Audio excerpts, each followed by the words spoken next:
very grateful to have the opportunity to lead you in what I consider a prayer for our nation, our Pledge of Allegiance. It's our prayer for this country. So please place your hand over your heart and let's say our pledge.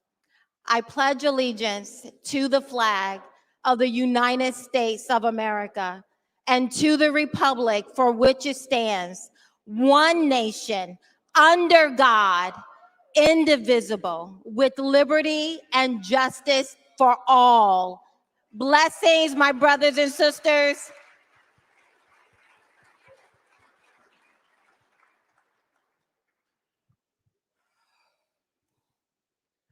Oh, say, can you see by the dawn's early light what so proudly we hailed at the twilight's last gleaming, whose broad stripes and bright stars through the perilous fight o'er the ramparts we watched were so gallantly streaming, and the rocket's red glare, the bombs bursting in air,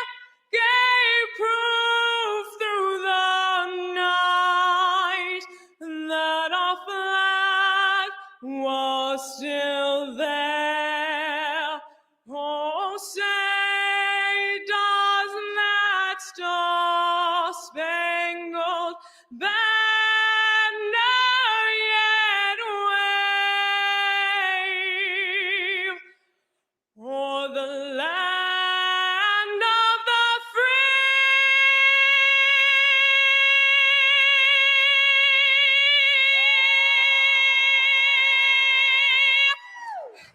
And the home of the brave.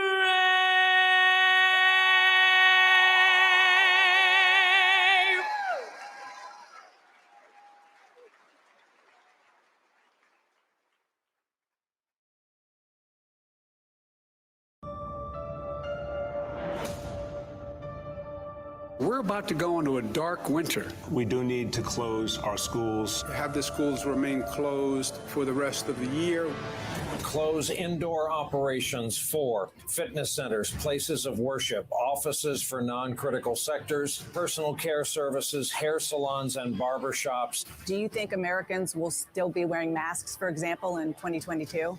You know, I think it is possible that that's the case. No indoor dining, in-person learning at high schools, or places of large gatherings like movie theaters. In some cases, the impact is life-saving. In other cases, the impact is economically catastrophic.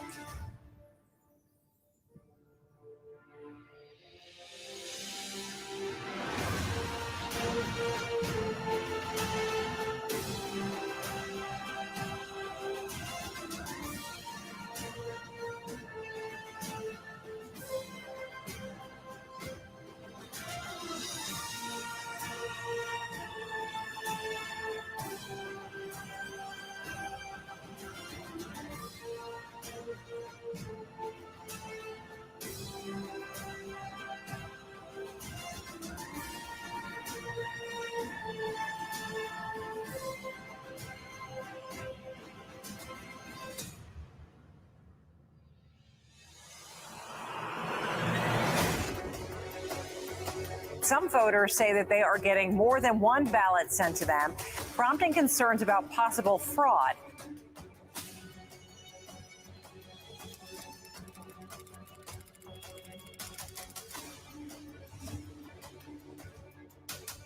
Many studies do show mail-in voting is more prone to fraud than any other kind. A postal worker arrested today for throwing away mail, nearly 2,000 pieces of mail. And the headline here, 99 of the pieces were general election ballots. Why are dead people still getting ballots in the mail? Several military ballots were, quote, discarded. The DOJ says an overwhelming majority of those ballots were cast for guess who? Donald Trump. Dozens of poll watchers were turned away, being told the tally room was at capacity due to COVID-19 restrictions. This scene involved supporters of President Trump shouting, "Stop the count." In at least 7 Georgia counties, the voting hours had to be extended because of technical glitches. Here I am as an observer for the President of the United States, totally legal, and they throw me out. The clerk is accused of sequestering poll watchers in this room where they say they could not see or hear the counting of ballots. If there's no cheating going on, if everything's above board, and if Trump's going to lose, and he's going to lose legitimately, you just better get your arms around it. You better, why not let the Republicans in and let them see Trump losing legitimately? Why are they afraid of this? We could see them doing stuff, but we couldn't actually look at the ballots. So she is trying to read ballots this far away. Yes. Is there any way possible you could read a ballot over here? That is humanly impossible. What did she say? She said it's humanly impossible. If you're not allowed in to see the process so that there's meaningful observing of these ballots, that calls into question what those results will be. Why are they only counting them whenever the place is cleared out with no witnesses? The press and the party monitors were not given notice that counting would continue into the early morning hours, and they should have been. You may have gone to bed thinking this election was headed one way, and then you woke up and you saw things were different. Questions, vote totals shifting in nearly every battleground state from Trump to Biden early last Wednesday. It's statistically impossible that in every single state where he was ahead, that all the votes that came in on those flipped it. Everything suddenly went very strange in the middle of the night. What we clearly see is that there's some distinct anomalies, both in large batches of ballots coming in and then distinct votes being taken away. In none of the other states do we see this sort of anomaly happen, except for Wisconsin, Michigan, Georgia, Pennsylvania, and Arizona, all the ones that are in dispute right now. 1 a.m., 2 a.m., 9:05 a.m., and you just watched it. I never thought I would see this level of provable illegal ballots in the count. Trump was leading in Georgia, leading in North Carolina, leading in Pennsylvania, leading in Wisconsin, leading in Michigan, and they stopped counting before the vote ferry visits overnight. Was there an overcount? Yes. There was a massive pause in the middle of the night. At that moment, Biden overcame Trump's lead. There was a breakdown in the process. Something very strange has happened because the numbers just don't add up.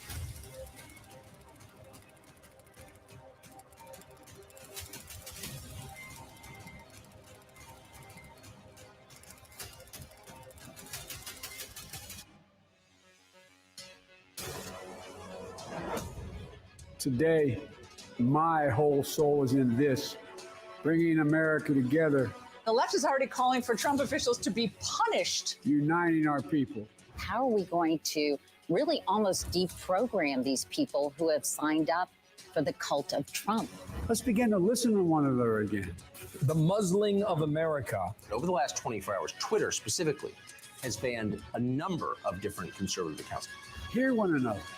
At the same time, the Chinese Communist Party, the Ayatollah of Iran still have their accounts because they're not a threat to the ruling party here. Apple, as you may know by now, pulling the plug on Parler.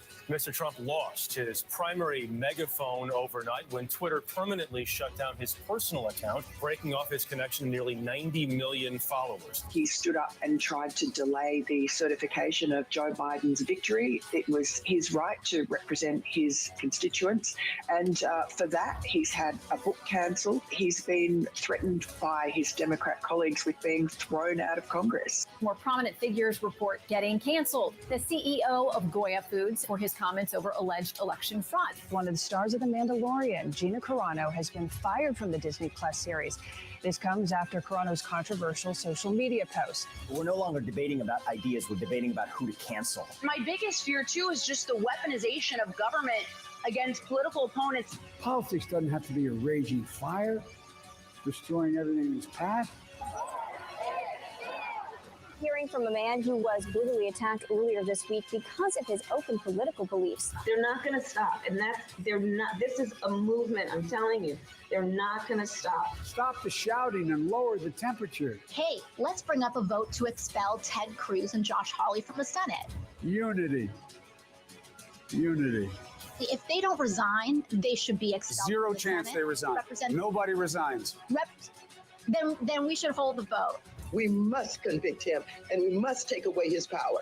Anybody who loves freedom, liberty, maybe has an American flag outside their house or attended a Trump rally. The last time I checked, cancers need to be cut out. Once you start walking this down the path, you see where it leads to a very dangerous undermining of our civil liberties, our freedoms in our Constitution, and a targeting of almost half of the country. And everyone beware, because they're not going to stop. Everyone beware. Beware. Beware. Beware. That's it. You all are the freedom fighters of today. You all are like our founding fathers of yesterday that understand what's at stake. We stand united, united, united. For the freedom of religion, Speech, press, assembly, and petition. The right to keep and bear arms. The freedom from unreasonable searches or seizures.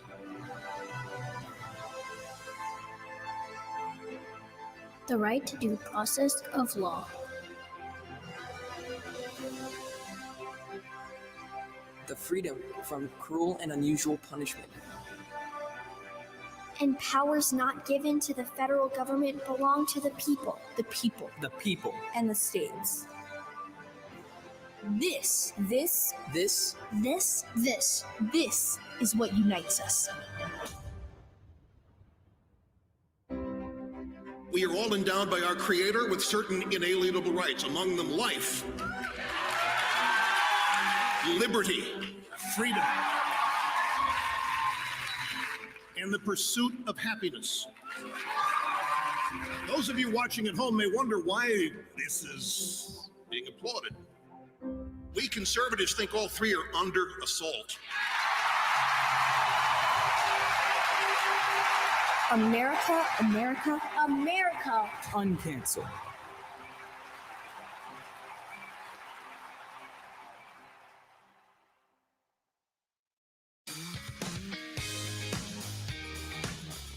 And now, Florida welcomes CPAC, open for business. Please welcome the governor of Florida, Ron DeSantis, and the chairman of the American Conservative Union, Matt Schlapp.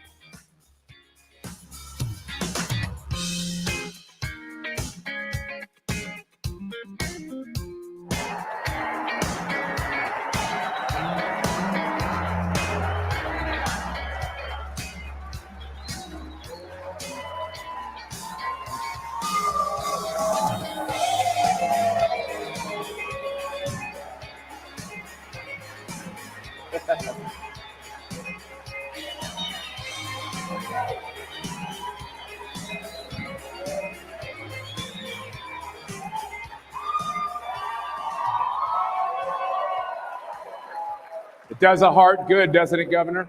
Yeah. Well, I'll tell you, welcome to Florida. I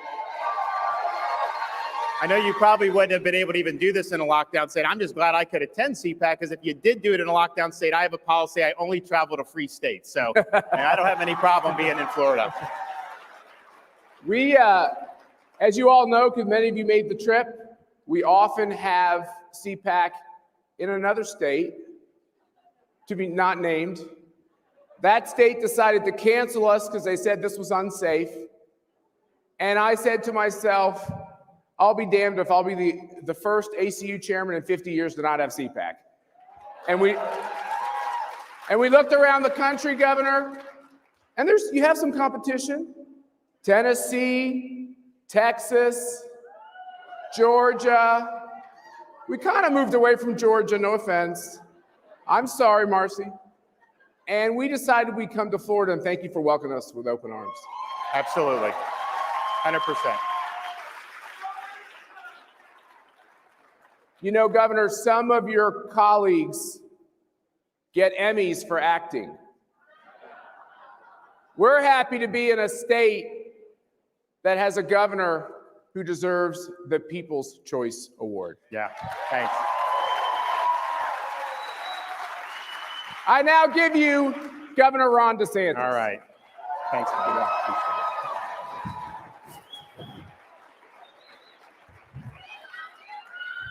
Well, thank you. We love you too. For those of you who aren't from Florida, welcome to our oasis of freedom. We are an oasis of freedom in a nation that's suffering in many parts of the country under the yoke of oppressive lockdowns. We look around in other parts of our country, and in far too many places, we see schools closed, businesses shuttered, and lives destroyed. And while so many governors over the last year had kept locking people down, Florida lifted people up. Florida is leading in protecting our vulnerable residents, saving the economy, and safeguarding the freedom of our people. In Florida, schools are open.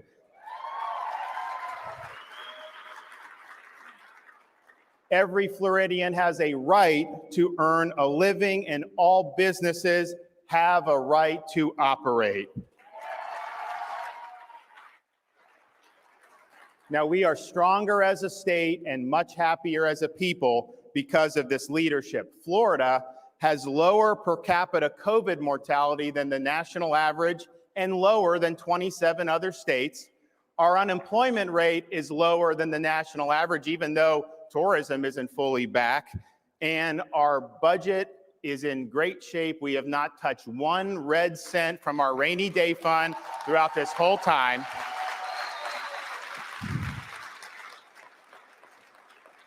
Florida got it right, and the lockdown states got it wrong.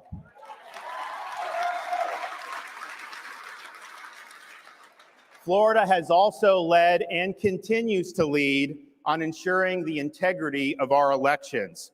Now, 20 years ago, if you had uttered the word Florida and the word elections in the same sentence, you would have been met with snickers. Well, when I came into office, I didn't wait for a crisis. I took early action to make sure we'd have a smooth election. One of the first things I did when I took office in 2019 was accept the resignation of Brenda Snipes as the supervisor of election in Broward County and remove the supervisor of election in Palm Beach County.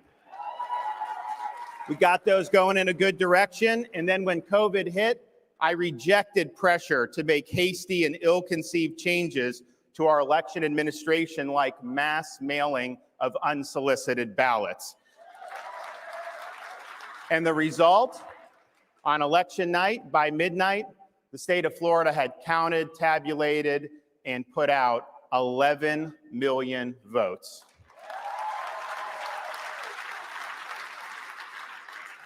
But we're not resting on our laurels. This year, Florida is leading on banning all forms of ballot harvesting and banning third-party political groups like those funded by billionaire Mark Zuckerberg from interfering in the administration of our elections. Bottom line is this: in Florida, your vote counts, and we will continue to have a process that is transparent and that inspires confidence.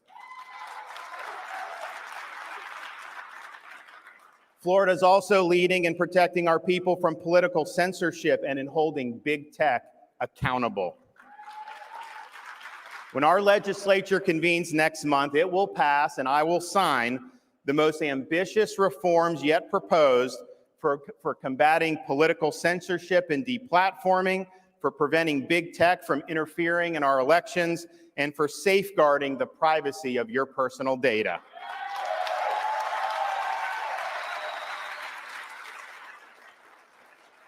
In Florida, we are not going to let the terms of the debate in our country be set by oligarchs in Silicon Valley.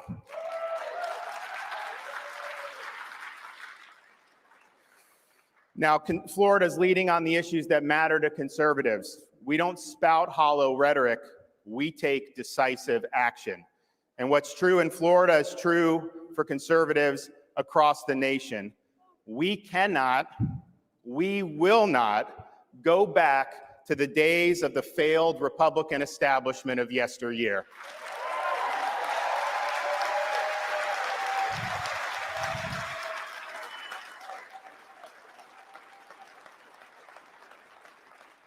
We reject open borders and instead support American sovereignty and the American worker.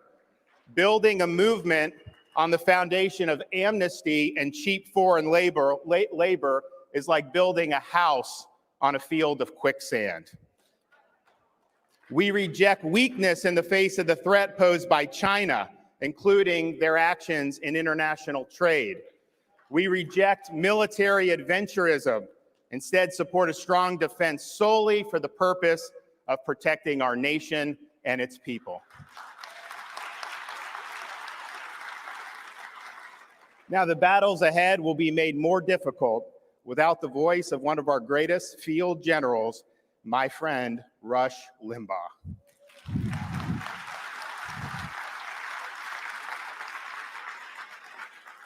On Wednesday, the state of Florida had the flags flown at half-staff in honor of Rush, in honor of his legacy. Rush displayed the courage of his convictions time and time again. Rush was one of the first to fight and win against cancel culture. Rush showed that fighting the left requires strength and that conservatism devoid of backbone is doomed to fail.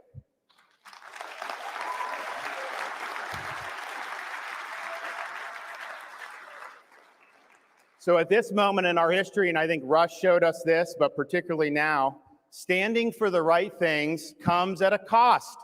You will be attacked, you will be smeared, and you may even be canceled by the major organs of the political left. Now, anyone can spout conservative rhetoric. We can sit around and have academic debates about conservative policy. And I'm not saying you don't do any of that.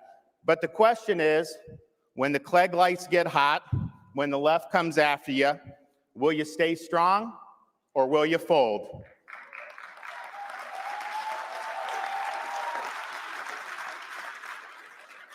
So enjoy CPAC in Florida as you leave to go back home, although if you're not from here, I don't know why you'd want to leave here. But when you do and you engage in the battles ahead, hold the line, stand your ground, and don't ever, ever back down. Thank you. God bless you.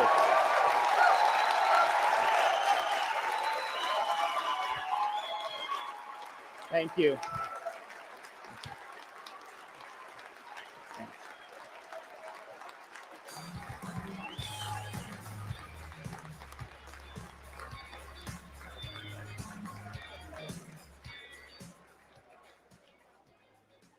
Don't you agree we need voter ID and clean election rolls?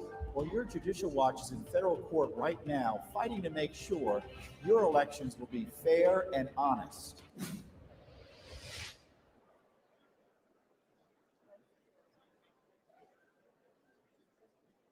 Politicians don't want you to know what they're up to. Secret slush funds, secret emails, and pay to play. Judicial Watch is your watchdog in Washington, D.C., shining the light of transparency on our nation's capital.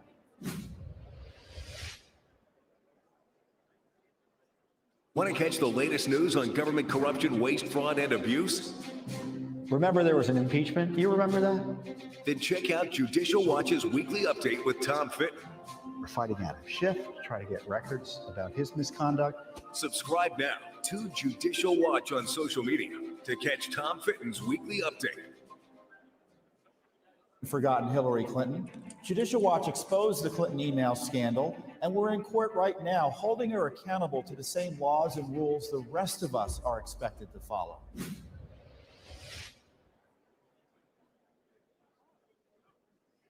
You've seen the radical left pushing their agenda in Washington: socialism, amnesty, censorship. But in the States, quietly, these radicals are pushing a power play that would give them more power forever. The left's National Popular Vote campaign would let liberal cities on the coasts pick the president every single time. The National Popular Vote Interstate Compact would shred the Constitution. The leader of the group bragged to the New York Times that it's a way to get around the founders' design. And what about election integrity? A national vote could require a national recount, but the left's National Popular Vote plan doesn't allow it. But it does set the stage for a complete federal takeover of elections. Goodbye local control. To win now, it takes a broad coalition across the country. But National Popular Vote would open the door to regional parties and spoiler candidates, making it easier for socialists to win. Defend the Constitution. Stop socialism. Stop National Popular Vote.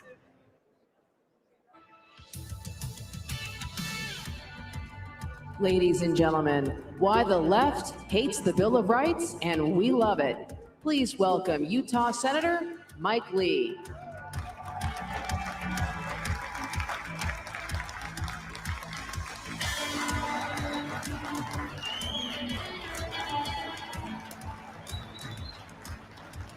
Good morning. Hello, CPAC. I couldn't be more excited or more honored to be with you today. And I can't think of a better way of celebrating freedom than to get together to talk about our founding fathers and to talk about the Bill of Rights to kick off this discussion.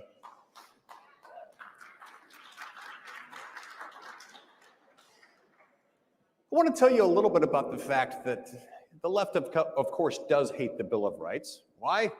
Well, because the Bill of Rights talks about things that the government can't do.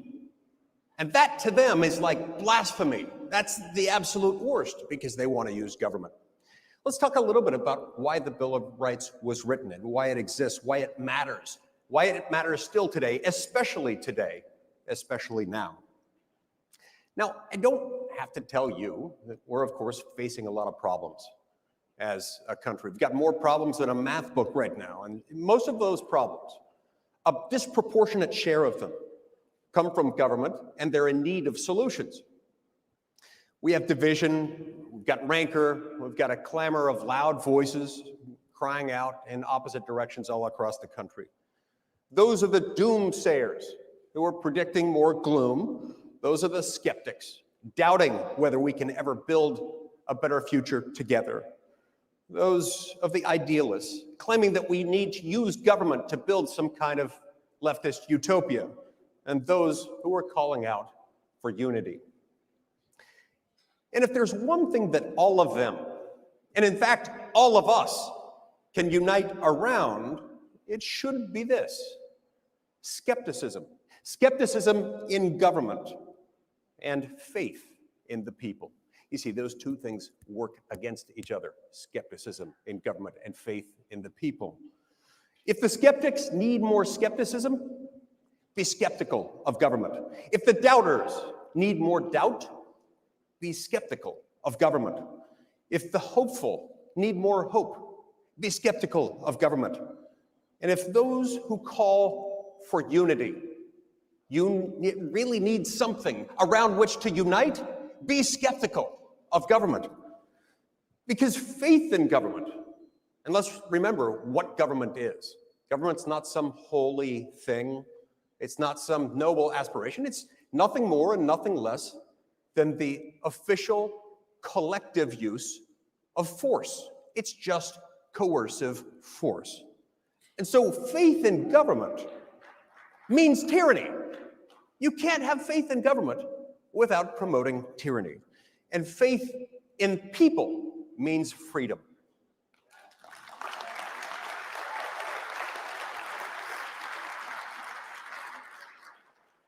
That, you see, is the absolute key to our founding and to our Bill of Rights. And it also happens to be precisely what the left is trying to undo. I also don't need to tell you that our fundamental freedoms are coming under attack more and more each and every day. In fact, in many ways, their sole agenda is putting more faith in government. And as a result, they take steps, inevitably, to make us less free. Anything that puts faith in government is wrong and lends toward tyranny. So how do they do this?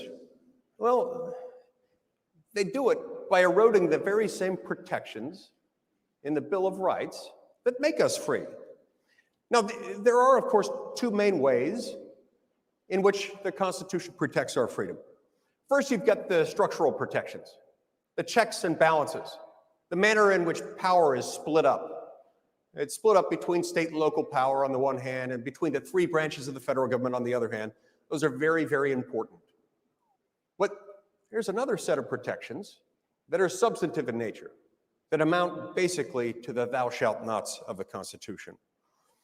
In other words, the Constitution, as adopted in 1787 and ratified a couple of years later, had these structural protections, but it lacked something else. It lacked something that Richard Henry Lee, who was a founding father, described as those essential rights of mankind without which liberty cannot exist. Richard Henry Lee was worried that the original Constitution didn't have specific protections for those freedoms. And so within a couple of years, Congress got to work and we got the Bill of Rights. Almost immediately after they ratified the Constitution, they added this series of 10 amendments, the first 10, a separate list of thou shalt nots to the government, things that the government simply cannot do, with the express purpose of safeguarding liberty. You see, the Founding Fathers knew from sad, difficult, tragic experience under British tyranny that bad things happen when we allow too much power to accumulate in the hands of the few and in the hands of people who are not skeptical of government and in fact put their trust in it. You see, this is part of how British tyranny became so bad in the first place. People put an almost religious amount of zeal and support and, yes, faith in the crown and therefore in government. That's not where it belongs. We know better as conservatives.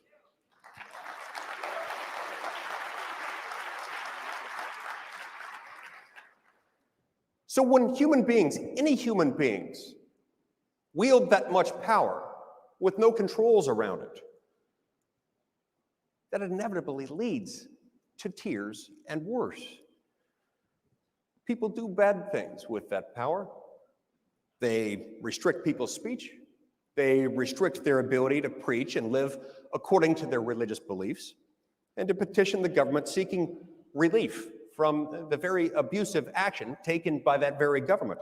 They disarm the populace.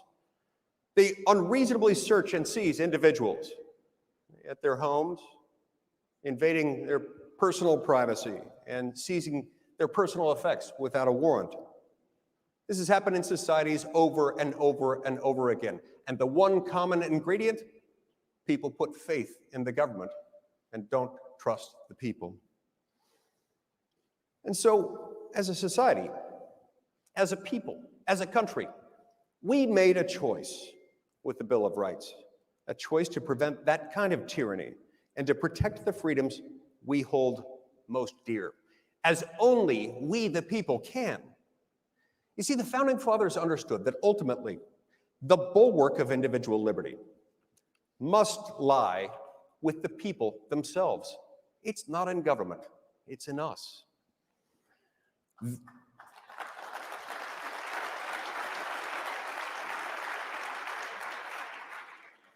But that, you see, is why the Bill of Rights exists. And it's why government worshipers everywhere hate it. They despise it because we're telling them, you can't do that. It's worth noting that the protections in the Bill of Rights are listed independently, separately, because each enumerated right is significant and should stand independent on its own, and it should always be honored. But we also can't overlook the fact that each of these protections also can work in concert together to protect liberty. And I believe that there's one freedom in the First Amendment that's central to all the others and is particularly worth highlighting today. It's long been said, as I'm sure you'll hear today, that whether by accident or by divine design, our first freedoms are found in the First Amendment. Our freedoms of speech, religion, press, assembly, and petition. And perhaps the one that's least known, least appreciated, least celebrated, but from which all others draw their strength and ultimately depend in one way or another, is our right to assemble, to do what we're doing right here today.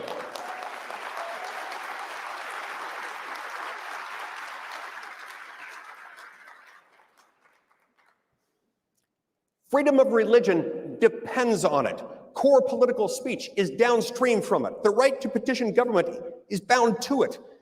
And the freedom of the press presupposes it. We can't do any of these things without the freedom to assemble.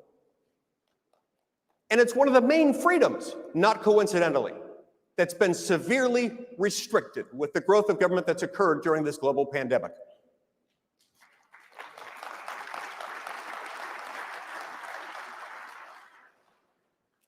We've been prevented from gathering in our churches, in our schools, and in our workplaces. In some cases, even from gathering in protest while seeking redress of our grievances. Whether knowingly or not, those in power have struck at the core piece that has the ability to cause the whole structure to collapse. And we're suffering the consequences. Just look at California. Sad, sad California. The people of California are recalling their governor because they've had enough of these stringent closures.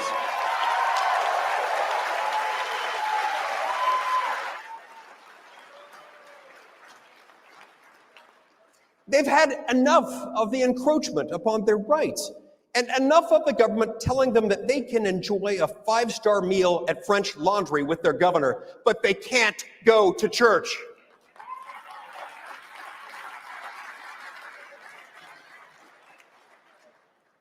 Of course, you can enjoy that meal there only if you can afford the $10,000 a plate entry price, but that's another issue. On the flip side, I'm so grateful to my friend Governor Ron DeSantis for keeping Florida open.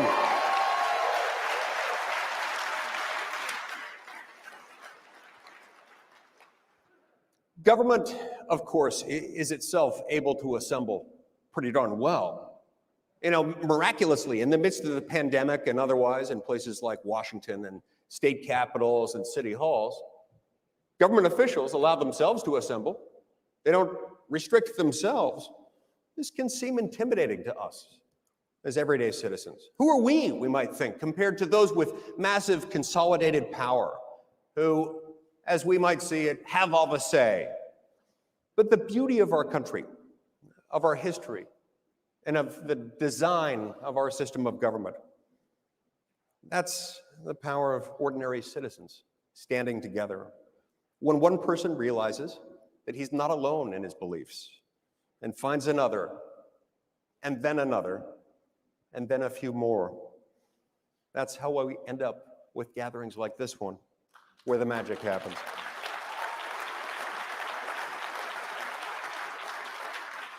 And thank you, Matt Schlapp, for making this gathering happen.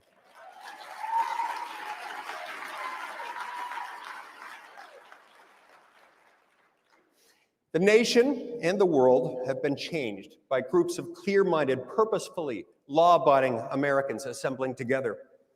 It's how our country was born, and it's how we've fought successfully to maintain our liberty thus far. And it's why we're here today. We're here today not because we have faith in government. We're here because we have faith in the American people. Those two work in opposite directions. It's only when we've got faith in the American people that things work. Our founders understood that at the end of the day, some of the most dangerous threats to freedom come from government itself, because government is force, and in that respect, it's the opposite of freedom. They understood that government is ultimately the authorized collective use of coercive force, force that can be used against us, and so for that very reason, they sought to constrain it. They understood that in government there is a choice between liberty and tyranny, and there is this choice that is constant and relentless and binary. Tyranny, liberty. We got to choose which one. Pick a horse and ride it. We're here because we, as a group, choose liberty. We're here because we believe, we understand that government works for us and not the other way around.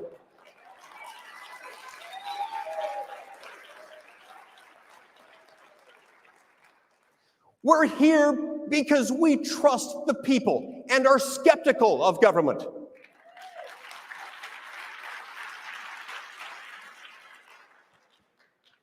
That, my friends, is worth uniting around. I believe that if we understand these principles and we continue to talk about them, we can unite around them. We can, we must, and together, assembled, we will. Thank you very much.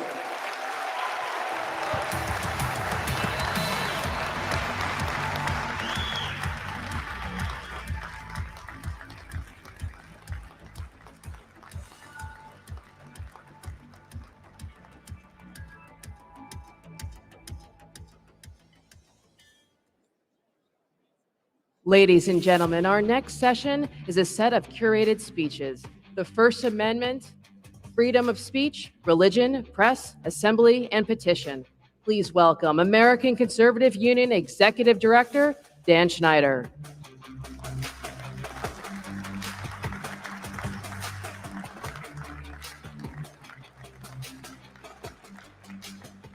I'm going to be really brief because I've got my board chairman here, Matt Schlapp, sitting here, and he's probably anxious to hear Governor Scott Walker come out and talk about freedom of speech, and I'm sure you are too. But we are covering all 10 amendments to the Constitution, the first time, the Bill of Rights, because the left has decided they do not like us having these inherent rights. They think the government gives rights. Who gives us rights? That's right. Our Creator has given us our rights. They are naturally ours. Government does not exist to take away rights.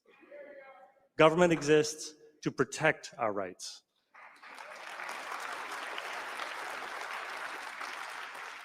So you're going to hear from 5 amazing individuals about each of the 5 parts of the First Amendment. So without further ado, the great former governor of Wisconsin and now the new president of the YAF, Young America's Foundation, Governor Scott Walker.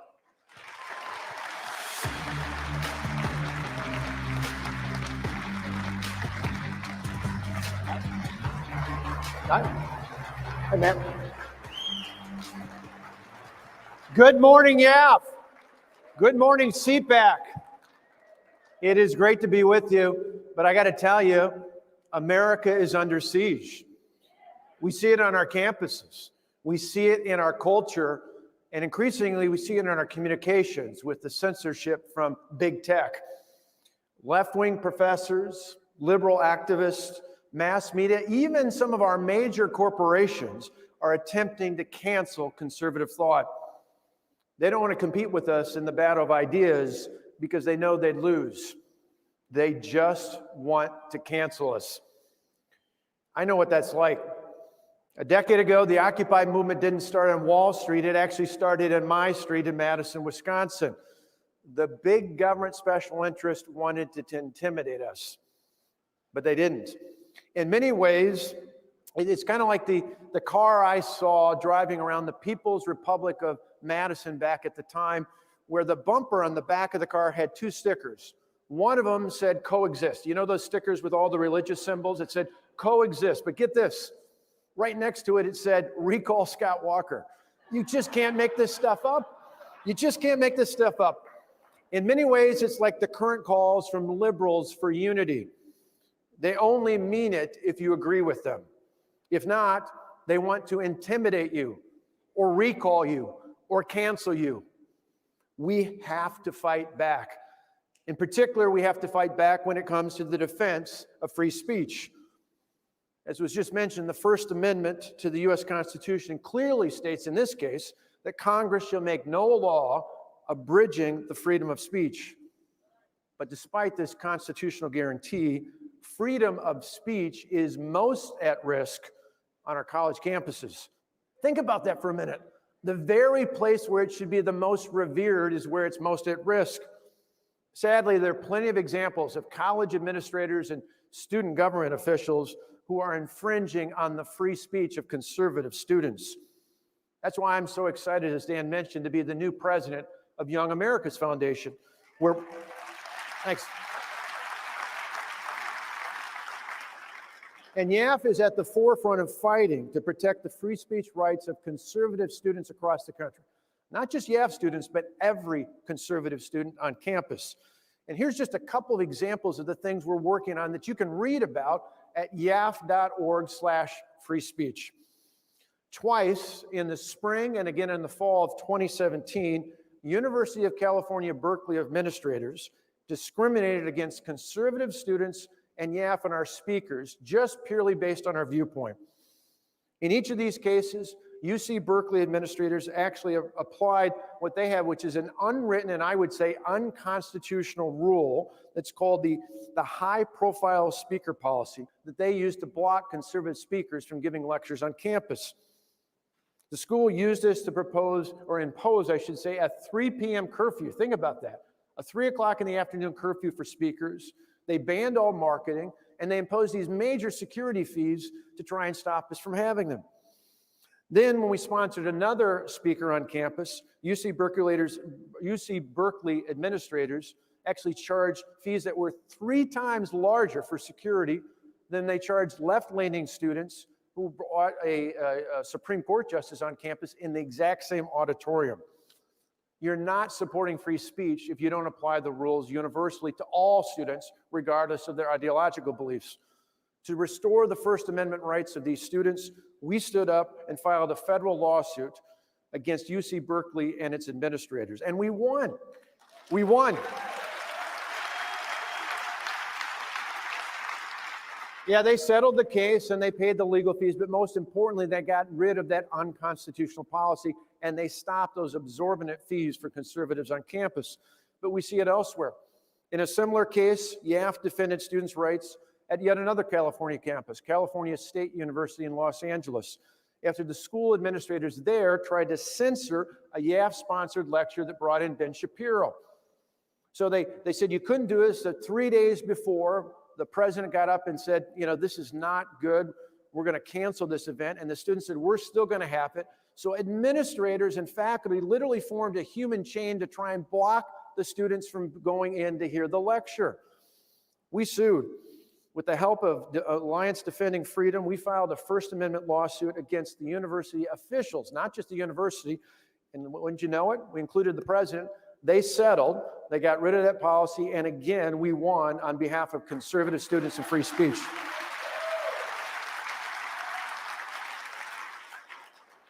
Unfortunately, as I mentioned, there are plenty of other cases. You can go to yaf.org/free speech and read all about them, many still pending today. But unless we take action, this is going to continue into the future. Now, the good news might say, well, there's a recent poll that YAF did that found that 93% of college students say they're for free speech. That sounds great until you dig a little deeper and find out that half of all the liberal students say it's okay to infringe upon the free speech rights of other students because they offend others. Apparently, they offend anybody except for conservatives. Let's be clear, young people did not learn this on their own. Years of left-wing professors and increasingly large numbers of radical activists on campus have shaped a new generation of snowflakes. That wee garbage has seeped into our culture. And sadly, many corporations have now bought into this woke mindset. Having said all that, I'm still an optimist. America continues to be that shining city on the hill that attracts people from all over the world because of our freedom and our opportunities available to every citizen. Free people must be able to speak out and challenge ideas. The Constitution guarantees that right. But remember, freedom is fragile. As President Reagan said, freedom is never more than one generation away from extinction. It's not something we pass on to our children through the bloodstream. It's something we have to stand up and fight for and protect and defend and then pass on to the next generation to do exactly the same thing. Ladies and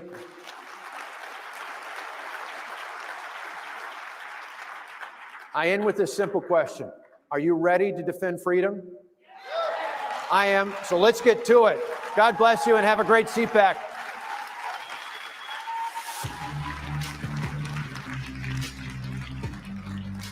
Ladies and gentlemen, speaking on freedom of religion, please welcome Senator James Lankford.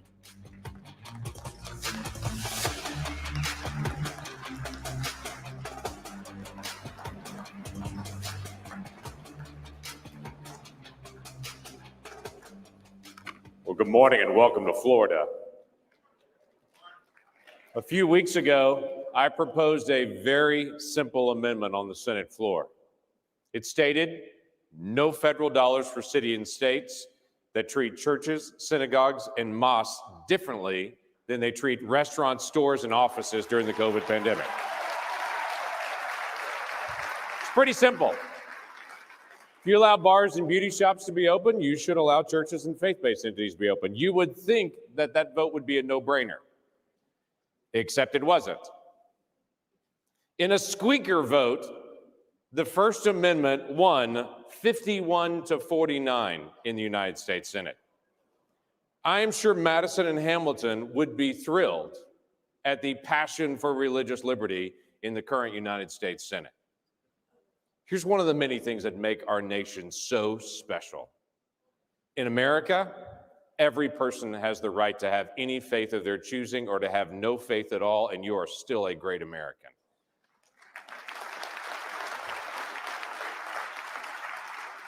You don't have to take off your faith when you leave your house. You don't have to take off your faith when you leave church. In fact, I would remind this group, if you don't practice your faith every day, you really don't have a faith. You just have a religious hobby. Your faith should have an impact on you. In America, you can be a Baptist or you can be Baha'i. You can be a Methodist or you can be a Muslim. You can be Jewish or Jehovah's Witness. You can be Hindu or heathen.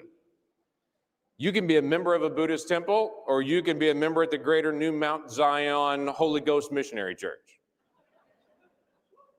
You can declare you're an agnostic and you're still faith shopping, or you can declare that you're an atheist and you don't believe Psalm 53 where it says, the fool says in his heart there is no God. That's your right as an American. If you're Muslim, you want to pray 5 times a day, it's your right. If you're Jewish, you want to gather with others and read the Torah, that is your right.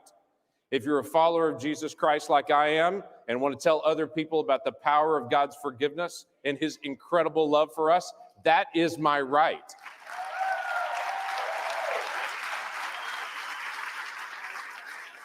Last Sunday when I went to church, yes, I know I went to church during a time of COVID, which shows I live in Oklahoma, not in California, where you can go to swanky restaurants, but not to church.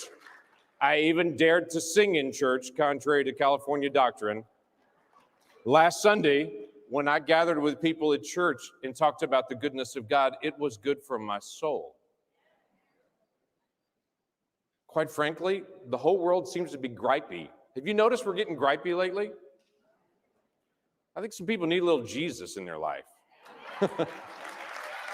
A week ago, I could sit alone and I could read Psalm 46, which says, God is our refuge and strength, an ever-present help in a time of trouble.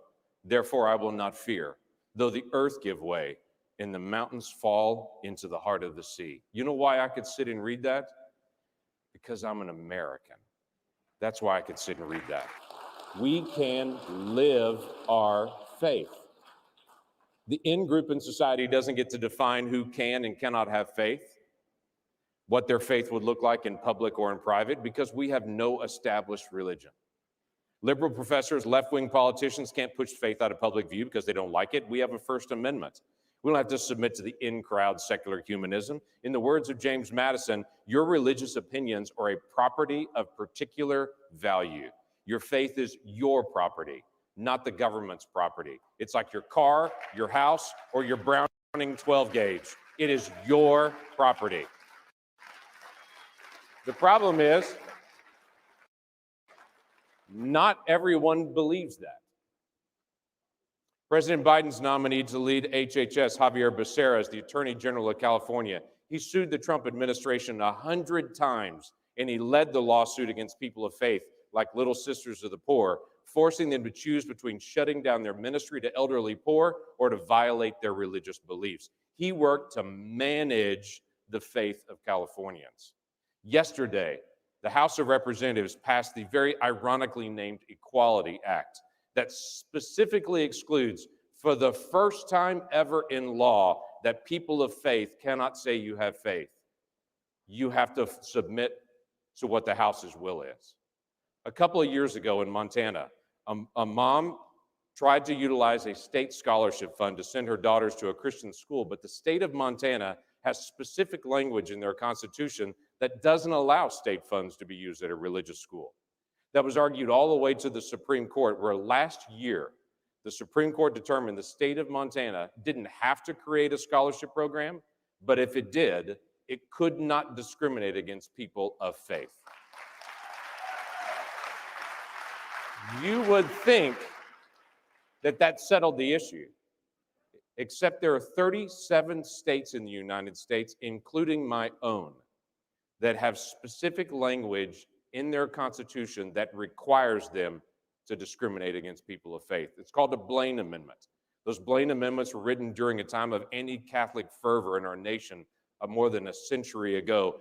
That language needs to go. And if you're a state legislator, clear that bigoted language out of your state constitution. Last year, I was seated on the lawn of the White House, getting a sunburn because I'm a redhead,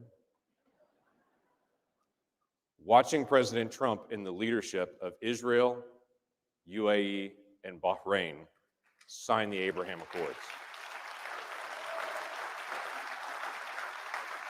The first Middle East peace treaty in decades. And as I sat there on the South Lawn watching the ceremony, I sat reading the Abraham Accords. I don't know if you've read that peace treaty, but here's how the Abraham Accords begin. We, the undersigned, recognize the importance of maintaining and strengthening peace in the Middle East and around the world based on mutual understanding and coexistence, as well as respect for human dignity, freedom, including religious freedom. Did I mention that was signed by Israel, United Arab Emirates, and Bahrain? Freedom is breaking out in the Middle East while the left is trying to shut it down in America. But they cannot do that because we are Americans and we have the greatest constitution in the world. Our founders risked their lives to establish a new nation where every person could freely practice their faith. But remember, the right to have your faith and live your faith is a right. You have to make it a reality by actually living your faith. Go live it. And I get to say this because I'm an American. God bless you, and God bless America.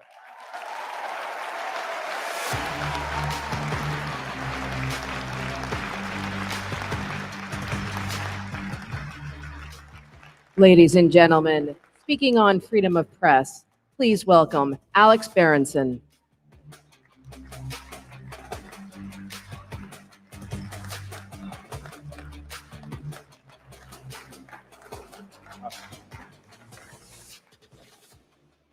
Well, thank you. It's good to be in Florida, where it's 80 degrees. I'm honestly as surprised as any of you that I'm here. If you knew my voting record, you'd think I should be speaking at the ACLU, not CPAC. But times have changed, and the New York Times, where I used to work, has changed. I never would have imagined being on Fox regularly. Well, the Times either ignored me or tried to bash me. But it's not me, it's the Times. And columnists at the New York Times now regularly call for censorship. When you hear realities are, that's censorship.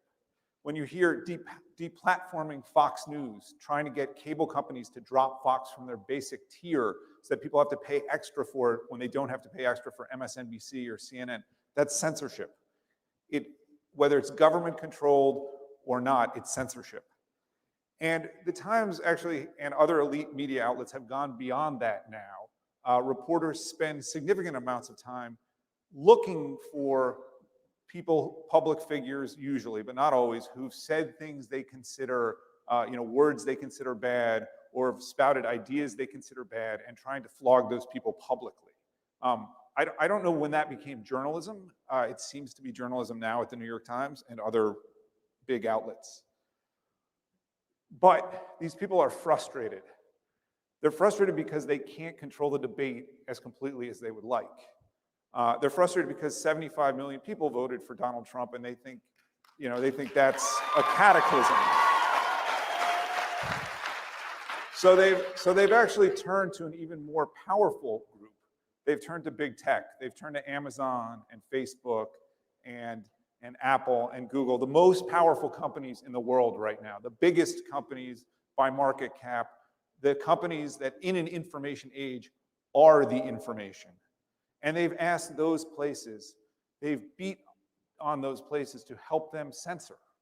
It is amazing to me to see journalists asking technology companies for help in censorship, but that's happening. And tech has agreed to this. Partly out of ideology and partly because it's in their interest, it seems.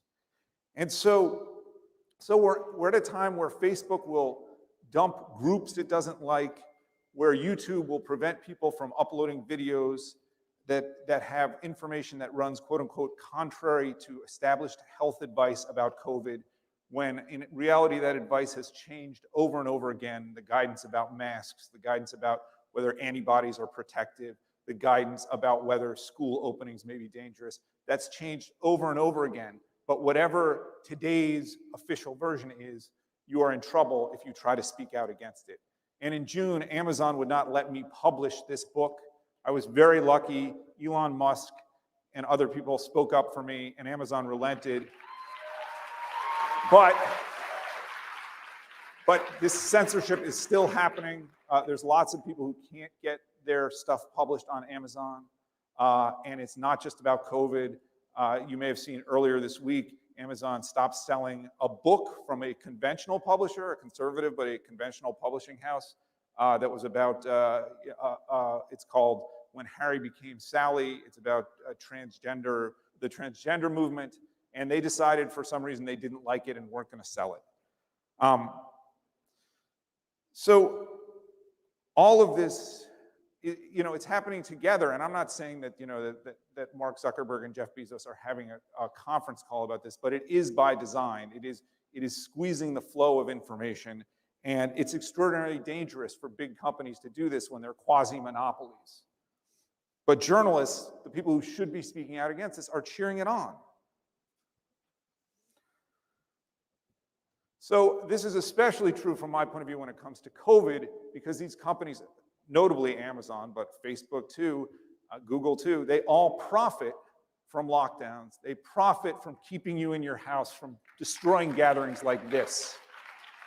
And when ideology and profit are running the same way, it's almost impossible to get people to reconsider their actions or consider the negative consequences of their actions. So what can we do? There's some of us out there who see these risks, and we're trying to talk about it. We're trying to fight about it. My badge says I'm self-employed, which is lucky for me. It means that I can speak without having to worry about what my masters at the Times want me to say, what their ideology of the day is. And there's other journalists out there who are self-employed, and I think we're starting to, to fight. But the truth is,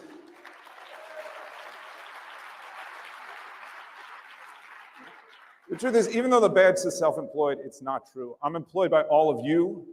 I'm employed by everybody out there who wants facts and data that don't come with an ideological spin, and I'm going to keep doing that, and I know other people are going to keep doing that.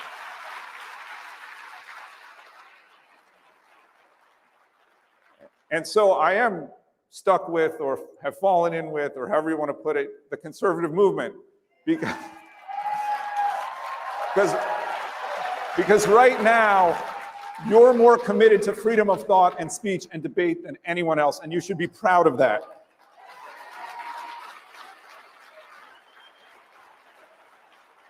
It is sad that people who think they know best won't even talk to you and won't even debate you. That's how, are they scared or what are they? I don't know, but it needs to stop. Freedom of debate and freedom of speech and freedom of the press, as we know, they're central to the United States.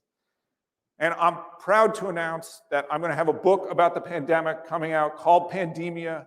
Regnery is publishing it. Regnery is a conservative publisher. That's not why I picked them. I picked them because I know they're going to let me write the book I want to write. And if it's criticizing Donald Trump, so be it. And if it's criticizing Joe Biden, so be it. And that's a guarantee that nobody else can make right now. So you can buy that book on Amazon right now. You can pre-order it. If Amazon will still sell it in 6 months, we'll see when it comes out. But one way or another, the truth is going to come out. And hopefully we'll all be there for it. Thank you very much.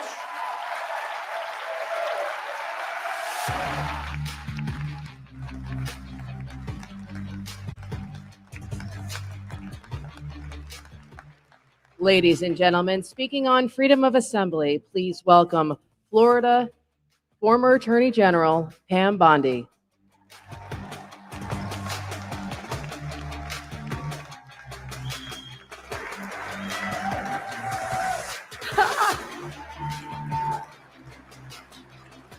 Wow. Hi, everyone. Hi, Marcy. All right, quick question. What's it like to be in Florida? Right? So our kids can go to school. As you heard from previous speakers, we can go to church. And clearly we can practice freedom of speech. So it's great to be in Florida, and we are open for business. You know, James Madison, back in 1791, was brilliant, if you think about it. All the speakers you've heard, freedom of religion, that ties into the freedom to assemble. Freedom of speech, of course, morphs into the freedom to assemble. So what do we have? Think about this. Picture this. You have a large room with people gathered together, men and women. They're very respectful to each other. They were kind, discussing issues that they care about for our country. I'm not talking about today. I'm talking about over 75 years ago in Montgomery, Alabama. Events that paved the way for the future of our country. It was the NAACP. And it was a large hall that they put white tablecloths on and turned it into a meeting room. Women wearing beautiful dresses, men in suits, sitting there discussing civil rights. And they were told by the powers that be at the time that they couldn't, well, they were letting them practice. However, by association, they had to turn over business records, which they did, but they also wanted them to turn over every single member's name. Now, back 75 years ago, what would that have done? Jeopardize their safety, right? People wouldn't have, they would have lost their jobs. Their families could have been injured. So they tried to stop them that way. What happened? The Supreme Court came in and, of course, ruled in their favor. The court said the right of association and assembly is an inseparable aspect of liberty. Expanding the scope of the rights of association and assembly to prevent states from discouraging citizens from participating in groups that were engaged in lawful and ethical activities. That case paved the way and really crystallized the right to assembly, the right of association for generations to come. There's a big case now before the Supreme Court where those protections are being challenged in California regarding donor information. So watch that and see what happens. You know, when I was Attorney General here in Florida, Rick Scott was governor, and Senator Scott now, and it was my biggest responsibility to uphold the Constitution, whether I agreed with it or not. I remember back in 2017, there was a person, he was a horrible person, and he was a white nationalist, and he was going to speak at University of Florida, my alma mater. So what did we do? Go Gators right now. What did we do though? The University of Florida was having him speak on campus. We knew there was going to be trouble. So Governor Scott, we didn't cancel him. We couldn't cancel him because as conservatives, we believe in the First Amendment. So what happened? Rick Scott, we had the National Guard. Rick had the National Guard on standby as a state of emergency. And I went out and encouraged all students not to attend. Don't go. Don't go, because there could have been trouble. But as conservatives, we did not cancel it, nor could we, because we believe in the First Amendment.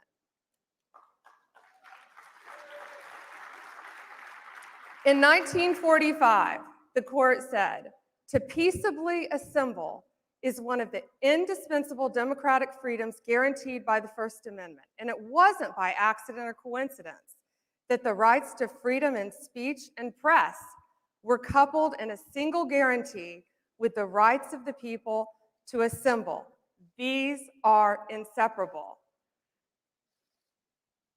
Tocqueville said in the 1800s, Tocqueville was so, I guess, clairvoyant, you could say, in the 1800s in France, in no country of the world has the principle of association been more successfully used or unsparingly applied to multitude of different objects than in America, than in our great country. The right of acting for himself is that of combining those of fellow creatures and acting in common with all of them. No legislator can attack it without impairing the foundations of our society. So now fast forward all these years later and look at all of us here today. Matt Schlapp, thank you for CPAC.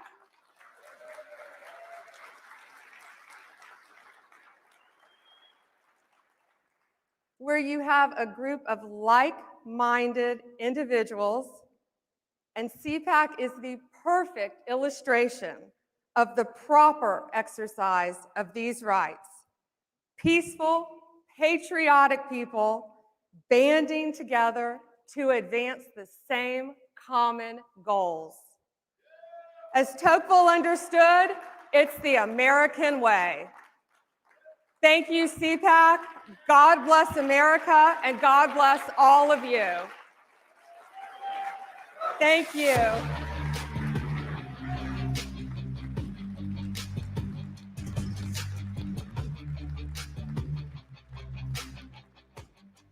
Ladies and gentlemen, speaking on freedom of petition, please welcome former Ohio State Treasurer Josh Mandel.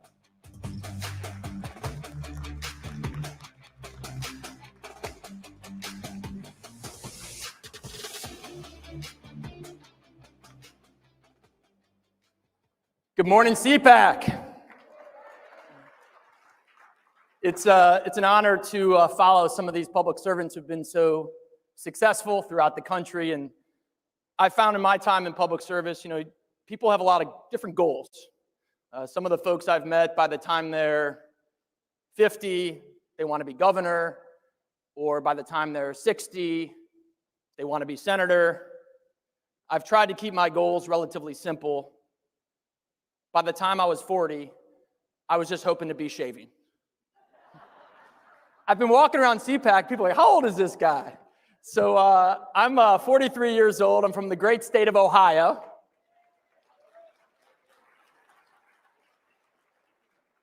I'm a Marine Corps vet, did a couple tours in Iraq.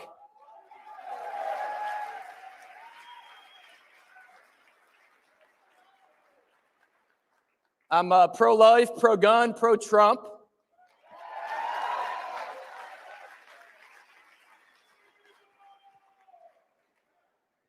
And more important than all that, I'm a proud dad to my 3 little kids, Rosie, Judah, and Gideon, who are back home.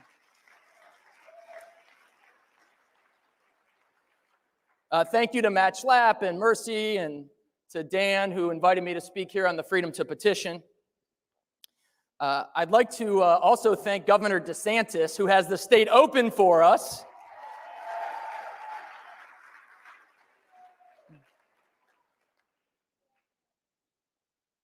After the conclusion of the Constitutional Convention of 1787, Elizabeth William Powell put the question to Benjamin Franklin, have we got a republic or a monarchy? And Franklin famously replied, a republic if you can keep it. The decision by our founders to create a republican form of government, what Abraham Lincoln later described as government of the people, by the people, for the people, was a direct response to tyranny of the crown they had overthrown in the American Revolution. 11 years earlier, it was the Declaration of Independence that cited King George's refusal to redress the grievances of the American colonists, stating, in every stage of these oppressions, we have petitioned for redress in the most humble of terms. Our repeated petitions have been answered only by repeated injury. The right to petition our government is fundamental, rooted in the Declaration, affirmed in the Bill of Rights, and is an essential to the American Republic today as any time in the last 234 years. But today that right is not infringed by a faraway despot with an army at his disposal, but by petty bureaucrats throughout the state governments and throughout Washington. This authoritarian state, deep state, if you will, not just by radical liberal governors, by Newsom in California and Cuomo in New York, but even by squishy Republican governors like my governor, DeWine, in the state of Ohio. Let me tell you what happened in the state of Ohio. Unfortunately, Republican governor, Rhino Governor DeWine, decided that he was going to lead the charge in shutting down Ohio before any state in the nation. And he had this lady named Amy Acton. She was sort of like the Fauci of Ohio, who the media trotted out as a hero, who DeWine trotted out as a hero, who the left trotted out as a hero, who the Republican establishment trotted out as a hero. And like in so many of your states, she was dead wrong. Her predictions, her numbers, her math were just wrong. She wasn't even in the ballpark of accurate. But the bureaucrats and the politicians use these bad numbers to trample on the liberty of families and small businesses and moms and dads throughout our state. I'm now running for the United States Senate in Ohio. Thank you. And guess who's running against me? This mini Fauci, Amy Acton, on the Democratic side.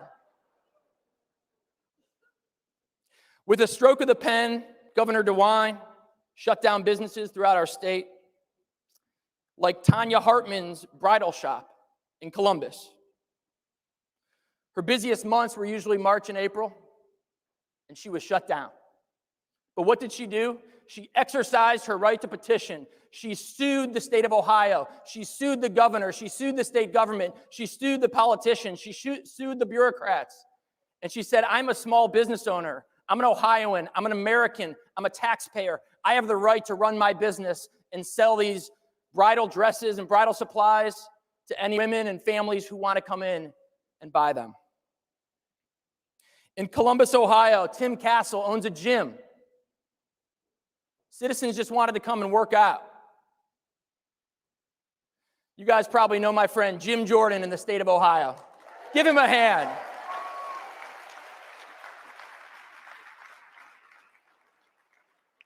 Whenever I talk to Jim, who I just love, you know what he always says to me? First question he asks, he says, "Hey, Joshy, you working out?" Jim is a fighter among fighters. But think about it. Out here in this audience, Ohioans, anyone else around the country, why couldn't you go to a gym and work out? Why couldn't Tim Castle keep his business open? Because the politicians and the bureaucrats trampled on his liberty. But he exercised his right to petition. He sued the state government, and within 6 days was back open and people were there working out.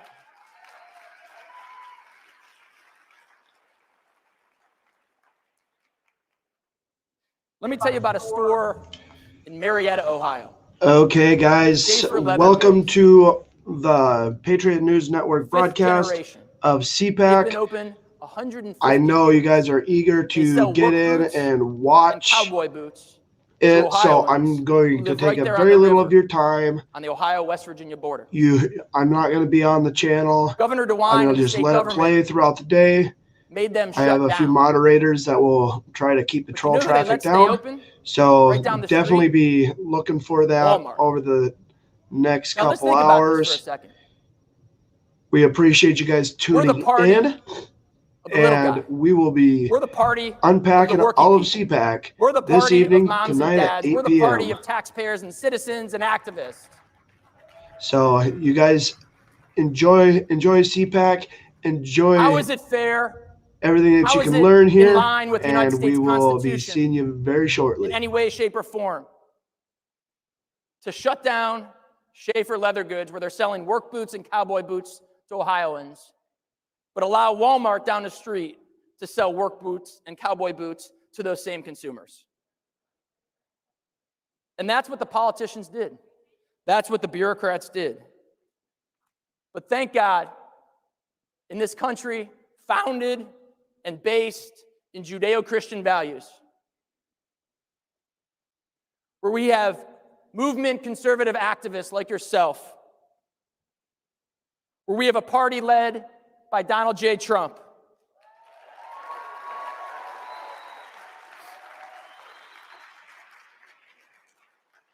are we able to fight the government? Are we able to fight tyranny? Are we able as citizens to bound together to combat this trampling on our liberties?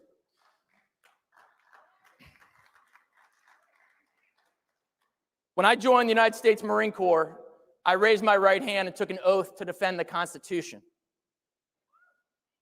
to defend our freedoms and our liberties.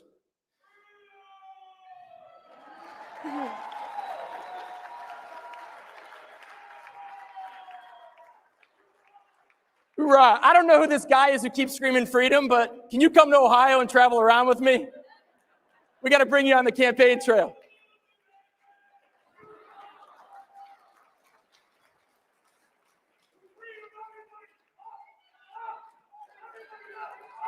Freedom! Freedom! Freedom! Freedom! Freedom! Freedom! Freedom! Freedom! Freedom! Freedom! Thank you all for having me.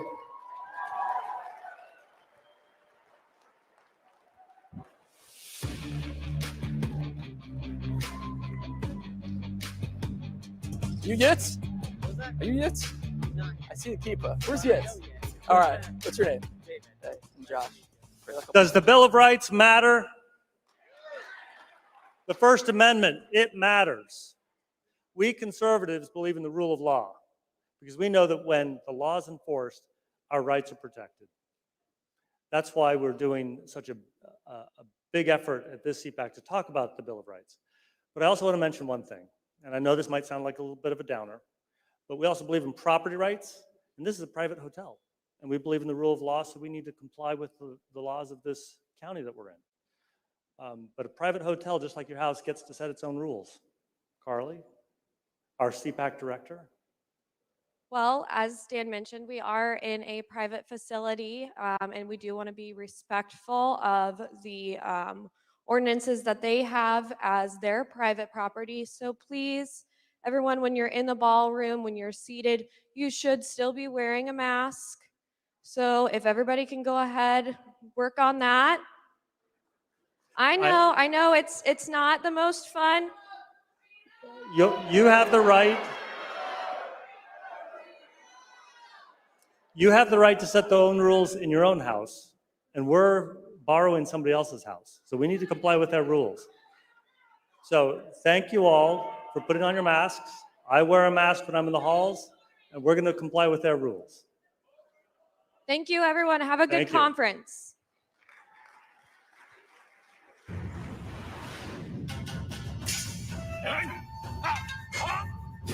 The last samurai is right back. Hello, America. Hello, American conservatives. My name is Genki Fuji. I'm a Japanese journalist and an author of more than 70 books on international relations. I run online World Forecast News Service. I respect President Trump and American conservatives. President Trump fought against Chinese communists in order to protect the entire free world. President Trump, he's a real American samurai. I want to make US-Japan alliance stronger. I want to build solid friendship with real American patriots or American samurai. Let's fight together for freedom. Let's slash the cancel culture. Let's start US-Japan samurai to samurai alliance.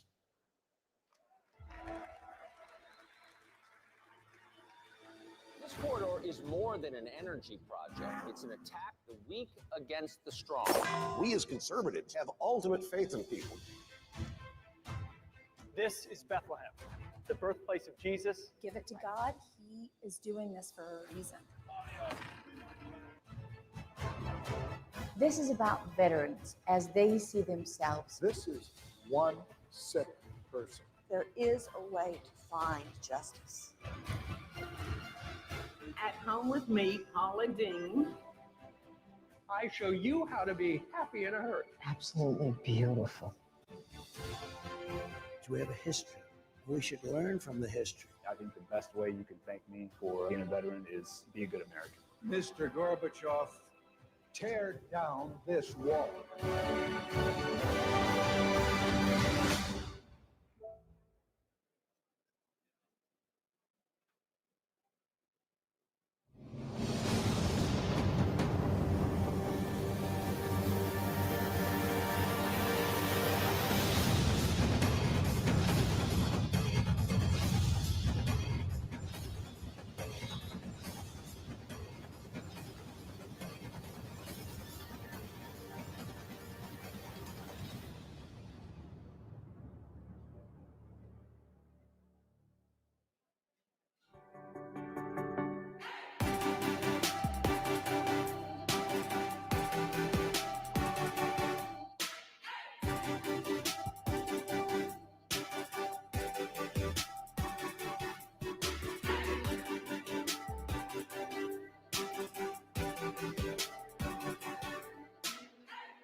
Okay, guys. Sorry, I am gonna just pop in here while we are waiting for the CPAC to actually kick back off and come out of the streaming. So we are looking forward. We're going to be seeing a whole bunch of faces that we're familiar with. Guys from Ted Cruz to Pam Bondi, we've already seen. The Don Trump Jr. So guys, definitely come in and check it out. Share the link with people. Talk to your neighbors. Ask them if they're attending CPAC. If they're not, if they can't attend CPAC because of the distance or the fact that it's sold out, let them know that we are airing CPAC all the way through every day. So no worries. We will be airing it on Facebook. We will be airing it on Twitter, or not Twitter, but Twitch and YouTube. So guys, definitely share this. And if people want to see and hear what happened over CPAC, we will have the recordings available for people to listen to and check out. So we will see you guys very shortly as this thing picks up and takes off. You guys just enjoy. Thank you. Ron Klain led a top dark money group. Now, Chief of Staff Gina McCarthy, from dark money to climate advisor, canceling the Keystone Pipeline, killing good union jobs. And why won't Biden reopen the schools, teachers' unions, and their dark money? From personnel to policy, Biden is just starting to pay back all that dark money. What are you doing? Need a box and a shipping label? No, I missed the sign-up period for my health care. So now I need to make it to next year without getting hurt. Did you look into Liberty Health Share? Sign up any time of year. No, I didn't. Didn't think so.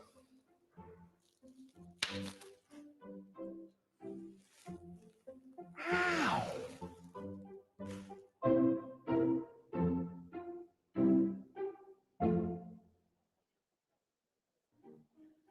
What are you doing? Training for the circus? No, I'm trying to sign up for my health care. A lot of hoops to jump through.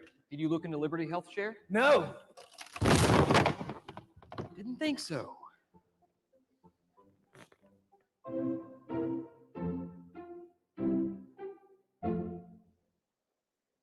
Your ideas, innovations, and inventions are precious. Don't let patent pirates steal your treasure. Support American innovation by passing the Stronger Patents Act. You will be helping American inventors and our economy. Learn more at SaveTheInventor.com.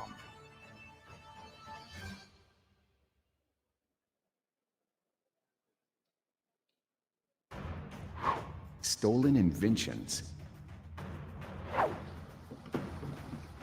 tell no tales. Stop big tech and their patent pirating ways. Support American innovation by passing the Stronger Patents Act. You will be helping American inventors and our economy. Learn more at SaveTheInventor.com.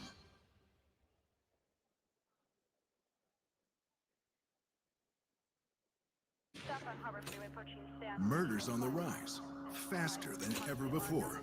Biden appoints Vanita Gupta for a top job in the Justice Department. She supports defunding the police, led a group that wants to reduce punishments on white supremacists, even terrorists. When our cities burned, Gupta could have stood for law and order for victims. Instead, she advocated to let convicts out of jail. Biden promised unity, but this is a dangerous appointee at a dangerous time.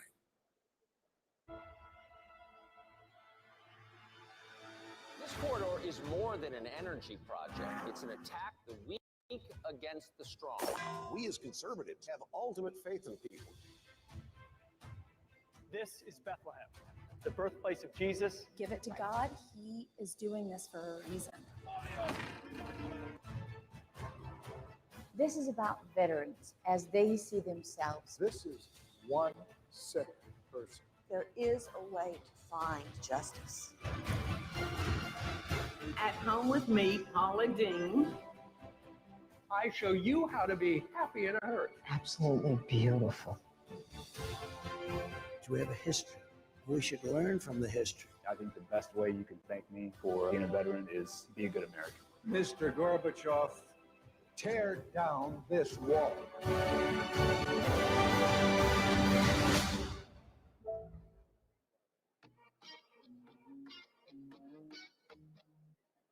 Ladies and gentlemen, our first panel today is Tolerance Reimagined, the angry mob and violence in our streets. Please welcome our panel, Spencer Brown from the Young America's Foundation, Wayne Dupree of The Wayne Dupree Show, T.W. Shannon, CEO of Chickasaw Community Bank, and your moderator, Fox News contributor, Lawrence Jones.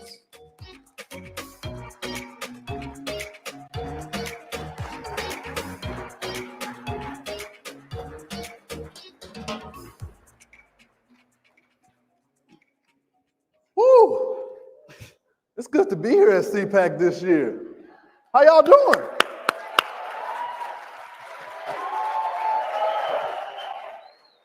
We got a great panel for you guys today. We're going to start from the very beginning because we're going to talk about the mob, but we got to talk about where the mob comes from. So I spent 2 years covering the mob on college campuses. That's where it originated. This is where all they got, all the ammo, the professors, the indoctrination. Spencer, talk about that. Well, yeah, I mean, if you look at everything we've seen in the streets over the last couple months, if we look at the cancel culture that's just pervading entertainment, Hollywood, things like that, you can trace it all back to one place, and that's college campuses. You know, you used to cover it. I've spent 5.5 years with Young America's Foundation, going to more than 30 campuses with our speakers to see what happens when a conservative shows up. And you can't imagine what it's like until you do it. And it all goes back to sort of this core curriculum of the left, which are these ideas of intersectionality, of critical race theory. And it sets up students to feel like they're just always the victim and that any action is allowable in order to try to rectify that supposed injustice. And then you got the conservative speakers that went on college campuses. In 2017, UC Berkeley, it was literally on fire. With the Berkeley situation, watching the videos and stuff like that, you're wondering, how are these people getting away with this type of mentality, this violent, with not just because somebody wanted to say that we want to save America or that we have another view, but to see that type of violence, to see gates thrown in the air or fire thrown in, that's, just to have that try to shut down another person's view of things, that's ridiculous. Yeah. TW, everything really started to come to a head after the election of Donald Trump, where the leaders on the other side said, if you disagree with these guys, you got to get in their face. You got to harass their elected officials. You got to meet them at airports. When they're sitting down eating with their family, you got to come and show them that you mean business. And it was violent. Absolutely. First of all, let me bring you greetings from Oklahoma, the state where Donald Trump won all 77 counties. And by the way, Matt Schlapp hadn't approved me to say this yet, but in case it hasn't been said, he is still the leader of this party. Make no doubt about it. Donald Trump is.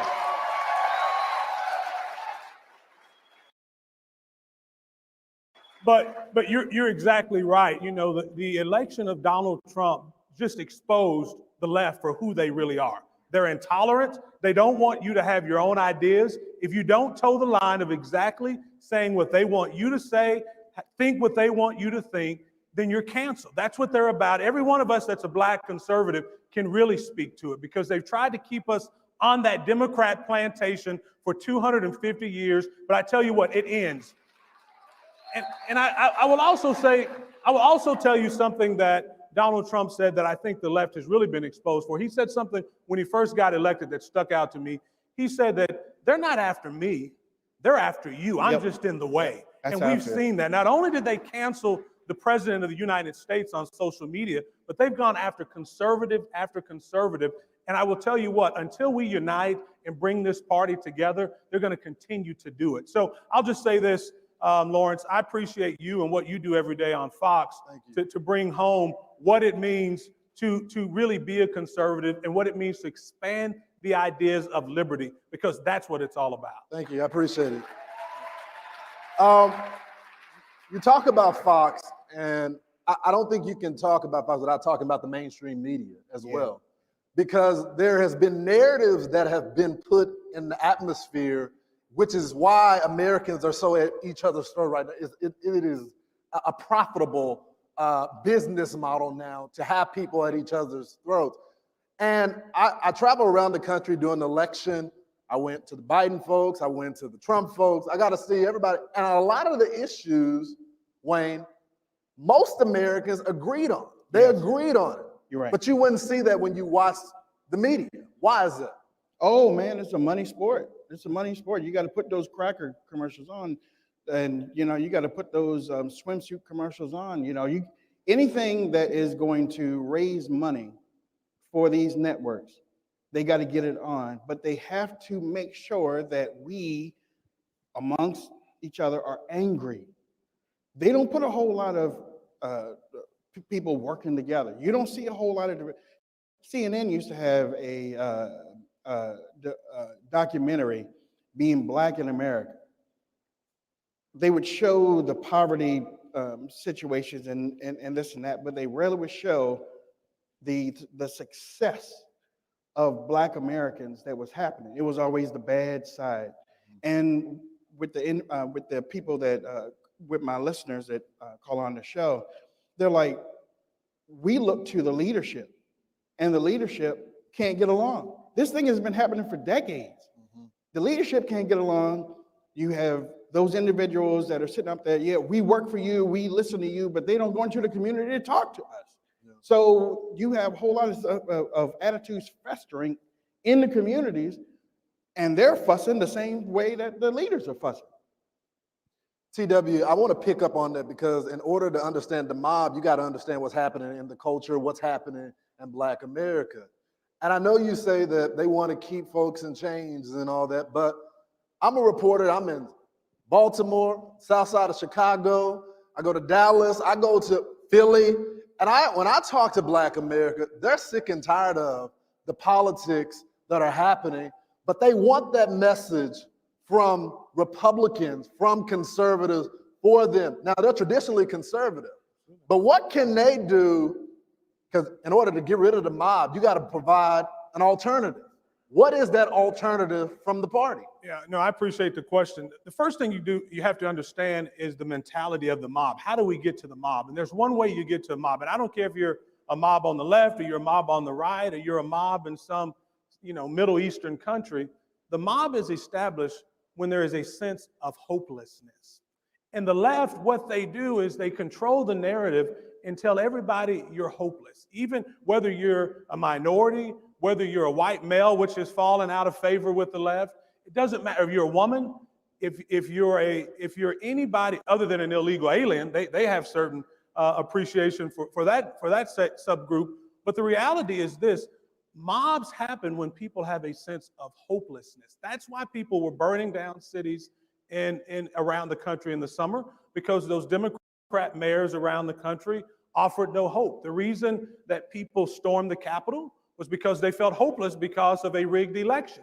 That's where mobs happen. That's where it happens. And so how do you defeat the mob? How do you change the mob?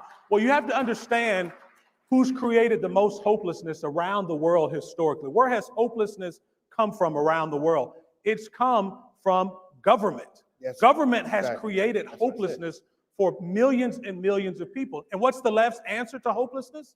More government. It's a trick of the left. And because they've owned the narrative, because they have for too many years decided, who is a valued person and who isn't. Just imagine this, Lawrence. Just think about just a year ago. We're coming up on the 1-year anniversary when Dr. Fauci told us we only needed 2 weeks. If we lock down for 2 weeks, we're going to be fine. We're coming up on an anniversary of that. But just imagine a world where we had to wake up in the United States of America and wait to hear from our local mayor whether we were essential or non-essential. There's something fundamentally wrong with that. We as conservatives, we know that every single individual is essential. And the idea that we will allow a totalitarian government to tell us who's essential and who's not essential, it's scary. And the thing that scares me the most is that we didn't have enough conservatives standing up and saying, no, enough is enough. And so back to your question, how do you offer hope to a hopeless generation? You offer hope, number one, through faith. That's the first way that you offer hope. And then, and number two is self-governance. And we saw this, and I don't want to take up too much time.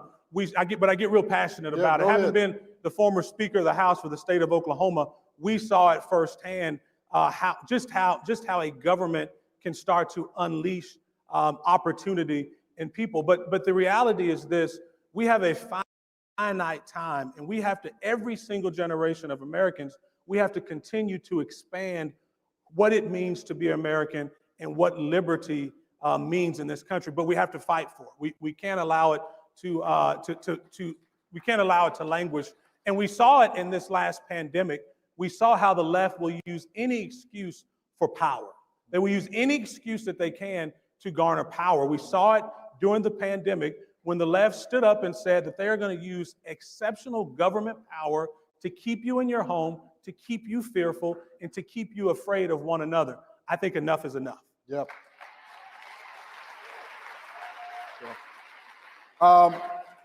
It wasn't just the left too. Some Republicans went along with it as well and imposed lockdowns as well. But you know, a lot of them they're not here to speak at this conference. Spencer, I want to go to you because TW touched on this, the pandemic, and I want to make the correlation to what happened over the summer because I think the hearts and minds of a lot of folks were in a different spot. They have seen the state abuse their power. They've seen the state tell people that they couldn't leave their home. They saw the state drag mothers away from playgrounds because they wanted to play with their kids outside. The way conservatives viewed the state was much different over this summer. We used to just have a mantra of just back the blue, and we do back the blue when the blue black backs the law.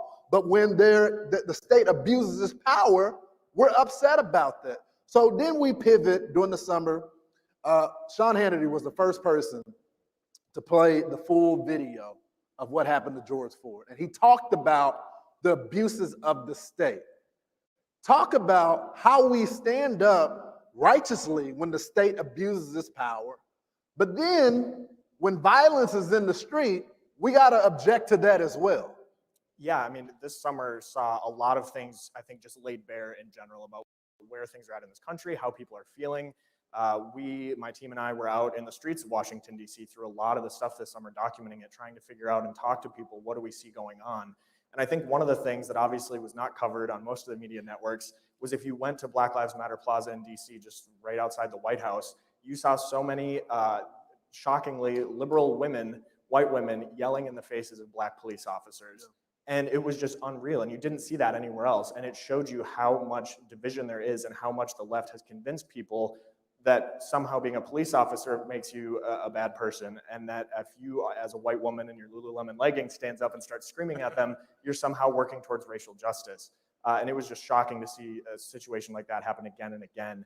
I think for our students especially, it made things very difficult for them as conservatives because they saw their communities rallying behind one group and telling them that if they ever supported the police, they're now just across the board evil and they should not be given a platform or any sort of a seat at the table to talk about these issues, which you should be talking about. You know, we object to the left being obsessed with power, so we need to make sure that when there is power given to certain people, they're using it responsibly. That's right. And it was just so hard on campuses to have that conversation because those venues for the free and open exchange of ideas have just been destroyed by the left. And so it took a lot more work in order to be able to have people willing to sit down and have those tough conversations. If you can sit down and, like we are, have a conversation about what the role of police is, you can actually come to some common ground like you were saying earlier. But the problem is because the left doesn't want you to have a seat at the table, they'd rather flip the table.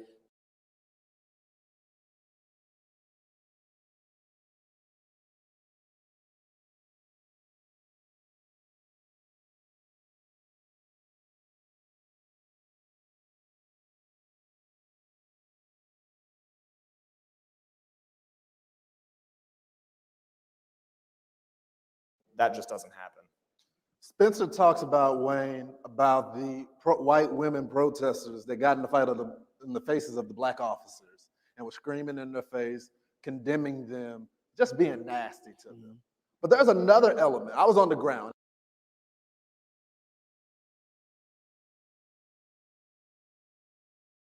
In all these cities when the protests were happening. And there were some people that were on the ground that were peaceful. Yeah. They had righteous anger. Right? But I saw a lot of white anarchists on the ground with Antifa yelling in their face when they told them, stop throwing stuff at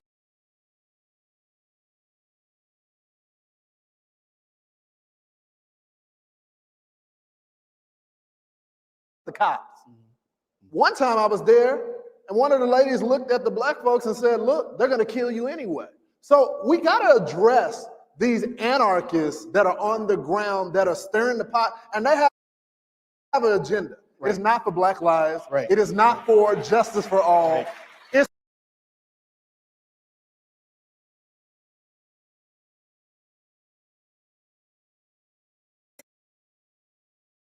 so that they can have power. Talk about that. And you know what? And I wish that a whole lot, because there was a situation where I think some Asian women were painting Black Lives Matter signs on buildings. And a couple of young Black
our story. You know, it's not enough just to be right. Yes, we're right on taxes, we're right on life, we're right on the Constitution, we're right on national defense. It's not enough to just be right.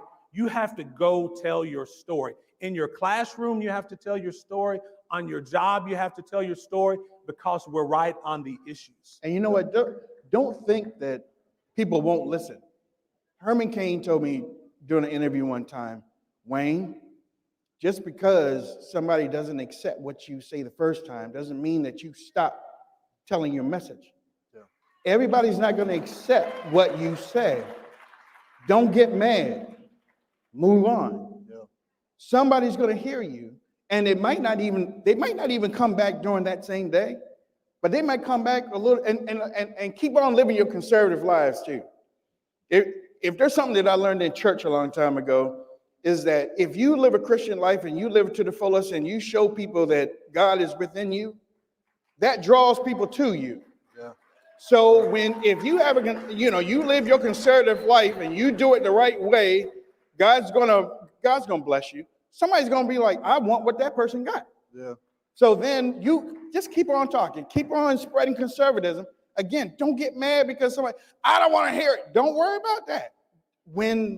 Because somebody else way in the back, I want to hear what that person got to say. Yeah, that's true. You know, I'm a preacher's kid, so I can just say amen. All right. So, Spencer, you can't talk about the mob without talking about the mob destruction of business, right? And we had two mobs over the summer. We had the mob of the state that decided that they were going to literally say businesses could not open.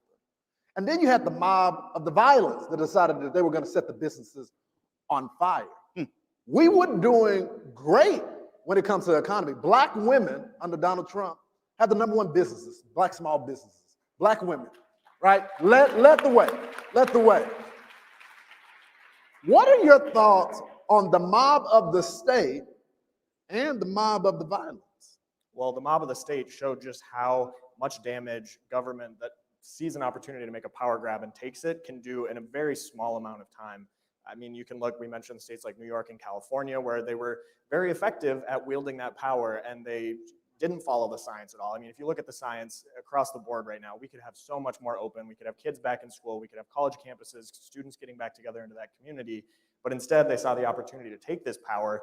And on that point, what scares me is now they realize how easy it is to do that. Yeah. We did not put up, I don't think, enough of a fight when it comes to following the science. And now they realize all it takes, a virus with scientific backing that you all of a sudden just ignore the science on, we'll still go along with it. Yeah. So that's what scares me about the mob of the state and how they realize they can wield that power. Then at the same time, just out of example, Washington, D.C., where I live, you have Mayor Bowser shutting down the city, getting rid of indoor dining, doing all these ridiculous things. And then you have the violence breakout. Yep. And so all these businesses that weren't even making an income because they weren't open or able to do anything now also don't have a business to reopen because it's either been firebombed, the windows have been shattered out, everything has just been destroyed and taken from these people. That happened not just in DC, that happened back home in Minneapolis, where a number of people I know had their businesses destroyed by rioters, excuse me.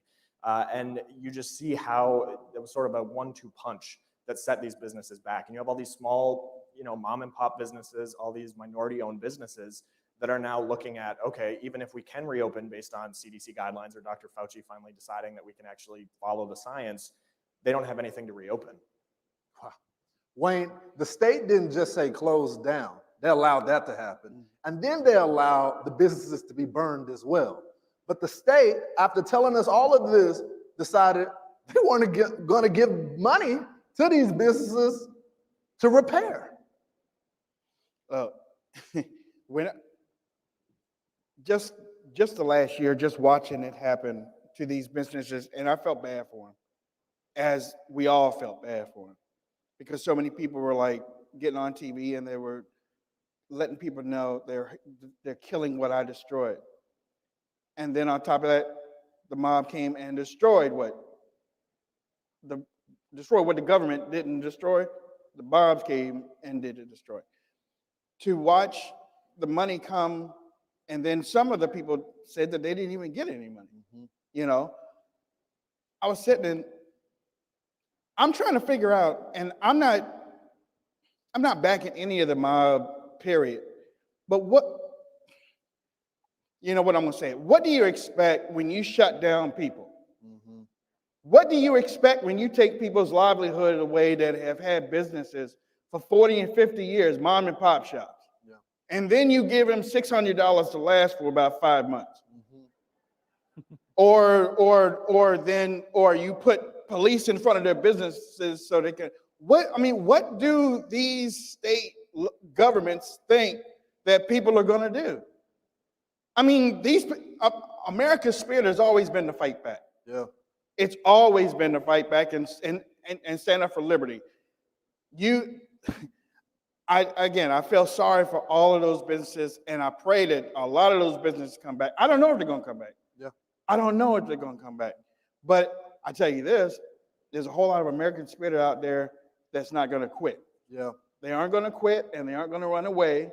And that's what I think is more scary to a whole lot of these government officials, because they're seeing a whole lot of people saying, you're not going to put me down. I'm going to stand up for my rights. Yeah. That's good stuff. That's good stuff. TW, I can go off on the Democrats all day, but this is what I expect from them. Yeah. What about the Republicans?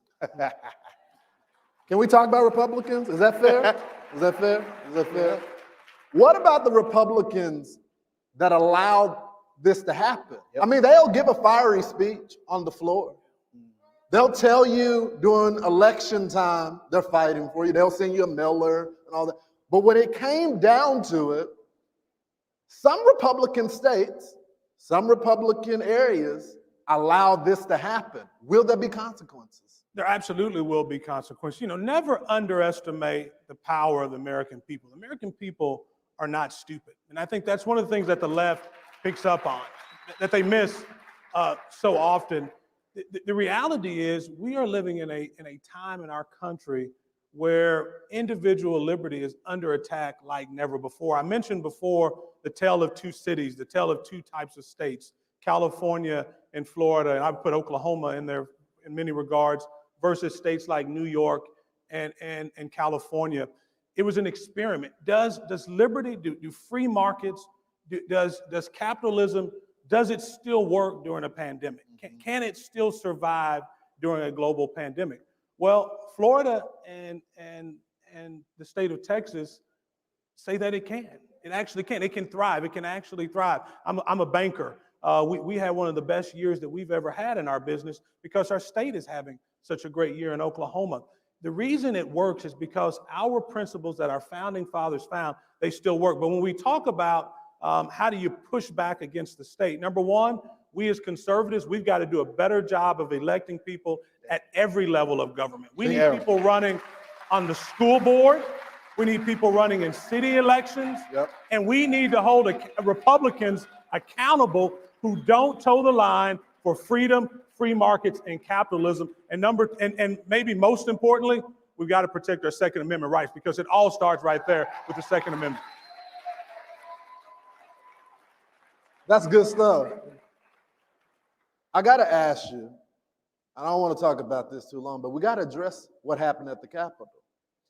Because some people decided to disgrace the movement by storming the Capitol. And when I'm in the airport, when I'm talking in communities, they tell me they're upset at the people that stormed the Capitol is because they gave the liberal media credibility in that moment. It was everything that they had described the Trump and the MAGA movement before it even ever happened as. And the majority of people, they don't believe in that. They don't believe in assaulting cops at the Capitol, storming the Capitol, saying hang Mike Pence. They don't believe that. And so there was a mourning period because they have always been painted that way. What would you say to the people in this audience that feel just like that? That's you, Wayne. That's you. Look, you're talking to somebody that covered it and got kicked off YouTube for covering it. I don't know, man. I'm serious. I don't know. I mean, I go back to what I said before. There's a lot of people there. There's a lot of people there. The Antifa was there. BLM was there. MAGA people were there. Yeah. Everybody was there. And if Joe Biden wants to talk unity, there was unity there on that day because America is sick and tired of being pushed down. And we're sorry for, well, a lot of people are sorry for what happened there. But in watching the individuals do those things and whatnot, all I can say is somebody, I really don't know. There's so many emotions with that. Well, I'll tell you. There's so many emotions with that, Lauren. I'll tell you what it is. And Spencer, I'll let you pick up on this. During the summer, I saw people that were peaceful. And then you saw people that were violent at night. I condemned it, and I said it was wrong. And then I saw people that peacefully protested. The president came and spoke to them, and then there were some knuckleheads decided that they were going to storm the Capitol. And I condemned that. I guess what I'm saying is maybe we're more alike than we give ourselves credit for. Yeah. Maybe, just maybe, in every movement, there are bad apples, and there are people that stand when their liberties, or they feel like their liberties, aren't being taken seriously. So maybe, just maybe, we should start looking at each other as Americans, and when there is disagreements, we should duke it out intellectually. Go ahead, I'll let you pick up. Round of applause for that for sure. No, you're exactly right. There are bad apples on either side. And this is something we see when we go to college campuses all the time. You know, anytime we show up on a liberal campus, there's bound to be opposition. And a lot of times that opposition is peaceful. There's a First Amendment zone. Our same right that allows conservatives to speak on that campus allows the liberal students to protest peacefully and following the guidelines outside. And that is totally fine with us. We invite everybody who disagrees to come in. We give them first preference to ask a question of our speaker. There's nothing wrong with that lively and robust free exchange of ideas. That's what we need to have. But then you do have these groups on both sides, like you pointed out, where whether it's Antifa at Berkeley or somebody somewhere else, they mess up the whole system and this idea that, again, we should all be able to come together and say we are either in a country, Americans first, or on a college campus, we're all students here working towards the same goal of learning and hearing new ideas and broadening our horizons. And that just gets completely thrown to the side whenever somebody decides to choose violence, physical violence, over, like you were saying, duking it out intellectually, which is what college should be. That's why you go, is to have these hard discussions, and the left has just completely taken that away. TW, I cannot end this panel without giving the folks out there a call to action, right? We just We just can't talk about the mob, the violence. We can't talk about the GOP. We just cannot talk about it without sending them out there to do something about it. What is your message to them? My message to conservatives today is, number one, do not buy the left's message of identity politics.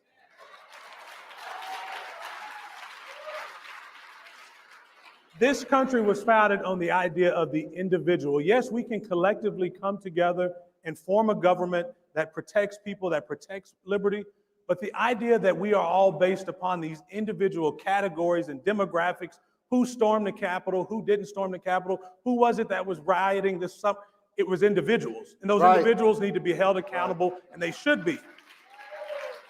And the reason is, when you buy into this idea of identity politics, the reason it creates a challenge is because all of a sudden America, you start buying into the idea of the left's idea that America is systemically racist. Now, you've heard that. How many of you have heard that before? Systemically racist. Well, let me tell you today, America is not systemically racist. America is the land of systemic opportunity. And it is a place for systemic opportunity for any man, any woman, any gender, any sex, any individual who wants to work hard, who wants to save, and who wants to give back to their community.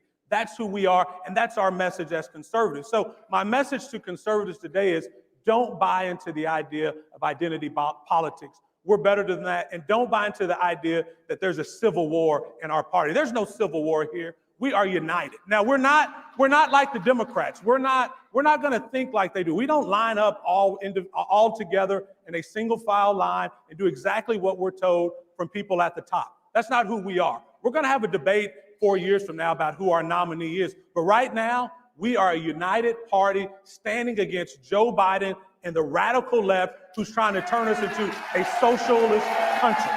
That's who we are. And you know what? And I think that you also have to add on to that is what you said earlier, and I said all the time on my radio show. You have to get into community politics. You have to get into local elections.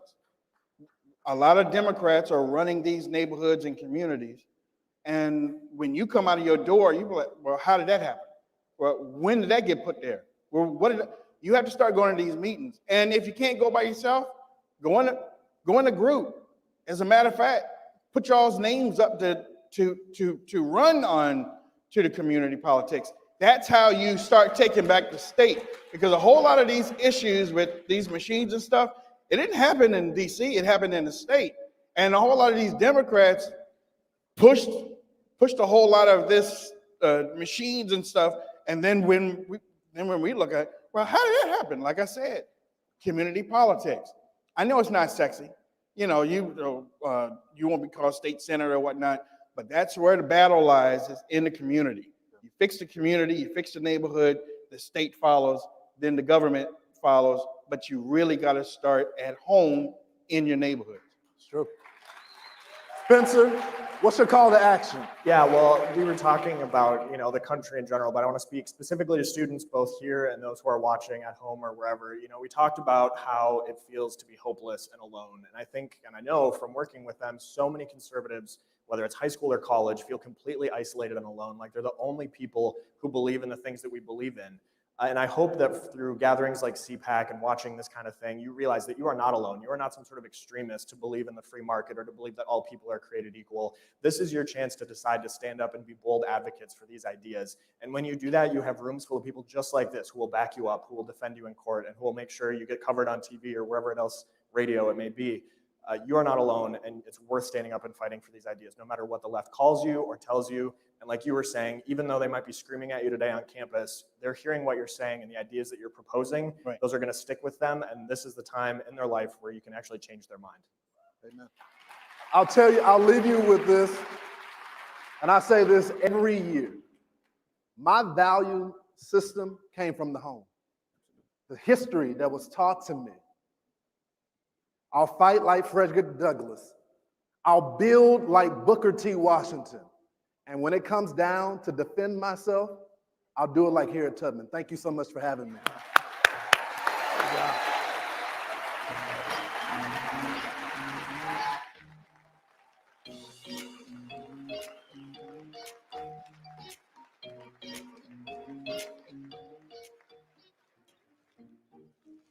What are you doing? Need a box and a shipping label? No, I missed the sign-up period for my health care. So now I need to make it to next year without getting hurt. Did you look into Liberty Health Share? Sign up any time of year. No, I didn't. Didn't think so.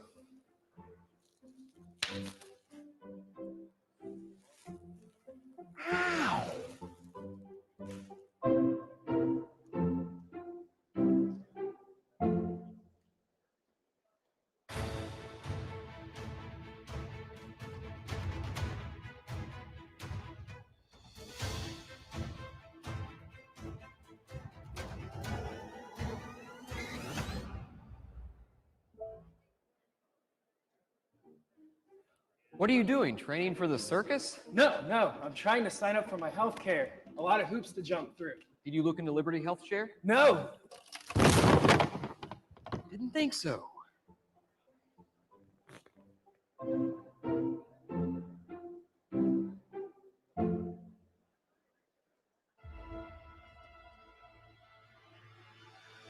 This corridor is more than an energy project. It's an attack the weak against the strong. We as conservatives have ultimate faith in people. This is Bethlehem, the birthplace of Jesus. Give it to God. He is doing this for a reason. This is about veterans as they see themselves. This is one sick person. There is a way to find justice. At home with me, Paula Dean. I show you how to be happy in a hurt. Absolutely beautiful. We have a history. We should learn from the history. I think the best way you can thank me for being a veteran is be a good American. Mr. Gorbachev, tear down this wall.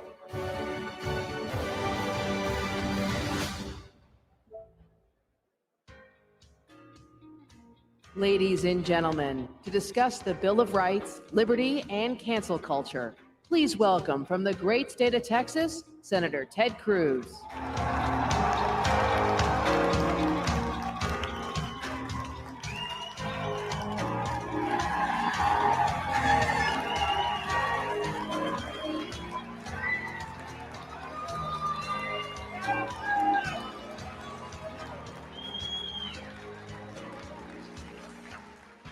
God bless CPAC. I gotta say, Orlando is awesome. It's not as nice as Cancun.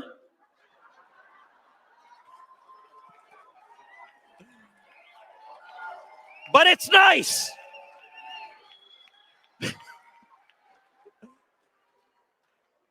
And I gotta say, what an amazing array of speakers here at CPAC. For a second there, I thought we were in Des Moines.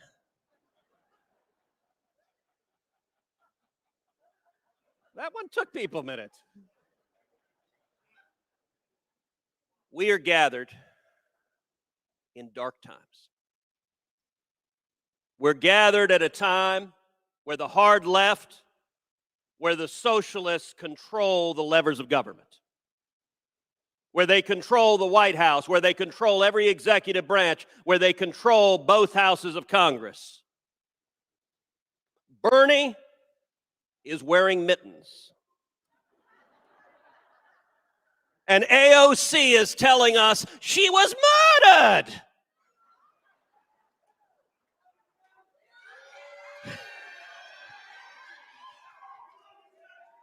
And the media desperately wants to see a Republican civil war.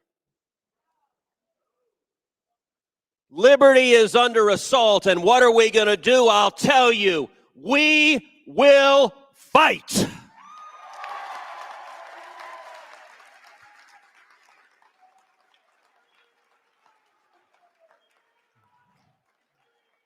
Listen to William Wallace.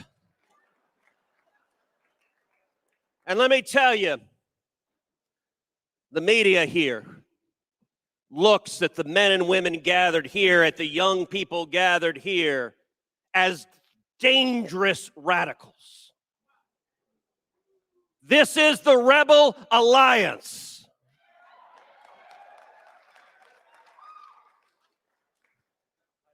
And Vader and the Emperor, and let's be clear, they're not your father, are terrified of the rebels who are here, and I'm proud to tell you, Gina Carano is standing with us.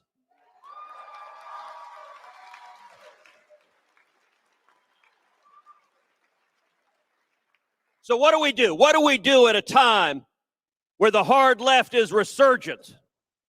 Two very simple things. Number one, we defend liberty. Look, are there tensions in our party? Sure, because we believe in diversity. We believe in individuality. Different people have different views. We aren't the Borg enforcing. Okay, I may have committed a cardinal sin mixing Star Wars and Star Trek. That next thing you know, you're going to cross the streams and the Stay Puft Marshmallow Man's going to come. We were just too many terrible references there. We don't believe in uniformity, but I'll tell you what can unite conservatives and libertarians and those who value the Constitution and the Bill of Rights is a love of liberty.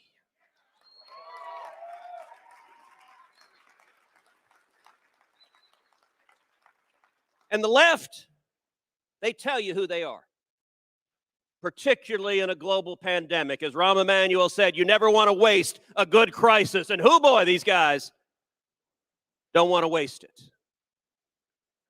You see statists in California putting 37 tons of sand in a skate park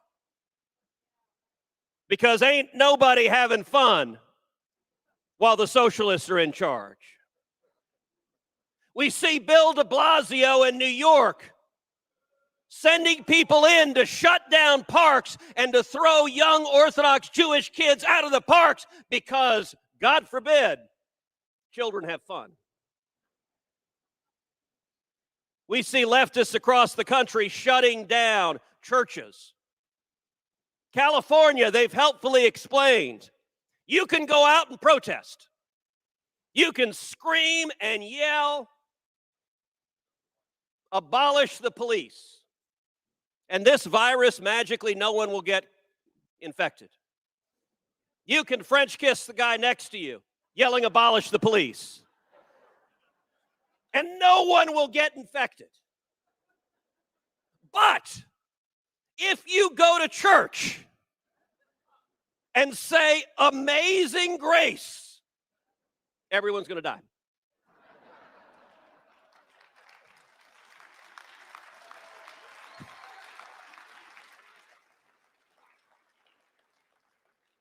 By the way, how many of y'all have eaten at a restaurant in the last 6 months? Can I just stop and say how strange the rules are right now? I want to understand how this virus works. So when you walk in, you got to put your mask on. Sadly, I've got two. You walk in, you got to put your mask on. You sit down, you take your mask off. See, apparently the virus is actually connected to elevation. No, remember, this is all about science. It's actually, it may not be elevation. I think it's that there are hormones that are released in your thighs when you're sitting. So you can sit at the table and there's no virus being transmitted. But if you stand up, put the mask on.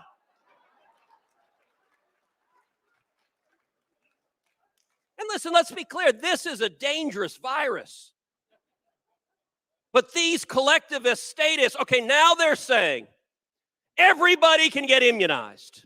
We can have herd immunity everywhere, and we're going to wear masks for the next 300 years. And by the way, not just one mask, 2, 3, 4. You can't have too many masks. How much virtue do you want to signal?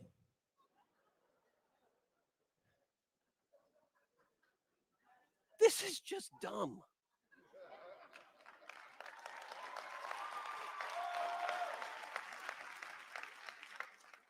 You know, the U.S. Capitol has giant fences with razor wires and 5,000 National Guard standing out front because the Democrats are convinced that political theater helps them.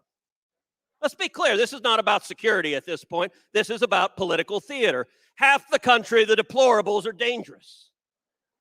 And they're going to turn the Capitol into a military outpost in Baghdad just to have their compliant media echo that message. But do you know what terrifies every one of these statists? The truth. Liberty's powerful. Liberty's persuasive. Liberty is fun. You know, last week, we lost the great Rush Limbaugh.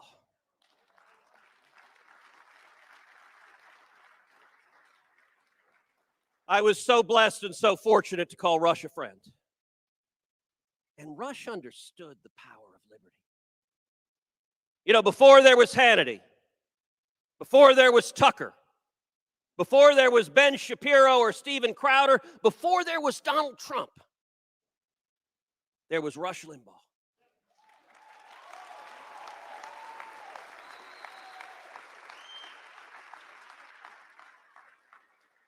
And before there was Section 230, there was something called the Fairness Doctrine, which gave leftists in Washington the power to silence views they didn't like. We got rid of the Fairness Doctrine, and Rush Limbaugh started by going on one AM station, and then a second AM station, and then a third, and then a fourth, and then a fifth, and the voice of liberty spread like prairie fire. And let me tell you right now, in Los Angeles, there's some skater kid who's 19, who's told that it's hip and chic and cool to be a leftist socialist man, who's going to hear a message. Wait a second, these guys don't want me to speak, think, have fun, do what I want to do. The message of liberty is profoundly subversive. The left believes in rigid conformity. We believe in diversity, free speech. You can say whatever you want, no matter how dumb it is. And by the way, in Washington, D.C., we test that proposition.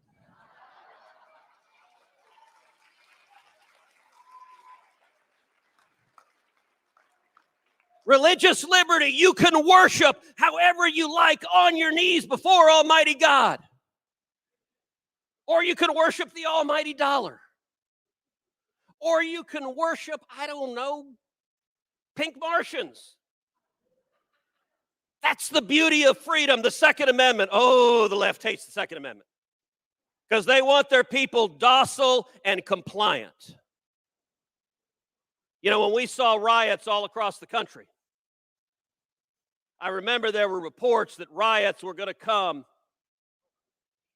into suburban, mostly peaceful, fiery, but mostly peaceful. There were reports riots were going to come into the suburbs. I got to tell you, in Houston, where I live, there weren't any rioters. Because let's be very clear, if there had been, they would discover what the state of Texas thinks about the Second Amendment right to keep and bear arms.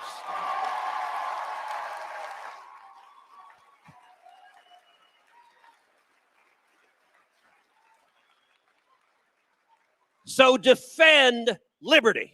But number two, have fun. Have fun. You know, so many on the right, they act like they got a stick inserted somewhere it doesn't belong.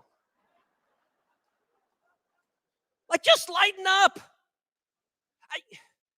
Especially now, the left, they are shrill. They are angry.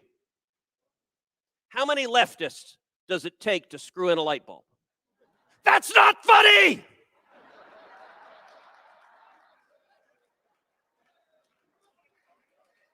Like, God bless. Who would want to be around these people? You know, Jerry Seinfeld doesn't tell comedy anymore because any joke that's funny is canceled. You know, SNL is unwatchable. The late night comedy, they stand up and say, we hate Donald Trump. Yeah, no kidding. We didn't get that the last 9,000 times you told that. You know, in 2020, the New York Times reported that 60% of women named Karen voted for Joe Biden. That's actually real. You can look it up, the fact checkers. That's what the New York Times reported. And I'm willing to bet 80% of the men named Karen voted for Joe Biden.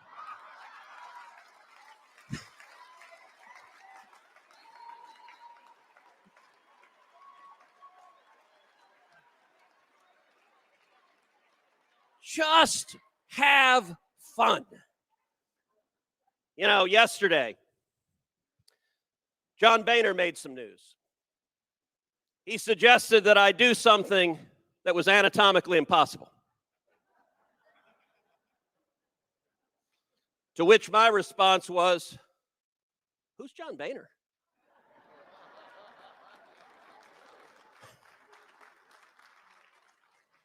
And you know what? There are a whole lot of voices in Washington that want to just erase the last 4 years.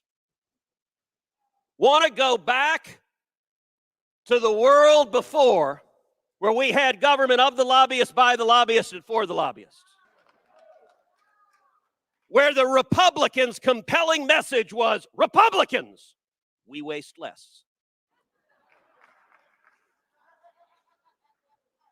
And they look at Donald J. Trump and they look at the millions and millions of people inspired who went to battle fighting alongside President Trump, and they're terrified.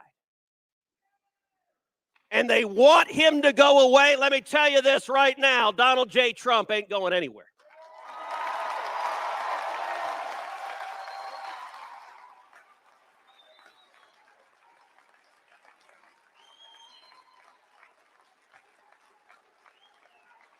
And the Republican Party is not the party just of the country clubs. The Republican Party is the party of steel workers and construction workers and pipeline workers and taxi cab drivers and cops and firefighters and waiters and waitresses and the men and women with calluses on their hands who are working for this country.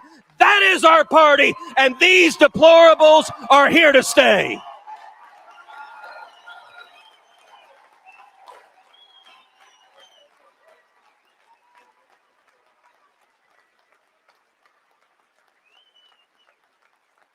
Every one of you has a platform.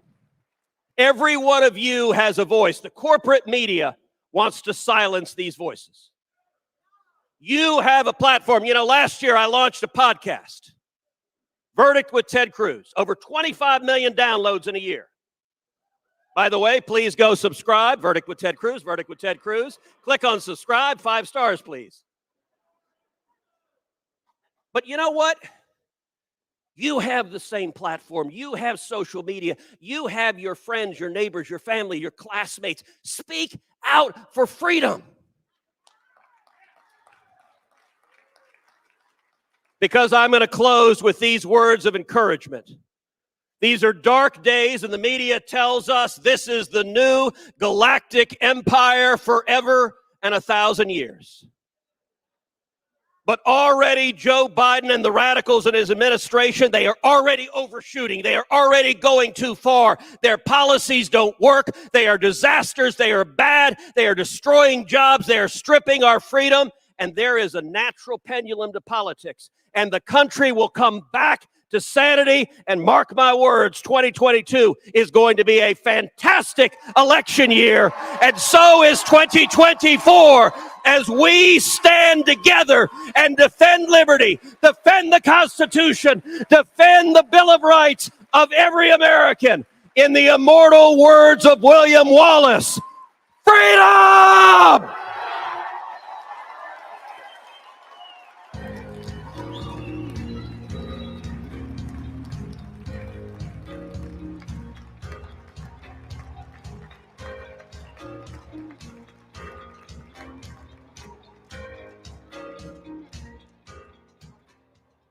Don't you agree we need voter ID and clean election rolls? Well, your Judicial Watch is in federal court right now fighting to make sure your elections will be fair and honest. Politicians don't want you to know what they're up to. Secret slush funds, secret emails, and pay to play. Judicial Watch is your watchdog in Washington, D.C., shining the light of transparency on our nation's capital.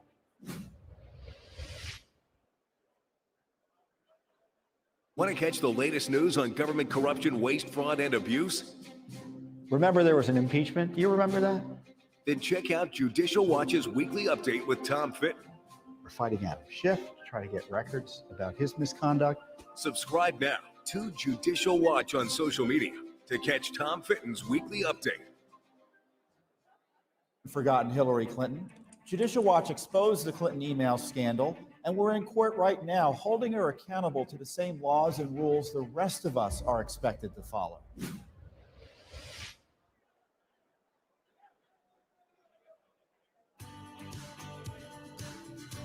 Ladies and gentlemen, this is Protecting Elections Part 1. Voting is democracy, while we must protect elections, with remarks by Fox News contributor DeRoy Murdoch.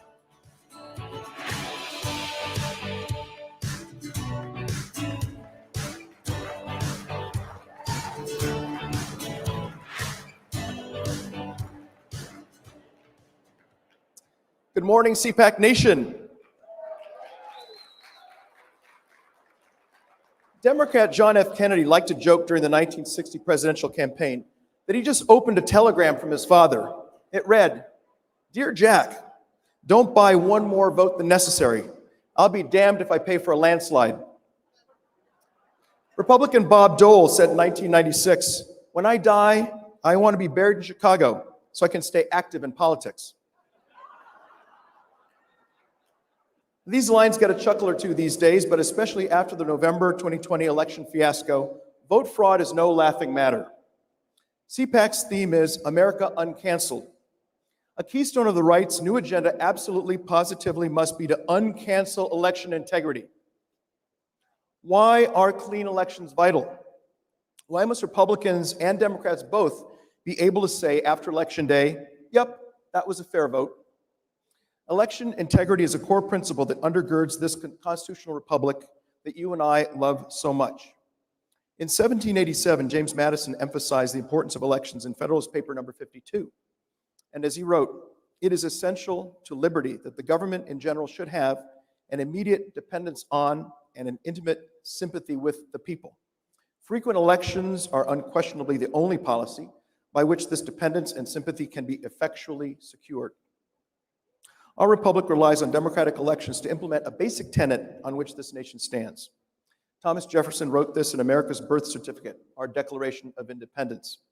To secure the rights endowed by our Creator, governments are instituted among men, deriving their just powers from the consent of the governed. Through elections, we give our representatives our consent to be governed. Absent this consent, our founding fathers believed, government is illegitimate. Furthermore, since all men are created equal, our elections should empower one man with one vote. These words were taken quite literally for 144 years. Eventually, in 1920, we embraced the concept of one woman, one vote. And with the Voting Rights Act of 1965, we finally abolished the idea that one had to be white to vote. This proves for all the consulistas and wokistanis out there that America is not perfect, and we have made mistakes along the way, some of them huge, but we always try to do better. And sooner or later, either we get it right, or at least we do it better than damn near any place else on this planet.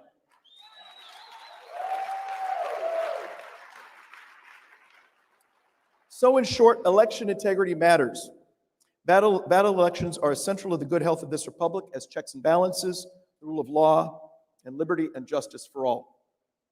Alas, this guiding concept is in huge trouble these days. Despite the left's relentless lies, vote fraud is a problem. For concrete proof, check the Heritage Foundation's priceless vote fraud database. Heritage Foundation has detailed so far 1,130 criminal convictions for vote fraud. No, not accusations, not indictments, but criminal convictions, 1,130 of them. So don't tell me that vote fraud is just some right-wing hallucination. The November 2020 election was a nightmare. Judges and other officials made last-minute rule changes that only state legislators were authorized to enact, as the U.S. Constitution requires. Mysterious late-night ballot dumps triggered huge lopsided vote spikes for Joe Biden. Multiple affidavits offered sworn eyewitness reports of cars with out-of-state license plates unloading piles of ballots at counting centers in the wee small hours. Such shenanigans and many more infected Georgia, Michigan, Nevada, Pennsylvania, and Wisconsin. No wonder a November 18 Reuters survey found that 39% of Americans believe, quote, the election was rigged, unquote. This included 67% of Republicans, 31% of independents, and even 17% of Democrats. Willfully blind leftists ridicule the right's complaints about fake ballots and election irregularities because they were not widespread. Well, how widespread must vote fraud be before the left shares our concerns? Will that require 10,000 bogus ballots? 1 million phony votes? Here's a modest proposal.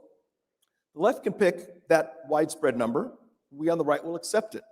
And in turn, the right will decide which leftists will have their genuine votes canceled by those widespread fraudulent ballots. Let's start with Rachel Maddow, Chuck Todd, Joy Reid, Chris Cuomo, Nancy Pelosi, and Chuck Schumer.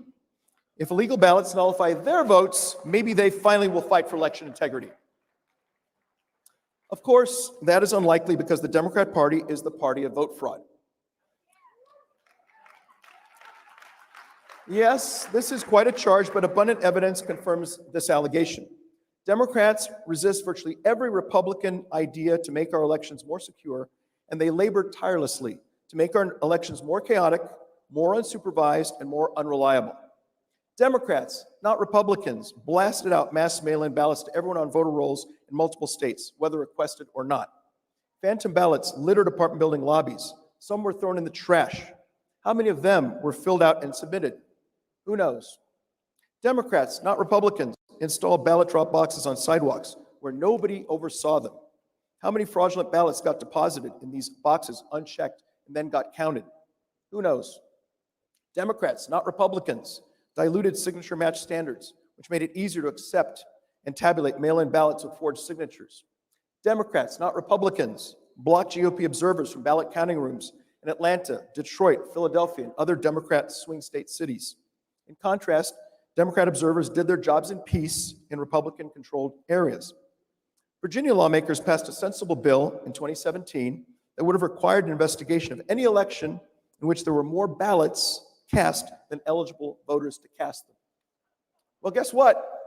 Former Governor Terry McAuliffe, a Democrat, not a Republican, vetoed that measure.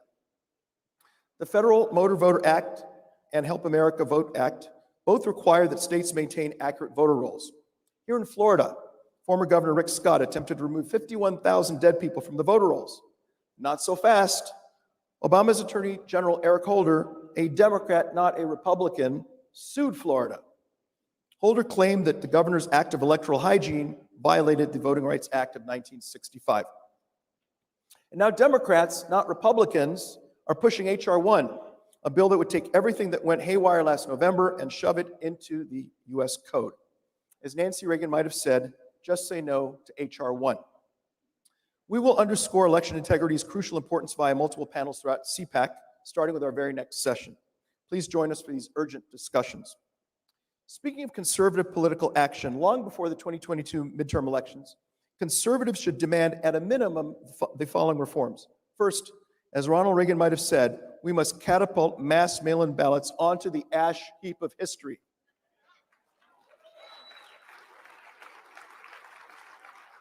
Second, absentee ballots must be limited to the old, the sick, the infirm, and what a concept, people who will be absent on election day.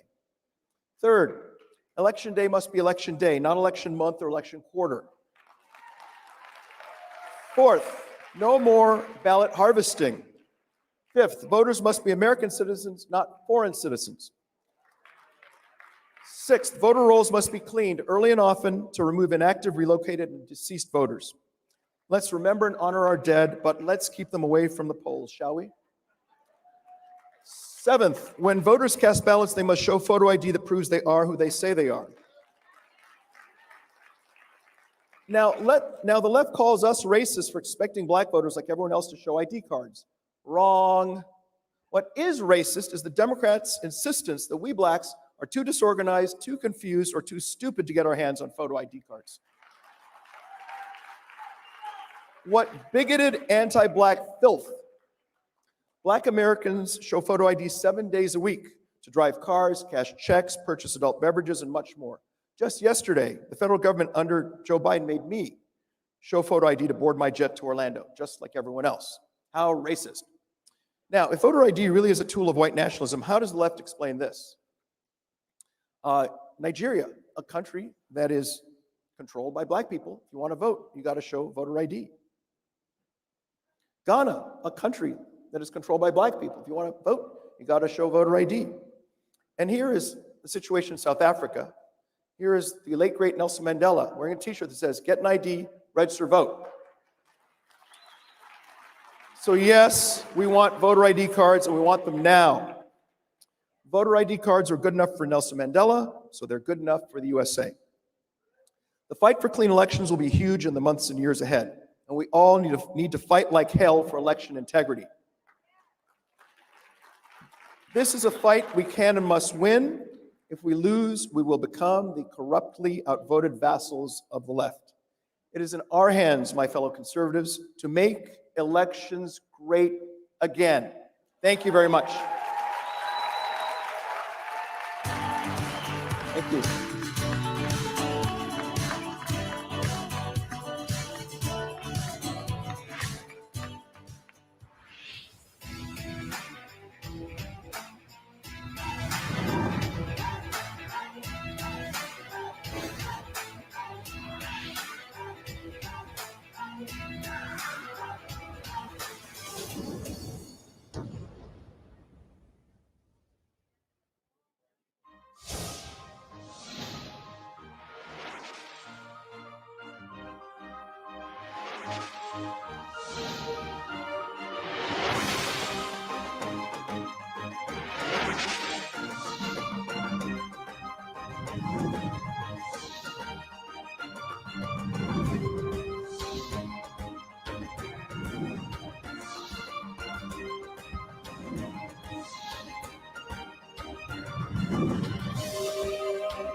Ladies and gentlemen, this is Protecting Elections Part 2, Other Culprits, Why Judges and the Media Refuse to Look at the Evidence. Please welcome, from the Banal Law Group, Jesse Banal, Fox News contributor, DeRoy Murdoch, from the Heritage Foundation, Hans von Spakovsky, and our moderator from the American Conservative Union Foundation, Denise Cohn. We over here? Go.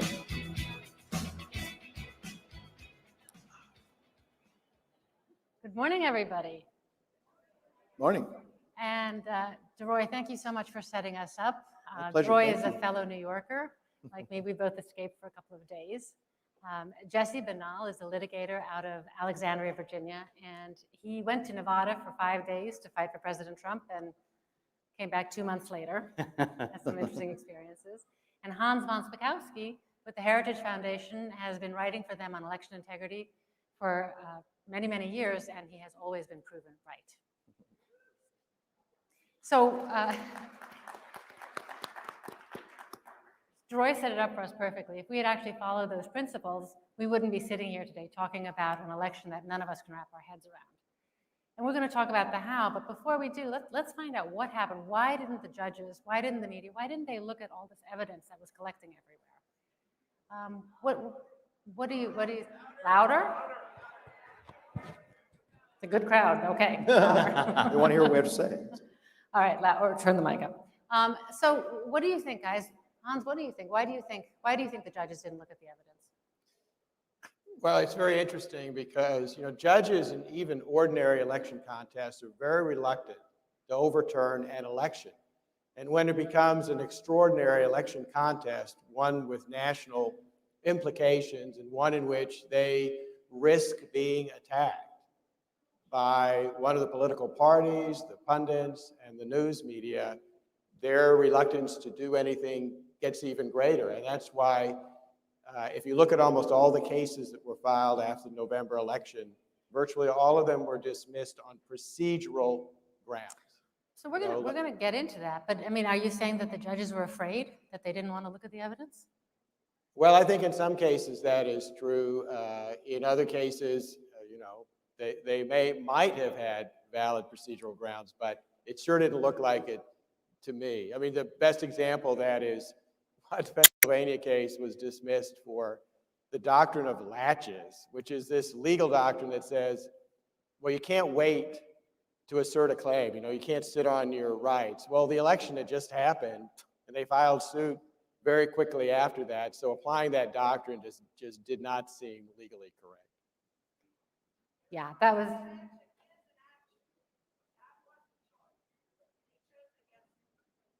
Why do you think the judges didn't look at? Well, Hans von Spakovsky is always right. He's right again today. I think the judges didn't want to get involved. I think essentially they didn't do their jobs. And I think it's a bit like, imagine you're watching Game 7 of the World Series. It's the bottom of the ninth. Teams are tied. Bases are loaded. And the runner on third base tries to steal home, dives into home base. He reaches home base at the same time that the catcher catches him with his mitt. Everybody's wondering, is he safe? Is he out? Everyone looks at the home plate umpire and goes, why are you looking at me? I don't want to get involved. He turns around and walks out the door. All right? So what happens? Rather than either make a good call or a bad call, but at least make a call, he doesn't make a call. And what happens? The fans in the stands start fighting with each other, and chaos ensues. The Supreme Court did this when they did not get involved in the Texas case. They should have heard the case. They should have heard the evidence. I think even if they'd heard the evidence, even if they made a decision with which we disagree, we'd all be able to say, well, at least we had our day in court. They said, whatever, we don't want to get involved. No, they should have got involved. That's their jobs. Their job is to get involved in the tough cases, not the easy cases, the tough cases, and give us a ruling, and they didn't. And it's to their profound discredit that they didn't do so, and largely, I think, bear a lot of the responsibility for the chaos that ensued. And that's continuing, right? And that's continuing because just last week the Supreme it's continuing because just last week the Supreme Court said they weren't going to look at a whole bunch of other cases. And again, they're so not. It's going to remain unresolved. Yeah, what's the excuse now? They don't want to get involved. So next election, we're going to deal with this again. They need to get in. Well, I hope they make decisions we like, but even if they don't make decisions we dislike, at least we'll know what the rules are. We can proceed rather than just operate in a fog. Jesse, you had some thoughts about the judges and I do. I think both of those are excellent points why this happened, but there's another aspect of it too, and that is that actually judges, technically speaking, are human beings. And I understand that they were also lawyers at one point in their career, but when they're serving as judges, they're also human beings. And when you have judges that are doing these taking on these cases, they're also going home and they're watching the media. So when the media has this narrative that there is no voter fraud, that it's debunked, it's baseless, and they say the same thing over and over and over again in one of the most enraging but successful gaslighting attempts in American history, judges are actually at home watching that. And they don't want to be the first one to go out there and say that the emperor has no clothes. And so you get in this circle of disinformation where the media starts the lie. You know, our friends right there in the media, a lot of them, they start the lie that there's no voter fraud, and they start saying baseless without any basis for saying that it's baseless. And then judges go ahead and base their decisions on that, and then the media comes back and points to the judges who are really already doing what the media tells them to do in a lot of cases, saying, see, judges are agreeing with them. So it's a circle of disinformation. Yeah, and so they're creating a story, but they're not actually investigating either, right? But the media is not actually investigating the situation either. It's incredible. They have completely abdicated their roles to be the fourth estate and to go out there and try to, be gumshoes and get to the bottom of this by saying, actually, let's look at this evidence. Let's look at this, the huge amount of data that we had in Nevada, for instance, to actually see whether or not it's accurate. They never dug into any of that. They, right or wrong, they never tried to dig into the facts about voter fraud. They just said it doesn't exist. Right. And I can give an example of this to show how things have changed in the media. Look, we're in Florida, right? We're in Orlando, okay? Well, in 1997, there was a mayor's race in Miami, okay? There were all these stories and claims that fraud may have occurred in that election. So the Miami Herald actually assigned a huge group of reporters to investigate the case. They went out, they interviewed witnesses, they interviewed voters, and they uncovered a voter fraud conspiracy that ended up in court. A judge overturned the election, said there were probably at least 5,000 fraudulent ballots cast in that election. Dozens of individuals were indicted, criminally charged, and convicted. And the Miami Herald won a Pulitzer Prize for its work. Okay? You didn't see that same kind of activity after this last election. And in fact, last fall, before the election, USA Today, PBS Frontline, assigned more than a dozen reporters to investigate me and the election fraud database that we maintain at the Heritage Foundation, which has over 1,300 proven cases of fraud. And what were the reporters doing? Going through our database, case by case by case, trying to find a mistake, rather than actually going out and investigating the kind of claims Jesse is talking about, where you go interview the witnesses and see what their credibility is and what their stories are. No, I think that's absolutely correct. I mean, one of my huge frustrations as a Fox News contributor and someone who's on TV and on radio is hearing these, my brethren in the media say, oh, there's no evidence of vote fraud. It got to the point where I would go on television, and I wrote about a dozen articles about vote fraud in addition to the TV and radio appearances I did. And I put one article in a file and another, until I had probably a stack about that big, 4 folders, 4 files like this. And I go on there and say, oh, no evidence? Well, then please explain all this stuff.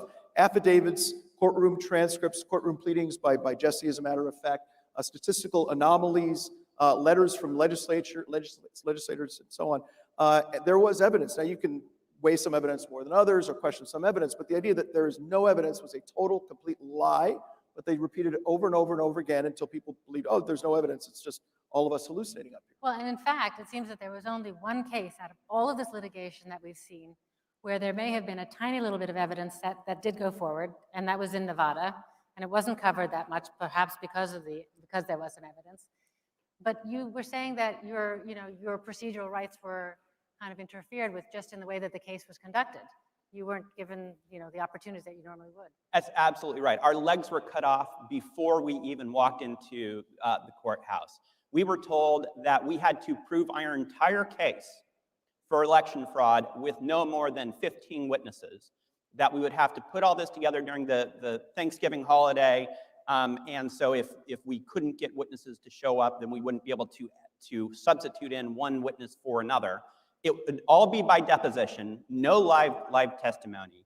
And we were given no meaningful opportunity to actually go out there and prove our case. We had 30 witnesses that were ready to go. And half of our witnesses were taken away from us at the very first status conference in the case. When it came to our appeal, the Supreme Court of Nevada gave us slightly over 2 hours to file our appellate brief. 2 hours. Normally, that's something that you get at least months for.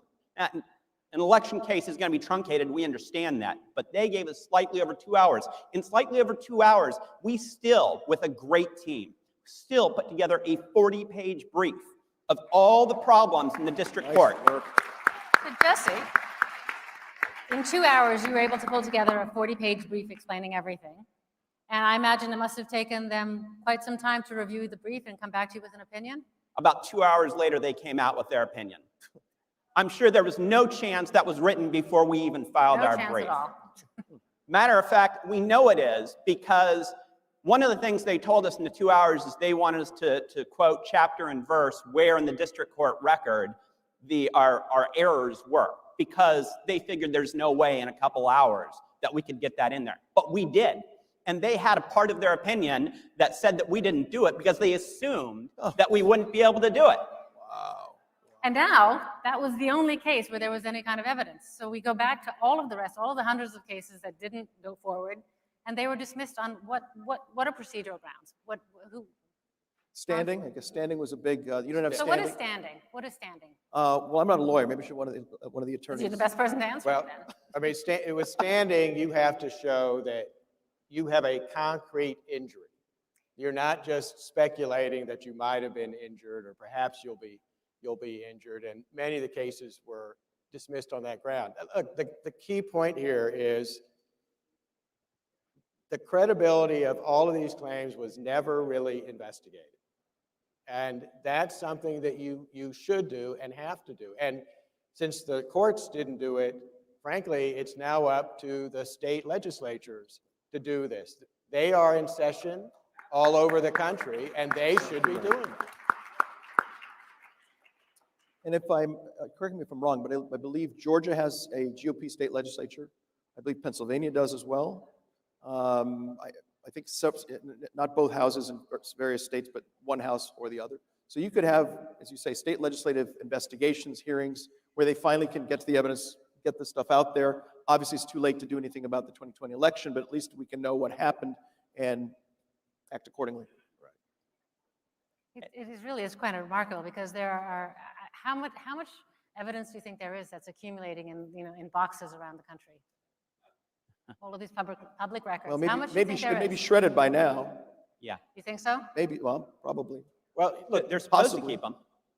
Is what? They don't always keep them. They're supposed to keep them, but it's unfortunately far too common for a lot of these local officials to maybe not keep up with their document retention requirements because in many cases they know about the voter fraud, but they're unfortunately looking out for their own necks, and they're perhaps not that concerned about the voter fraud because they know that the voter fraud is going their direction.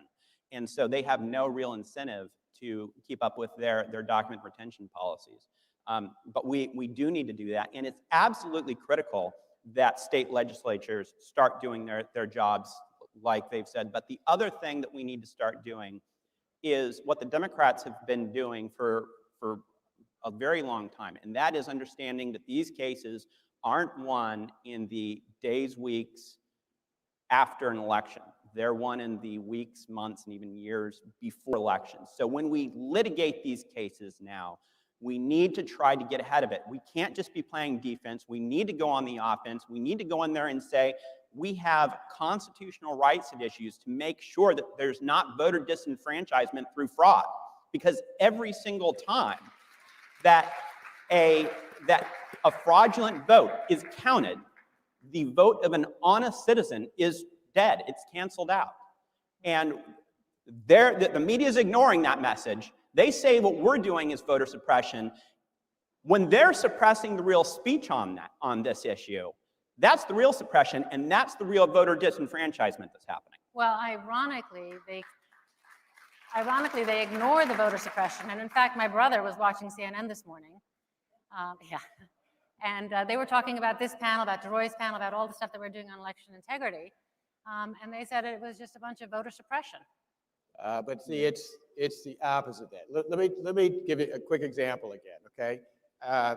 Shortly before the election, I actually published a paper at the Heritage Foundation. There was a study of 4 proven absentee ballot fraud cases from across the country, including that Miami mayor's race that I talked about, and in which elections were overturned because of the fraud. And let me tell you what the common factor was in almost all of those cases. The people engaging in the fraud, stealing the election, submitting fraudulent ballots, who do you think they picked on? What they picked on was the most vulnerable populations. They were going after, as they said in the Indiana case, the elderly, people for whom English is not the first language. Yep. Folks who are voting for the first time. They were going after the poor and the people who wouldn't know that what's going on is wrong, who wouldn't complain about it. So those are the populations who are picked on by the folks who want to steal elections.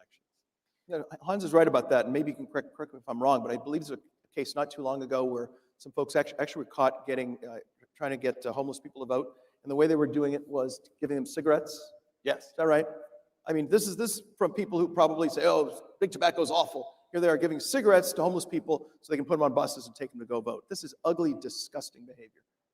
And by the way, I think one thing that would help a lot, has not come up yet, but I go through very often I've gone through the excellent database that Hans and his team have put together at the Heritage Foundation. And you can read the specifics on these cases, the location, the dates, the circumstances, and the punishments. And almost always what you see is probation, suspended sentence, small fine, oh, don't do that again. This is going to keep going unless we start putting people in jail, locking them up behind bars, and when people see... You know what, Troy? I'm gonna. When fraudulent political actors find themselves behind bars, not for a week or two, but I'm talking months and years, then maybe this will start tapering off. Right now, there's no disincentive to do it. Why not steal election? You know, maybe you'll have to, do a little community service or something. This is an issue. Probably won't be caught. Is it stolen, or was it that the laws were weakened so much leading into the election that there was plenty of room for error, and it's very hard to distinguish between when people are innocently making mistakes and their votes, which should not be counted, are being counted. And that's the kind of thing that we would have discovered had we actually taken a look at the evidence. It's not necessarily the most nefarious thing that people are looking at. It could be just human error that was sufficient enough. Maybe.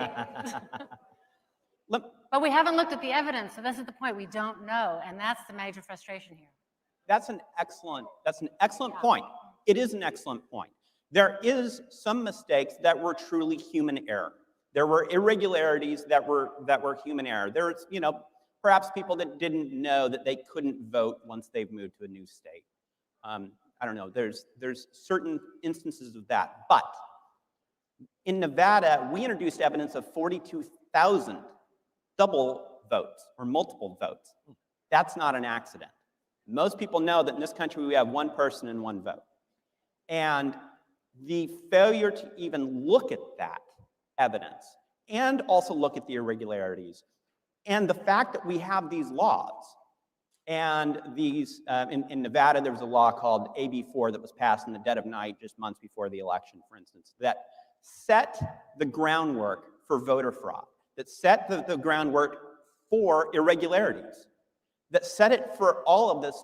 And lo and behold, the stage was set and the fraud and the irregularities came. Now, you testified to this in the U.S. Senate, didn't you? I did. Did everybody see it on YouTube?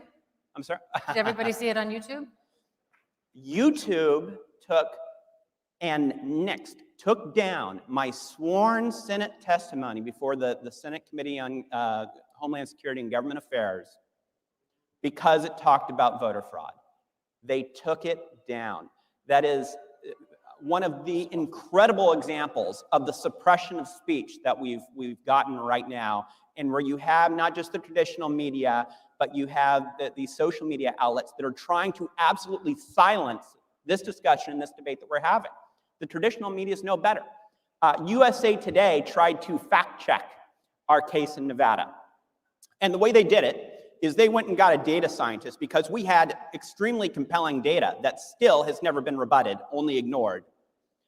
And USA Today got this data scientist to say, oh, they didn't, the data evidence didn't show which reports and data it was looking at. That's just absolutely wrong. It was in the expert report, and our expert was deposed in cross-examination by one of the main partners at Perkins Coie. It is hogwash to say that we didn't give him that information. And the next thing that USA Today, the fact checker, did was read the court's opinion and say, well, the court disagreed with this, so it must be false. Again, we get back into this circle of disinformation. You mentioned mistakes. There are mistakes. People sometimes do something innocently, which they shouldn't do. But we have affidavits. Affidavits are evidence. This is among the evidence that the media refused to read were all these affidavits. Well, I think about 1,000 by people who saw things that they thought were funny, unusual, illegal, as the case may be. I was fascinated by some affidavits out of Georgia by election observers, including a couple of Democrats who said that they saw these ballots for Biden, absentee ballots. Absentee ballots leave the registrar of voters. They fold them, they put them in envelopes, you fill them out, you fold them again, you mail them back. So they have fold marks. Well, these absentee ballots, according to these affidavits, did not have fold marks. They were never folded. And they had votes for Biden and nothing else, nobody voting for House or Congress or City Council, what have you. And the bubbles where you fill in Biden were all pristine, all completely, perfectly filled in and identical, as if done by a machine or something like that. That to me is unusual. That to me sounds pretty illegal. And I think at a minimum, we should have had an investigation of that and seen, was this on the up and up or was this corrupt? Why did that evidence not go forward? What happened there? What Well, did that get thrown out? It didn't go forward. I think you guys can correct me on this, but I believe the judges who saw it in Georgia said, oh, well, we're not going to rule on this. And the case was dismissed. And I'll give you another example in our case on that, is we were able to get in the discovery period, the 4-day discovery period we had in Nevada, evidence of over 4,000 undocumented immigrants voting in Nevada. Discovery where you get the other people to turn over the information that you're looking for so that you can... That's right. And because we didn't turn it over before we had it, the judge wouldn't accept it. The judge wouldn't accept our affidavit evidence after limiting us to 15 witnesses. We tried to get in other witnesses through affidavits because that's all we could do, and the judge wouldn't accept that at all either. What this demonstrates is, look, it is really difficult to prove fraud after an election because you have only a short period of time. It's hard and difficult to gather the evidence, takes a lot of time and resources. And what all of this illustrates is you want to be sure that it doesn't happen in the first place. Yes. And the only way that's going to happen, the only way that's going to happen is two things that have to be done right now. Okay, one of them is stopping, as DeRoy was talking about, H.R. 1, which is coming down the pike this week. Okay, which will basically put in the worst rules you can imagine in all the states and will ban states from having basic security protocols like voter ID laws. But the second thing is getting the state legislatures right now while they're in session to fix all of these problems and all of these issues and doing just basic common sense things like putting in voter ID laws that apply to both in-person and absentee balloting. One of the things that's difficult about H.R. 1 that's coming to the floor of the House next week, and it's designed to federalize all election law, which is really designed to be run by the state legislatures. Has to be run by the states, agreed, per the Constitution. So, yeah, I mean, you're right. The Constitution says that the election laws are supposed to be governed by the states. H.R. 1 says, so H.R. 1 is an Constitution, whatever, we're going to do our own thing, which is sort of their outlook on a lot of things.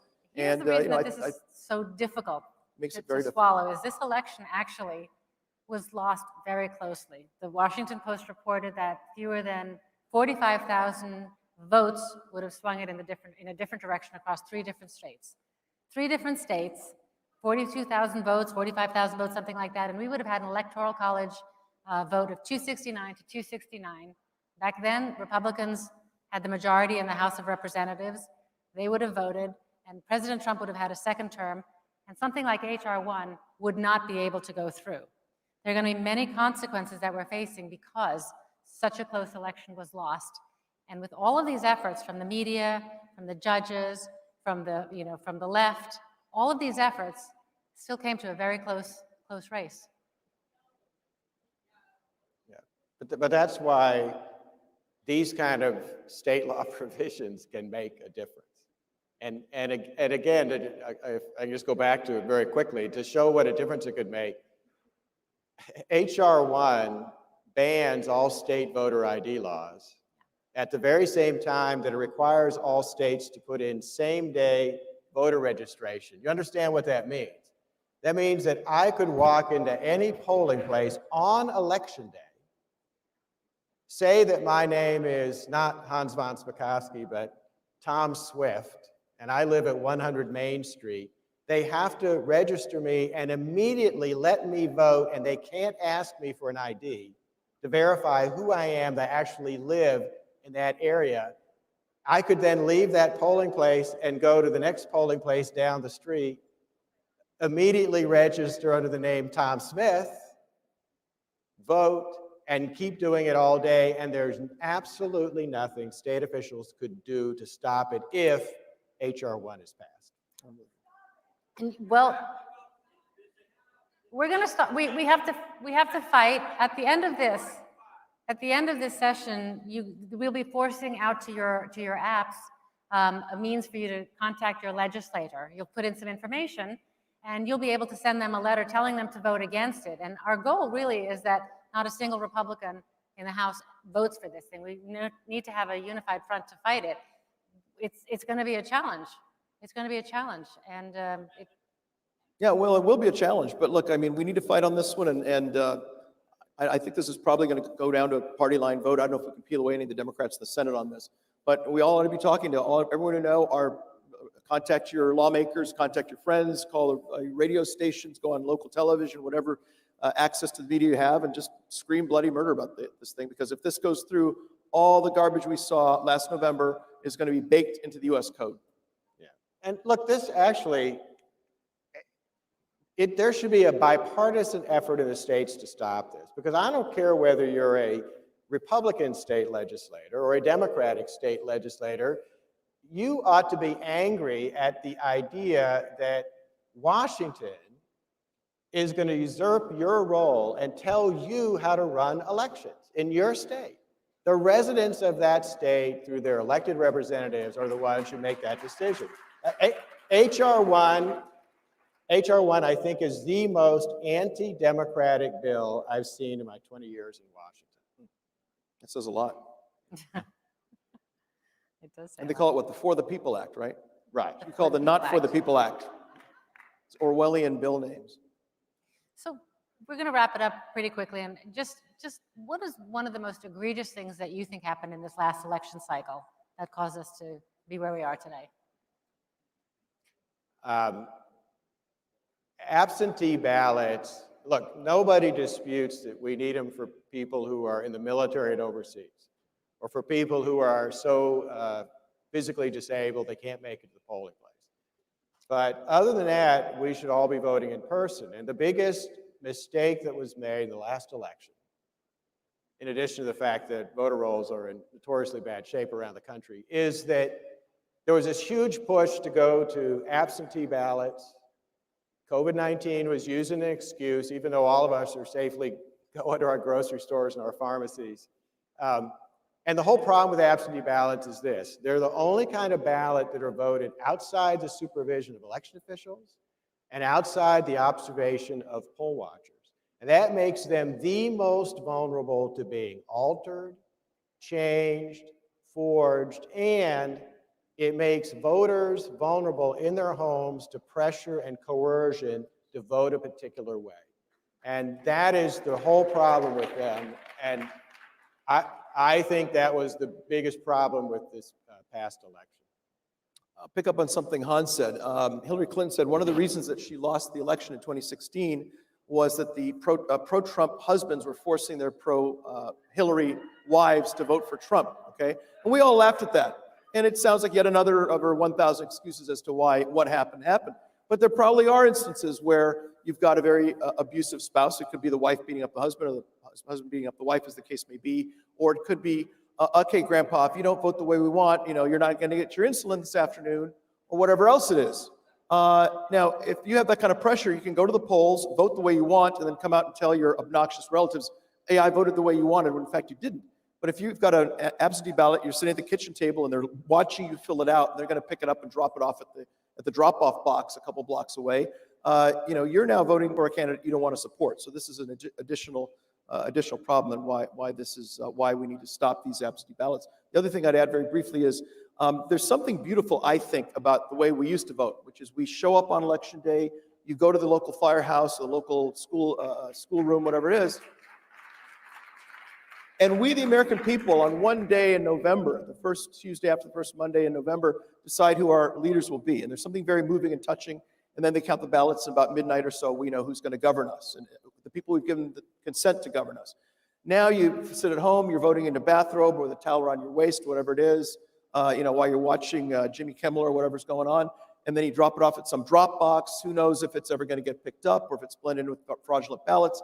And what they've basically done is dumb down elections. So you've got the fraud problem and just this destruction of this beautiful civic ritual of the American people coming together to have democratic elections, our constitutional republic.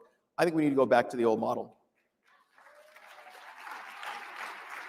We have to have transparency. Sorry? We have to have transparency. That is one of the most important lessons that I think we get out of the 2020 election. That, hey, maybe the Washington Post is onto something, and democracy does die in darkness. Because the kind of darkness we had in 2020 was tons and tons of examples where there was no transparency in the way that votes were being cast and the way that votes were being counted. Right. And that observers were shunned, weren't given meaningful access. There were tons of time where election officials were alone with ballots, which is a horrible, horrible idea. Yeah. We had evidence in Nevada where postal workers were told by their supervisors they had to deliver ballots to undeliverable addresses. And then when we tried to subpoena those postal workers, the Postal Service said, nope, they can't come to court. We're not going to let you not even come to court. You can't even take a deposition of them. We have to have transparency. We have to make sure that like we say, the mail-in voting is just ripe for fraud. The rest of the world almost exclusively does voting in person because of the opportunities for fraud in mail-in voting. And we're supposed to be the gold standard. We have to put a stop in this and making sure there's transparency in the future. It's one of the most important things we can do. There are many things that we have to do, and DeRoy had a great list of them. The American Conservative Union is going to be launching a Center to Protect Elections. And we're going to be counting on everybody here to join us to be activists to fight. We'll be talking more about it towards the end of the election, the end of the conference.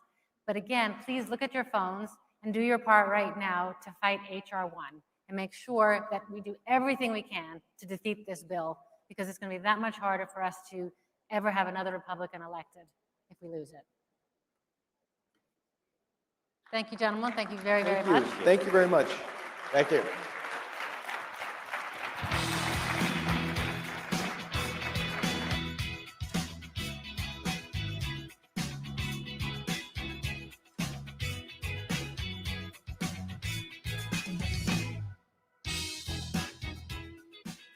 Welcome to Our Freedom Media Group, where freedom is real. Experience all our platforms for yourself now at www.ourfreedommg.com. Tired of restrictive social media platforms? Join Our Freedom Book. Tired of selective video upload and crowdfunding sites? Join Our Freedom Tube or Our Freedom Funding. With features that include live streaming, video calling and messaging, plus a 24/7 friend finder with map geolocation, American owned and made in the USA. We're a place where your freedom of speech will be honored. Exercise your right on a secure social media platform without bias, censors, or bans, where your ideas can compete on a level field. If you're looking for a site that doesn't fact check you and send you to fake jail, a site that cancels cancel culture, then our Freedom Media Group is the freedom you've been waiting for. Sign up today at ourfreedommg.com, where freedom is real.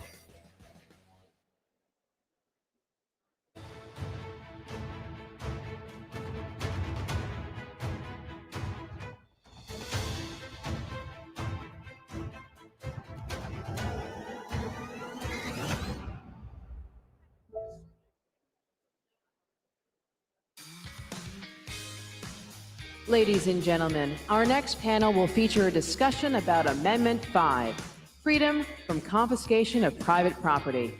Please welcome our panel. From the American Conservative Union Foundation Board, former Nevada Attorney General Adam Laxalt. From Courage to Stand, Shelley Luther. From Atlas Gym, Ian Smith. Moderated by the Washington Examiner's Carrie Pickett.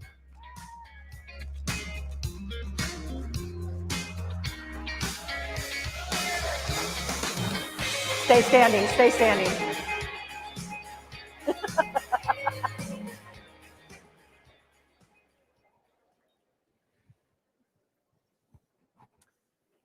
Good morning, CPAC. This is the Fifth Amendment, Freedom from Confiscation of Property panel. I'm Carrie Pickett. I'm the senior campaign reporter at the Washington Examiner and host at SiriusXM Patriot 125. On this panel, we'll discuss how millions of American small businesses were forced to close due to COVID restrictions that prohibited them from operating.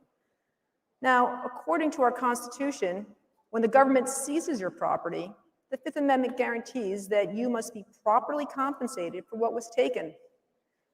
Within our Fifth Amendment, there is a takings clause. This mandates payment of just compensation anytime the government takes private property for public use. Yet, in the wake of the pandemic shutdowns, owners were left financially devastated and forced to fire their employees. About 53% of small business owners don't expect to return to pre-COVID operations for at least the next 6 months, according to a survey taken by the US Census Bureau back in December. On average, across the 50 largest US metro areas, only 26% of small businesses have at least 3 months of cash readily available, which is the minimum amount generally recommended as a safety net. Now, the COVID pandemic set up a convenient crisis, creating ideal conditions for big government to assuage the American public into acceptance of and compliance with some of the most extreme proposals from their decades-old wish list, even if it means chipping away at some of our most sacred constitutional rights. Today's pandemic bureaucrats, though, modeled their own actions after what state and local governments did between 1918 and 1919 when they shut down many businesses during the Spanish influenza epidemic in the United States. Back then, there was the desire to impose regulations in the name of public health. The science guiding them wasn't precise, though, and they didn't have the benefit of the research we have now. They also didn't have the PPP loans and the bailouts or any other part of the massive government response that we see now. Today, legal precedent maintains that only a few government actions can be defined as a quote-unquote taking. And these would generally fall under a permanent physical occupation or of a property or regulations that destroy or damage of a property's financial value. We may have a debate over kilo, but not COVID. So since businesses shut down were supposed to be temporary, it's been an uphill battle for small businesses to win these legal fights against their state governments. But does that make these shutdowns constitutional? That's right. The High Court, though, also maintained that the Fifth Amendment was also designed to prohibit government from forcing only some people to bear public burdens, which in all fairness should be borne by the public as a whole. So why are only certain small businesses forced to shoulder an unfair share of the burden to protect their communities against this deadly disease, while other businesses have continued to run their operations, albeit under certain COVID regulations. How's that fair? Why should small businesses be forced to shutter their doors when their big box counterparts can remain open? And why can only certain businesses in strip malls remain open while other businesses of the same size but of a different nature be forced to close? Yet, when we look at the numbers, some of the worst state lockdowns have the highest COVID mortality rates and vice versa. Why are Florida's COVID numbers relatively similar to California's, but California had some of the most stringent lockdowns? Why is every state so different from California, as in all things, which leads with the worst ideas? So my question is this: why are business owners forced to rely on these federal government spending packages to pass to compensate them when it was their state governments, their governors, who decided to shut them down to begin with? So questions like these and others are often responded to by government officials with the trite response that they're simply following the science. And if these businesses don't adhere to these regulations, they'll have the heavy financial penalties and they'll also have jail time. And that brings me to meet our panelists right here. Dallas, Texas hair salon owner Shelley Luther became well known last year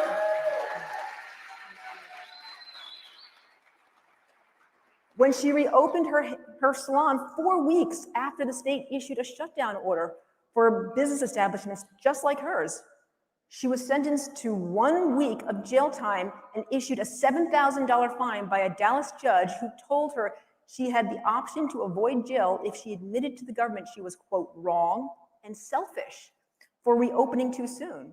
To her immense credit and the admiration of patriots everywhere, she stood fast and refused to acquiesce to this dictatorial fiat.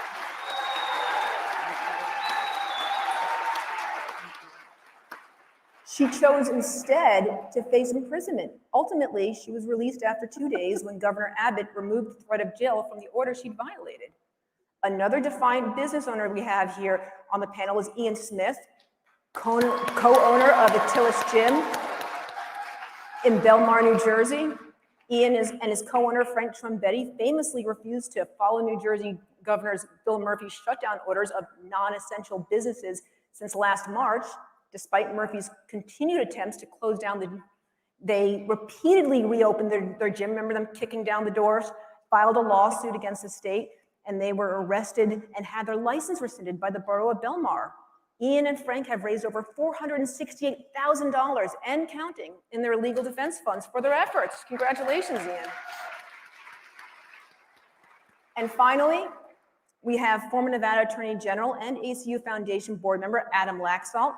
Laxalt has served as Nevada's Attorney General between 2015 and 2019. Prior to his time as Nevada's Attorney General, he worked at the State Department under John Bolton during the George W. Bush administration, and he later served as the U.S. Navy's, he also served in the U.S. Navy's JAG Corps. Let's hear what our panelists have to say right now. Mr. Attorney General.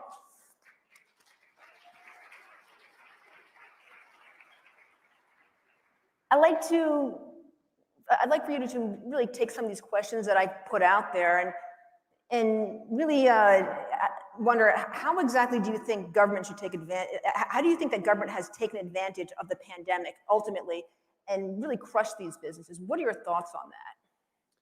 Well, I think it's important that we go back to the beginning of this.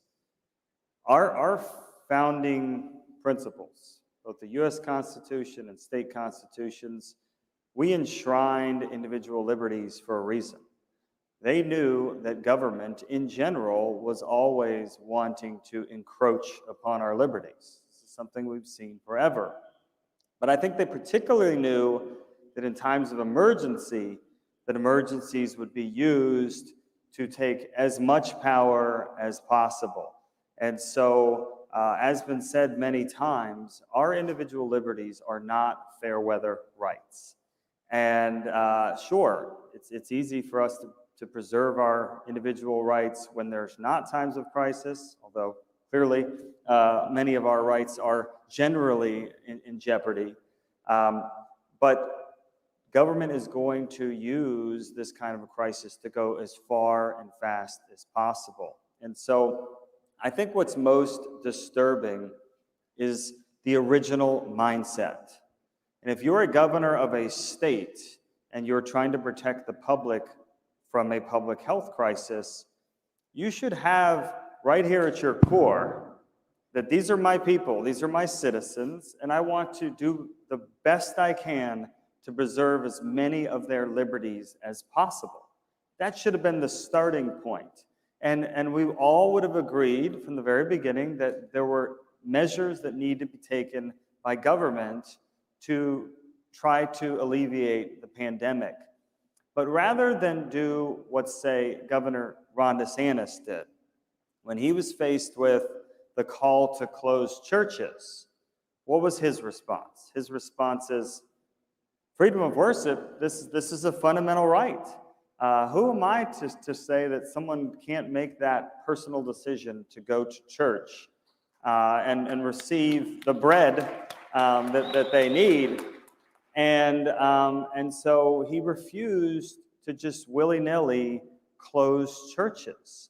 And if all governors took that approach, where small businesses, did we need to shut down hair salons for 7 months? Or should we have said to all the hair salon people, can you open safely? Just give us a plan. You want to keep your people as safe as we do. And so do what you can, keep people safe. We'll strike that proper balance. And the problem is they took the convenient way. Broad, totally discriminate shutdowns. And yes, big box stores and grocery stores stayed open the entire time. Small businesses done, churches done. In our state, schools, camps, sports, all of this. And if you took a liberty first approach, again, you would do everything you can to keep these open. And that's the fundamental thing we've faced.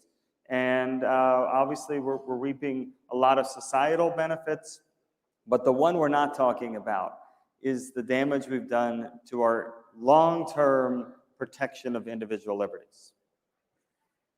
I'd like Ian to answer this. Do you feel what happened to you and businesses like yours and Shelley's was a violation of the Fifth Amendment's taking clause? And does the government have an obligation to build you back up?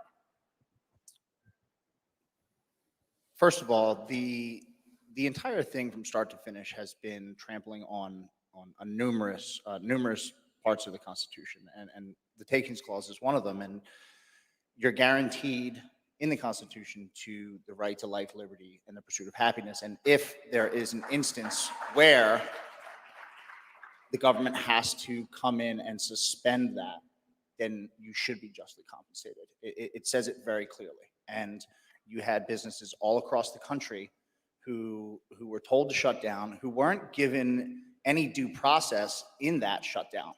There was never any clear and substantive science put forth that said, this is why you're a danger, and this is why we need you to close. And I think that a lot of small businesses, if that information was presented, would have shut down, because I think that we all as Americans care about each other and we do want to do the right thing. So it wasn't fair. It wasn't fair. There was a massive double standard. And then we were told to sit by and kind of stand by and wait while the people up on Capitol Hill played politics. Meanwhile, we have no relief, and we're expected to continue on with our bills and punished if we don't. And right away, what did we see? We saw politics at play. We saw pork spending in these massive federal bills. And to what your point was earlier, it was handed off to the federal government when the states were the ones that were responsible for the shutdown. And we know that the states were receiving federal money for all these positive cases and for these hospitalizations. And the state never stepped in. And that's their responsibility first, because the order came from them. There was never any relief put forth. And then finally, when the federal aid packages came, they fell laughably short for most businesses. We saw big businesses and all these big corporations who were still in operation pick up funding.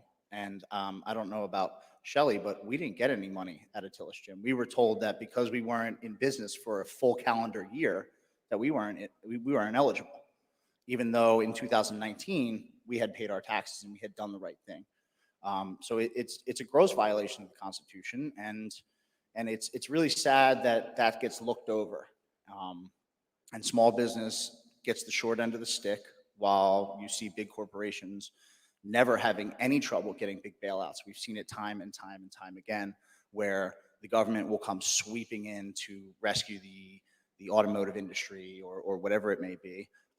But the good, honest, hardworking bulk of Americans who just want to live the American dream and want to do the right thing just get hung out to dry. What about you, Shelley? How do you see it? Well, first of all, I want to say, and I think speaking to Ian backstage, I want to thank you guys for standing behind us. There's no way that we could have done this without you, and it sounds cliche, and it's still a little upsetting. But it wasn't about a hair salon. It wasn't about a haircut. It was about common sense. I've got the dog groomer next door. Cutting dog's hair, essential. You could you could get an abortion. You could get liquor to go in Texas. You could buy CBD things. All of these things, but you could not get your hair cut by trained stylists who have hours and hours of sanitation training. And we can talk about the Fifth Amendment and we can talk about due process, but it just comes down to common sense. And just to say, Governor Abbott was not on my side. He did not get me out of jail. He was a big problem in this. Not only did he close my business down, the government closes my business down, they get me thrown in jail, and then the government puts over $2 million against me when I try to run for state government. So we have a big problem with the establishment, and we need to get people out to vote for real people that have your concerns and your heart in mind, and that's what this is about, common sense. Now, Mr. Attorney General, how do you feel Nevada has fared? And what do you think the road back to recovery is for tourism-dependent states like Nevada? Nevada's been an absolute disaster. Many of you probably know, I mean, it's one of the convention tourist capitals of the world, and with conventions come so many additional layers of jobs and small businesses, and it fuels the entire economy. And we are the hardest hit one of the hardest hits in nearly every category. Unemployment, our growth has vanished. So we go from this roaring economy to something that just absolutely cratered. And when you look at Florida and California, Disney is open in Florida and it's closed in California. When you look at conventions are happening here. We're here, right? One of our biggest conventions in Nevada is the National Finals Rodeo. It's a massive, massive convention. Well, it was not allowed to go forward in Las Vegas, and so they did it in Texas. And when you have these clear examples that another state is finding a way to safely do something that your state didn't find a way, it is just shocking and of course really, really upsets people. But the ripple effect is beyond just the tourism economy. We have so many small businesses all across our state that are not going to come back. They're just not going to be able to make it back. And I asked this question. Our schools are still largely closed, our public schools in Nevada. The question is, if teachers were not being paid over the last 9 months, is there any chance that schools would still be closed? And this is not to go after teachers, it's just to show that as government was making these decisions, it's like a value, there's nothing lost for the government worker or the teacher or the big box that gets to stay open, and the small businesses and by the way, churches and church attendance, which is going to be vanquished going forward. There just wasn't any urgency about these classes of people. And of course, there's no science that distinguishes these things. There really isn't. There's no details that definitively say why California has no dining indoors. We have dining indoors as of the last few months, but only 4 people. And you know, if you wear the mask as you're walking into the restaurant, everybody's safe, and then you sit down. We've all done this. You sit down 3 steps later and take off your mask. And so whenever people, like you said, try to ask common sense questions, they're just immediately shut down. And there is no real forum for the public. It is not only the voting public, and the power resides in the people, but they're the ones most affected. They aren't included in this decision. And in my state, as one example, the governor for the first many, many months did all this unilaterally. And how any state legislature didn't wrestle in to be part of this solution as the people's representatives, both parties that are representing people, to say, let's get at the table and let's figure this out. Look at Wisconsin. Wisconsin, the legislature there got very involved. They sued, other parties sued, and they challenged the authority of that governor to go alone. And the Supreme Court there said that the governor couldn't go alone, and it kicked it back to the people. And Wisconsin has found a different way to do it. Not because the governor chose that, but because their Supreme Court said there are limits to how far government can go and how broad they can be in trying to protect the public. Meanwhile, you're destroying values, communities, health. We have the highest suicide rate amongst our kids in Las Vegas right now. All of these things that were predicted when people brought them up at the time, they were shouted down or they were ignored. Absolutely, and unfortunately, we didn't see enough state legislatures step in to really tell their governors that they went too far, which brings me to Ian over here. You and your business partner had to change your entire business structure so you could keep your gym running during your legal fight with Governor Murphy. Can you describe these efforts? What did you have to do to comply with the safety mandates of New Jersey in order to keep your doors open? So actually, when Frank and I chose to reopen, and we credit that to Shelley over here, because we were watching this brave woman and saying she's got the right idea. You know, we watched what she did, and she reopened, but she didn't just fling her doors open. She put a lot of thought into it, and Frank and I did the same thing, and we put together a 15-point safety protocol. All we had was time. You know, we didn't stop coming to work just because our gym was shut down. We were there every day. We were researching the virus as best we could, how it was transmitted, the newest information on it, ways to provide safe and reasonable measures to protect people that come into the gym. And we went over the top. We actually went well above and beyond what Big Box was required to do, which is quite laughable. You know, they had some capacity restrictions at first that they just kind of did and then kind of forgot about. And, you know, they were told you slap a mask on your face and you wipe your cart with a Clorox wipe. And all of a sudden, you know, there's no risk of coronavirus at a Walmart. So when we reopened, we said, we're going to go so far beyond that that it would be absurd to shut us down. And, we have 8 hydroxyl generators running at all times. Each individual has a spray bottle that comes in. We have a health questionnaire. We have temperature checks.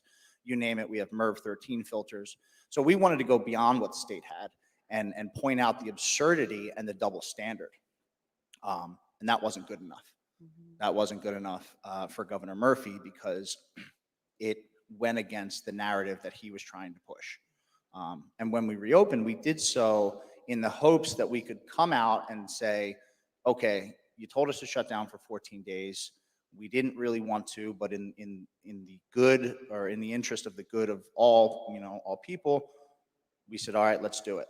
And 14 days obviously turned into much more, as we all know. But we didn't just want to open. We wanted to open and provide a solution where there was none. These politicians just kept saying, Governor Murphy's favorite thing was, we're not there yet. We follow the science, we follow the data. And when we asked for the science and data, there was none. They were judging off of high cycle PCR tests, which there were plenty of people at the time saying that these things are not accurate, including the individual who created the test. And they've now come out after the election and said that those tests are unreliable. And they're making policy off of something that's not scientifically reliable.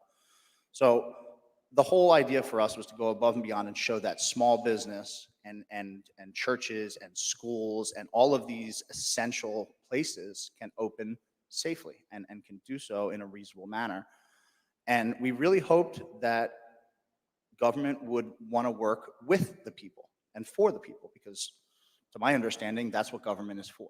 And we were met with resistance every step of the way. And I think that's probably the biggest disappointment in all of this, is that instead of coming to us and talking about it and looking at our protocol and saying, hey, why don't you hold off? Let's put together something and let's do this together. We're all in this together. It's about everybody's health. We were just met with punishment after punishment after punishment. So we had to change our business model. And we were hit with fines, and we were arrested. We had our doors physically locked at first. We got them back open because we do have a nutrition store inside.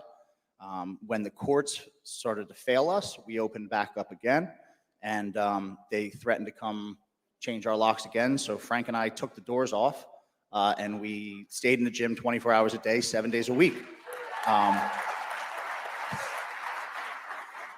And as I can laugh about that now, it's sad that that's what it's come to stay in business as an honest, hardworking American, when big business is just allowed to do whatever, and then we've had our business license stripped. So right now we run off of donations, and we are blessed with the support of so many Americans who care about us and believe in what we're doing, and we sell a lot of t-shirts. We don't charge our members. We have not charged our members since April 1st of last year, and we will not do so until we win our legal battle. Wow, way to go.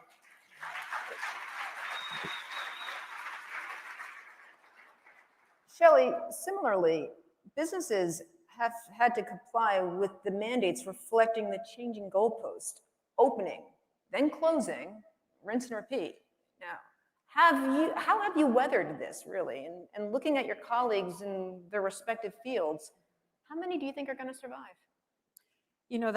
It's really sad to see that. And if I wouldn't have had so much support, our salon would not have survived. And I know that the government has forced a lot of cosmetologists to work underground. And with my business, I thought, you know what, I'm going to be responsible, sanitize everything, put the waiting chairs 6 feet apart outside, put my own money into sanitizing stations and everything. Here's what's funny, and here's what we're dealing with. When one of the top officials at Governor Abbott's office, before I went to jail, I know that sounds funny, but they called me and they said, I want to work with you and see what we can do to get you guys open. And I'm like, well, why are we closed? They said, it's classified. Those exact words, it's classified. I'm like, what do you mean? How are we supposed to work together if you won't even tell me why we're closed? We'll have to get back with you on that. And then I was in jail. And then after I get thrown in jail, 2 days later, salons are surprisingly open. So we're not dealing with people that have our best interest in mind. And any government official that wants to take away liberty needs to go fast.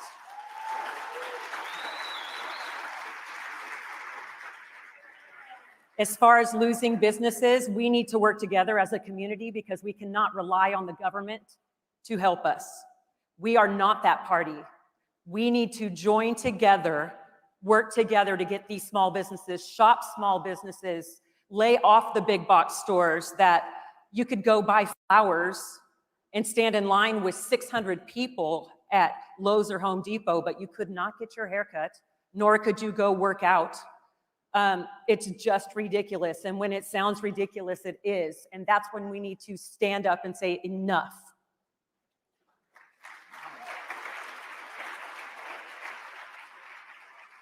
Now, Ian, is it my understanding that you're looking to put together a website to really reach out to a lot of these businesses that have been struggling to really help them who've been shut down and to help them sort of set up a structure in some way? Can you talk about that?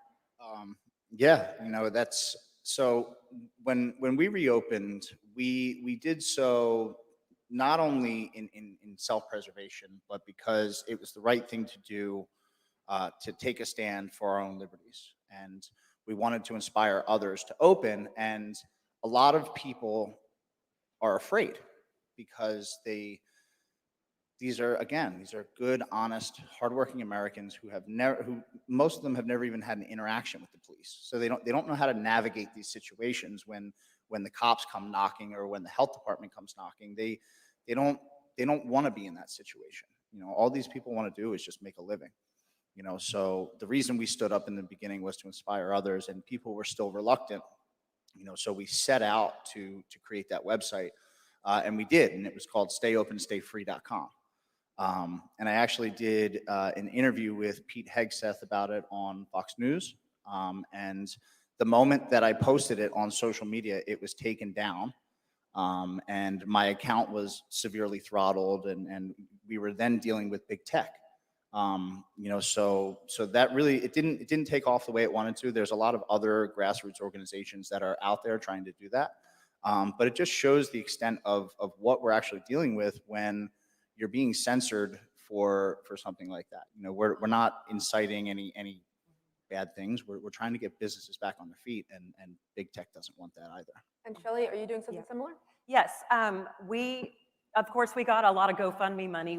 Our charity, Courage to Stand, we gave away over $100,000 to businesses that were struggling. And we continue to do that now. We're starting a podcast on, I think it's going to release Friday.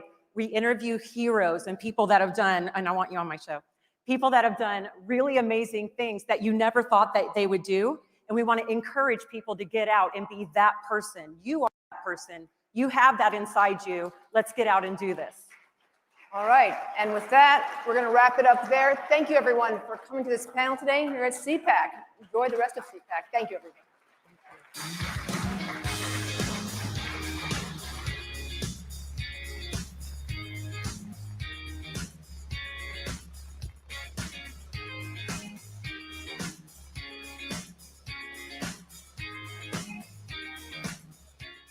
Liberals spent a record amount of dark money to elect Biden. Now they are cashing in. Ron Klain led a top dark money group. Now Chief of Staff Gina McCarthy, from dark money to climate advisor, canceling the Keystone Pipeline, killing good union jobs. And why won't Biden reopen the schools, teachers' unions, and their dark money? From personnel to policy, Biden is just starting to pay back all that dark money.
What are you doing? Training for the circus? No, I'm trying to sign up for my health care. A lot of hoops to jump through. Did you look into Liberty Health Share? No. Didn't think so.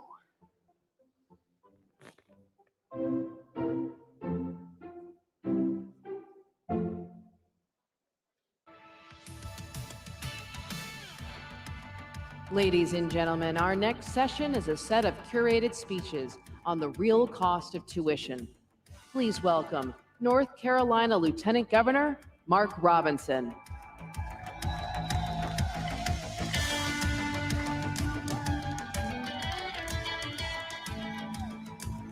Where am I standing?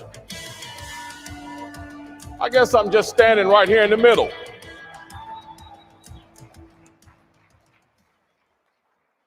Hello, thank you all for being here. Thank you for that wonderful greeting. The series of speeches that you are about to hear are about education, and particularly education as it pertains to North Carolina, because the three people that you'll hear from are Congress people from North Carolina. So I want you to listen to the speeches carefully.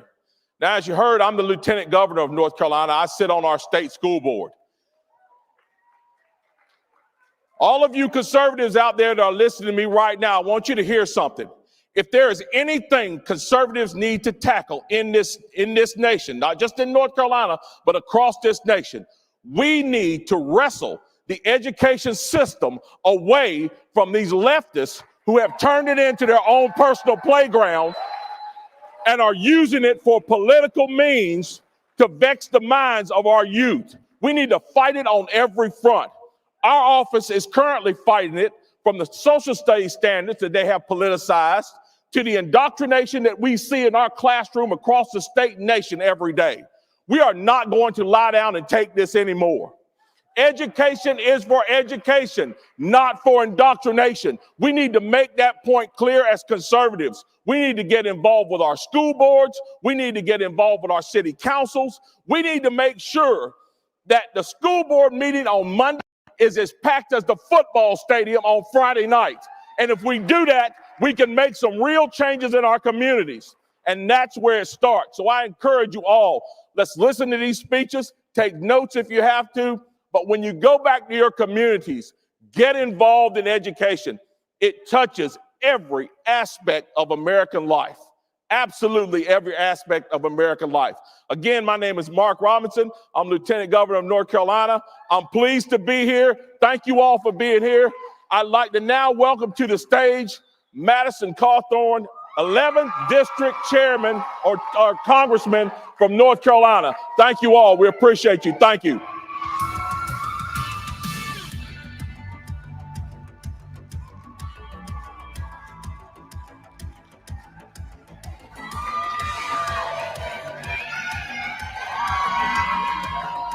Hello, everybody. It is so good to be here. You know, I am just so honored to be with normal American. I mean, it's just, you know, Washington, D.C., these globalists who want to indoctrinate our children, they want to remove our moral foundation from the next generation. They want to make a generation that's completely reliant on the government. When I'm around them in Washington, D.C., I literally feel like we're at battle at all times. And it's not just against flesh and blood up there. You can feel the tension in that city. So when I get to come down to Orlando and see real Americans who care about this country, it does my heart so good. So thank you for that. But I wanted to really get to talk about what's going on in our nation. And, you know, I think what's happening is they're trying to destroy our nuclear family.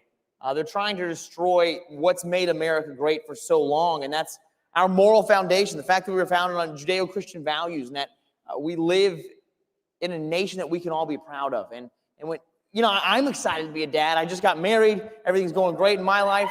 Yes, thank you. And because of that, you know, I'm starting to think about having children. You know, my wife and I are having that conversation. You know, is it going to be 2 years, 3 years? When is it going to be? And something about that just makes me feel completed as a man and as a soon-to-be father one day. You know, I feel like there's something primal within us that makes us want to raise children and rear them as we're called to do in the Bible, you know, to be fruitful and multiply. But, you know, when I think about When I think about raising my children, obviously I want to provide for them. I want to give them shelter. I want to give them protection. I want to give them sustenance. But when I start to think about this child, I obviously want it to be very successful. And so I want my child to learn to be independent. And so because of that, I'm going to let my child push the boundaries every now and then.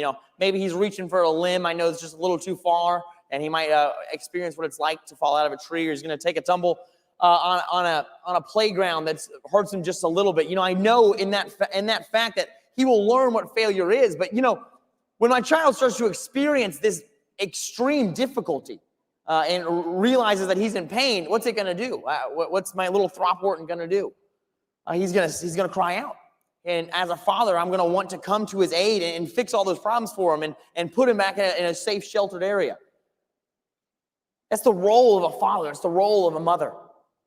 But my friends, that is not the role of our government. Our government right now is trying to buy votes in their desperate scramble to have nothing but complete power. They are trying to do this by, they're promising Medicare for all. They're promising free things just left and right, and they're promising to forgive student loans.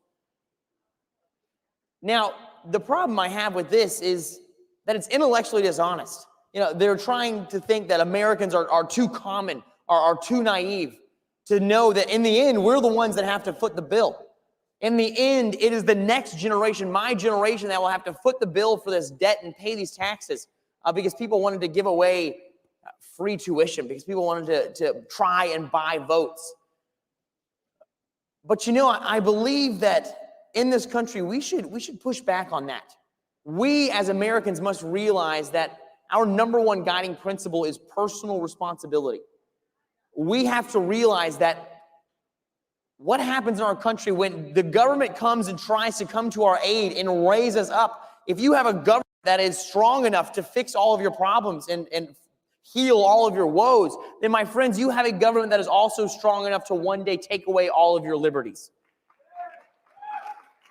And as conservatives, it is our mandate to limit that power of government, to make sure that our liberties stay intact. Because my friends, let me tell you, when I look at what's going on in this country, when I see that they are trying to silence us, they are trying to take away our right to be able to defend ourselves, they're trying to make us become dependent on the government, they're trying to have indoctrination camps of schools, and the way they're trying to make us dependent on the government is through trying to say they want to get rid of all our student loans. But at the end of the day, what's going to happen is people who didn't even go to college, young men and women who became welders or linemen on power lines or HVAC repairmen, or people who've already paid off their student loans, now have to go and take care of the fiscal irresponsibility of another person. So I realize, in my mind, I believe that we all must take note that they do not want us to be responsible. They don't want us to take responsibility for the direction that our country is going in. Because my friends, the direction our country is going in, we all know is very dangerous.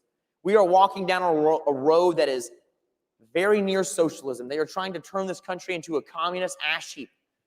And my friends, if we do not all start taking personal responsibility for our lives, if we all do not start saying, as this next generation of young conservatives coming up, saying that, it's not enough, we're not just going to take on the status quo, we're not just going to sit here and say, oh, well, I'll just patiently wait for my time to come to go make a difference in Washington or in my state government. My friends, if we do that, if we sit on the sidelines, we will not have a country to inherit. If we do not get involved and say that it is our duty to make sure that our country is responsible, that our country doesn't take away our liberties, then my friends, we will lose this nation. And so my encouragement to all of us here is, as young conservatives, this new generation that's coming up, it's time to take responsibility. I need reinforcements in Washington, D.C. The Democrats, my opponents and adversaries on the other side are brutal and vicious. And they are trying to take away all of our rights, and they are playing for keeps. And so, my friends, it is time for us to stand up and no longer say, oh, well, we're just going to react to what the Democrats do. And when they try to do all of this major spending bills, when they try to spend $1.9 trillion, the conservative idea is just that we're going to come and give you our own version of the liberal ideas that just cost a little bit less. That's not what we are as conservatives. I'm going to tell you something. I'm not going to come up here and promise you free things. As a conservative, the conservatives in government, we believe that we are going to offer you something that is immeasurably more valuable, and that is your freedom. That is your freedom to go out and have the right to fail or to succeed. Your freedom to speak up or to sit down. And my friends, we have that freedom right now, and it is time for us to no longer sit down. It's time for us to stand up and take on issues everywhere, whether it's on free education, our health care, the environment, our gun rights. This new generation of young conservatives, we do not just want a seat at the table to talk about this and react to what the Democrats do. We want to run the whole damn table. Because, my friend, what we are offering the American people is liberty and choice. We are going to say you can go out and do whatever you want. And maybe we're not going to encourage you to go get a 4-year degree in Egyptology. But rather, we're going to encourage you to get an education in a trade, something that makes our economy even more powerful. So, my friends, when you hear the Democrats trying to buy your votes and acting like you are too naive to know what is going on, push back on that. Take personal responsibility for your life, because if we don't stand up, if we don't start fighting for our country, then who will? Thank you.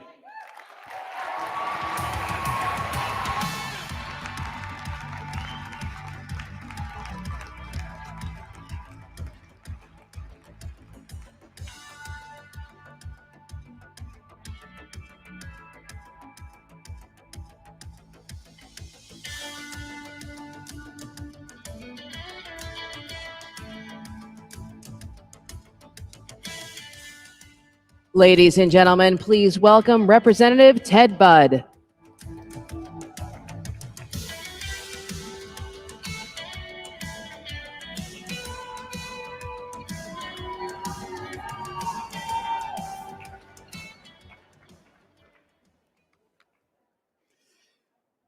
You know, this CPAC stage has been graced by some legendary Americans over the years.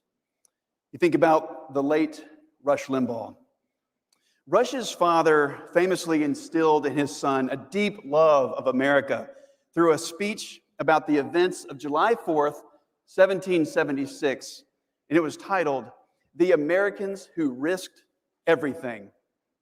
Rush's dad wrote, "The 56 signers of the Declaration of Independence proved by their every deed that they made no idle boast when they composed the most magnificent curtain line in history." And then he quotes, "We mutually pledge to each other our lives, our fortunes, and our sacred honor." Now, you would think that teaching our children about the fundamental goodness of our land, like Rush's father did, that wouldn't be controversial. But for the far left, it is. They have a radically different view of our country, epitomized by something called the 1619 Project. The project is a series of writings released in 2019 that try to reframe U.S. history and put slavery at the center of our national narrative. Think about that. The left doesn't want to teach our children about the history of men who banded together to shrug off the tyranny of a king and establish for the first time a nation and a government of laws and not of men. A government that led to the end of slavery and the establishment of equal rights for every citizen. The radical left wants to ignore all of that and focus on everything that America got wrong. But to be blunt, they want to teach our kids that our country is flawed, it's hopeless, and evil. The worst news of all is that the 1619 Project has been adopted in 4,500 classrooms across all 50 states. School systems have adopted the project in cities like Buffalo, Chicago, Washington, D.C., and even in my hometown of Winston-Salem, North Carolina. And I'll tell you why this is so important to the extreme left, because they view our founding as an obstacle to their pursuit of political power. They think that if they can re-educate the next generation of Americans into being ashamed of their country, then they can fundamentally transform us into a land of government dependency and socialism. But The Trump administration fought against the left's radical agenda by developing the 1776 Commission. Absolutely.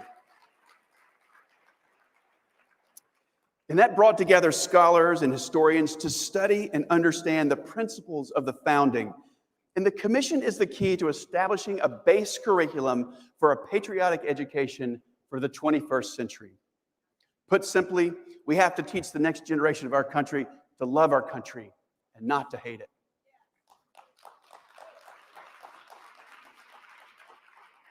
But on his very first day in office, Joe Biden canceled this commission. So here's what that told me. He exposed a dirty little secret about this new administration, that they don't believe in the goodness of America, and they don't believe in the freedom for her people. They think they know what's best, and if you love our country, they think that you need to be re-educated. If you're patriotic, they think that you're backwards. And by canceling the 1776 Commission, they want to silence millions of Americans because they, the elites, they feel that they are morally superior. They want us demoralized, and they want us to stand aside while they indoctrinate the next generation to look at our flag with shame instead of pride. But you know what? We're not going to let that happen. So I want everyone to leave this conference invigorated. Remember, we're the happy warriors. We are the people to fight for our country because we love it. Teddy Roosevelt famously said, "The credit belongs to the man who's actually in the arena, whose face is marred by dust and sweat and blood, who strives valiantly, and if at worst he fails, at least fails while daring greatly." So I want each and every one of you, because you already are, to stay in the arena, to strive valiantly, and to dare greatly. Because this nation is special. Our country is blessed by God, and we embody the ideals of life, liberty, and the pursuit of happiness, and that we are all endowed by our Creator with equal rights that no man or government can ever take away, and that is worth fighting for. So, with the help of the patriots in this room, by being in the arena, I believe that we can save our country again. So thank you, and may God bless each and every one of you. Thank you.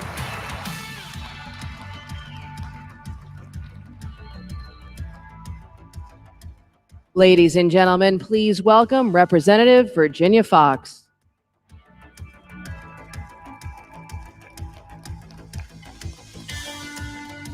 Hi, everybody.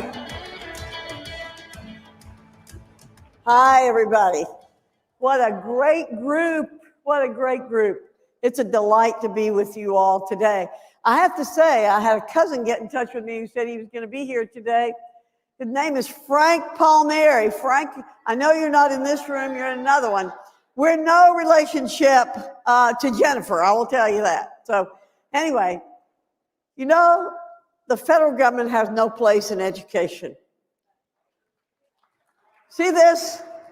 I carry this with me everywhere I go. The three most important words outside the Bible, in my opinion, are those three words that begin this document: we the people. Show me in this document where education is referenced, and I'll show you swampland in New Mexico. The Biden administration is using COVID-19 to erode our freedoms and expand the federal government's role in every aspect of our lives. Democrats are happy to dictate precisely how much salt is in school meals, but they can't dictate a school reopening plan. The hypocrisy is crystal clear. Right now in America, the powerful teachers' unions and their enablers have seized control of too many education systems and are using their power to serve themselves.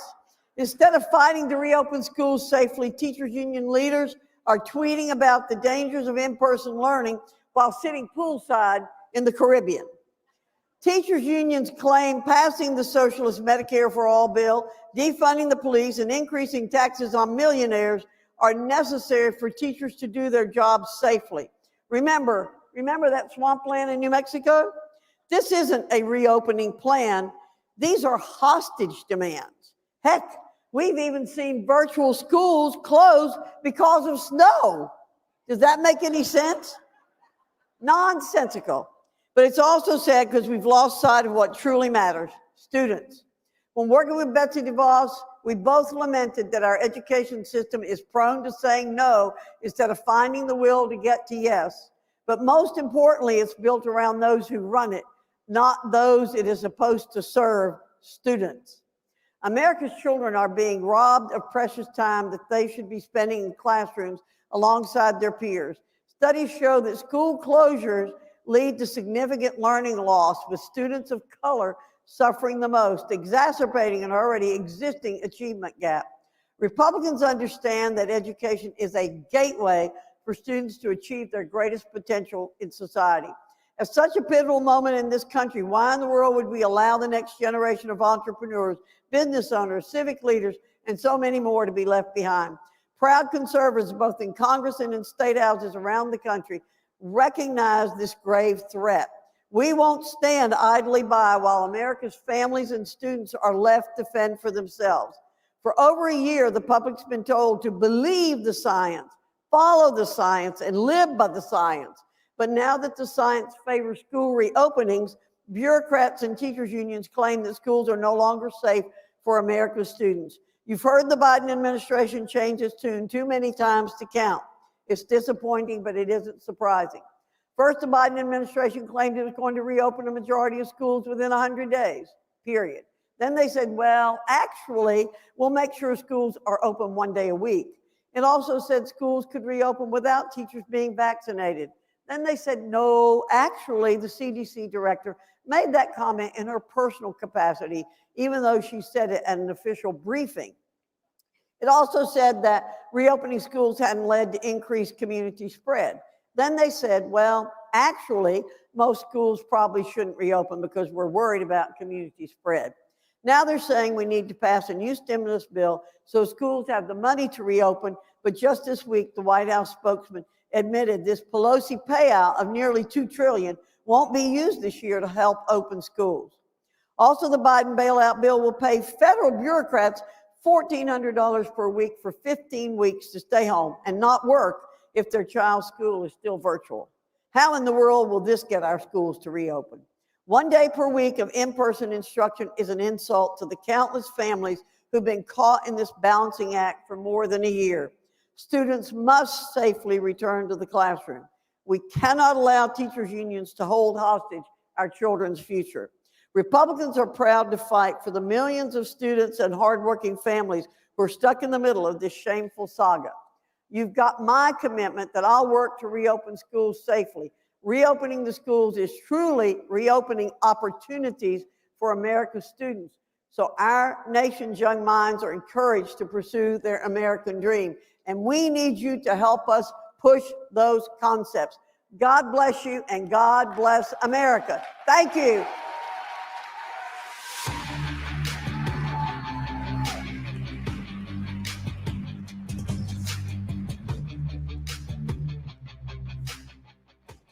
Ladies and gentlemen, it's about keeping America safe.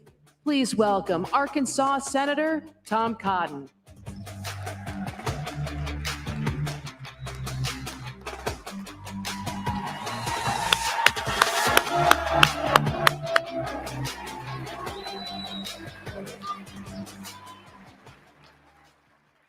Hello. Thank you all very much. Thanks for that great Florida welcome. You know, it's great to be back at CPAC, although something is a little different this year. You know, for the first time ever, CPAC is not in our nation's capital. That's because they won't let us anywhere near our nation's capital. Think about it. Even though cases are plummeting and vaccination rates are surging, we are still banned from getting anywhere near our nation's capital. Now, contrast that with what happened last summer with the BLM protests there. Thousands of people in the streets as cases were surging. Did Democratic politicians try to lock that down? No, they went out and marched with them. Now, maybe if CPAC had promised to burn down buildings and tear down statues, they would have let us up there. But there's nowhere I would rather be than here with my fellow patriots, free than locked down in Washington, D.C.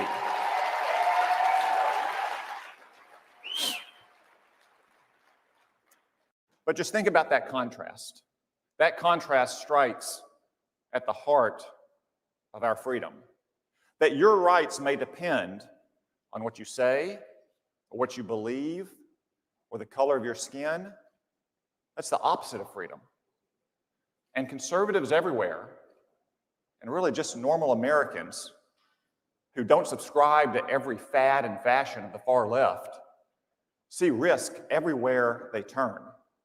Big business may take your job away. Big tech may deplatform you. Your liberal college may kick you out of school.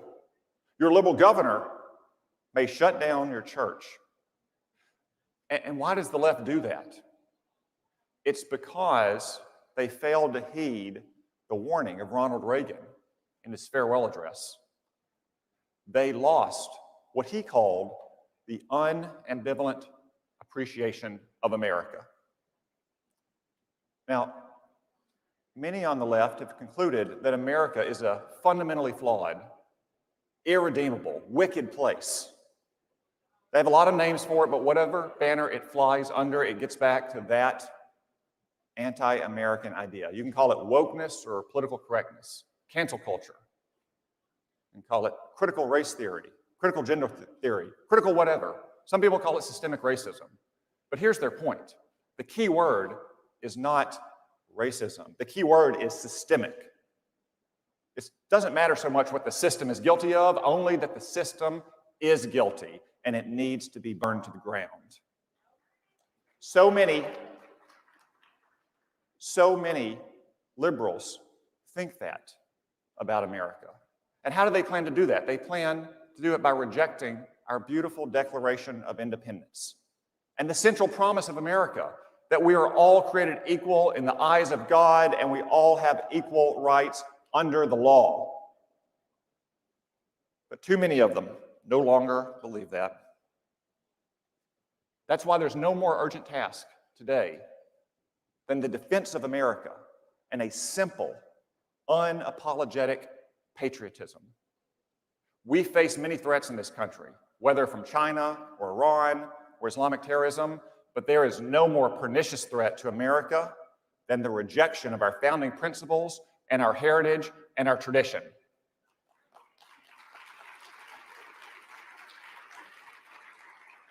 And to all those on the left who would reject those things, I have a message. We will defend America without fear, without reservation, and without apology. I mean, after all, we've seen what happens when people lose the nerve to defend America. Last summer, chaos and riots engulfed our streets. Police stations were firebombed. Buildings, businesses were looted. Courthouses were attacked. Statues to our heroes were toppled. The police, in some cases, were overwhelmed and didn't have the numbers to stop the violence. In other cases, liberal politicians refused to allow the police to restore order. You may recall, we were all told these are mostly peaceful protests. Peaceful protests, as entire city blocks were burned to the ground. Remember the guy on CNN standing in front of the blazing inferno? It's a mostly peaceful protest down here tonight, Wolf. But the violence continued night after night. So I wrote an op-ed in the New York Times. It had a very simple message, very simple, very common sense message, grounded in American history and law, supported by a majority of Americans, arguing very simply, if the police cannot, or especially if they are not allowed to restore order, then it is time to send in the troops. And what happened next? Total meltdown with the little social justice warriors at the New York Times. All these children that had been marinated in the language of the campus seminar room. They said things like, "Your words put my life at risk." As if typing on their phone, sitting on their futons, was as dangerous as being a cop trying to stop rioters in the streets. Or "Your words are violence." No, I'm sorry, kiddo. Words are words. Violence is what your friends are doing out on the streets of America.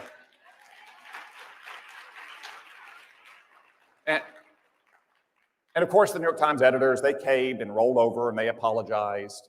They said my work didn't meet their standards. That's one time I actually agree with the New York Times. My work did not meet their standards. It far exceeded their normally lousy standards.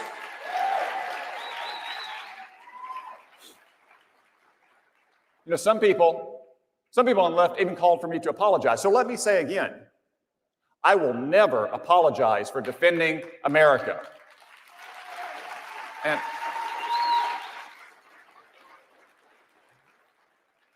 And you know, one of the first things I learned in the Army, really one of the first things anyone learns in the Army, is the 5 principles of patrolling, the most important of which is security. Because if you don't have security, you don't have anything. And security is what our brave police officers bring to our communities every single day across America. And that's why conservatives should never apologize for backing the blue.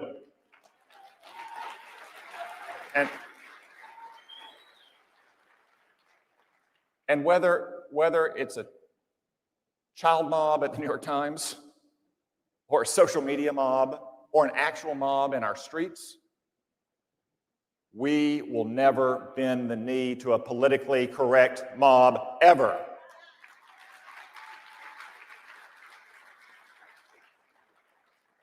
Now, the New York Times is a laughingstock, obviously, but this is no laughing matter. The Democrats expect us all to surrender, to capitulate. They want to control the terms of the debate. They even want to control our language. Have you seen that Joe Biden wants to ban the term illegal aliens? It's true. What does he want to replace it with? He wants to replace it with undocumented non-citizen. True, I'm not making it up. Why are they undocumented? Because they're illegal. It's simple, people. And that's just the tip of the iceberg of their open borders immigration agenda. They want to give amnesty to 15 to 20 million illegal aliens with no strings attached, with voting rights, presumably in time for what they hope will be Kamala Harris's re-election campaign. They have halted deportations for all illegal aliens. Murderers, rapists, terrorists, MS-13 gang members are not being deported. They stopped building a wall on our border, and they put up a wall around your United States Capitol. And right now, as we speak, they are literally tracking down illegal aliens in Mexico who Donald Trump turned away to invite them to come back. That's not catch and release, that's recruit and release. And of course, you can't fly into America without a negative coronavirus test, but you can cross our border without one. Now, I've got news for the Democrats again. Turns out this open borders agenda is not very popular. You can see that in the polls about Joe Biden's plans. 2020 was one of the best elections we've ever had, with Hispanic voters in particular and with immigrant voters in general. It reminds me of a story a friend of mine back home told me. He works with a first-generation immigrant named Manuel. Manuel told him, my wife and both my boys and I all voted for Donald Trump. And my friend said, oh, you didn't vote for Donald Trump? And Manuel said, no, we voted for Trump. And my friend said, why'd you vote for Trump? And Manuel pointed at the parking lot and he said, have you seen my new pickup truck? And he said, did you know that both of my boys have full-time jobs now? And he said,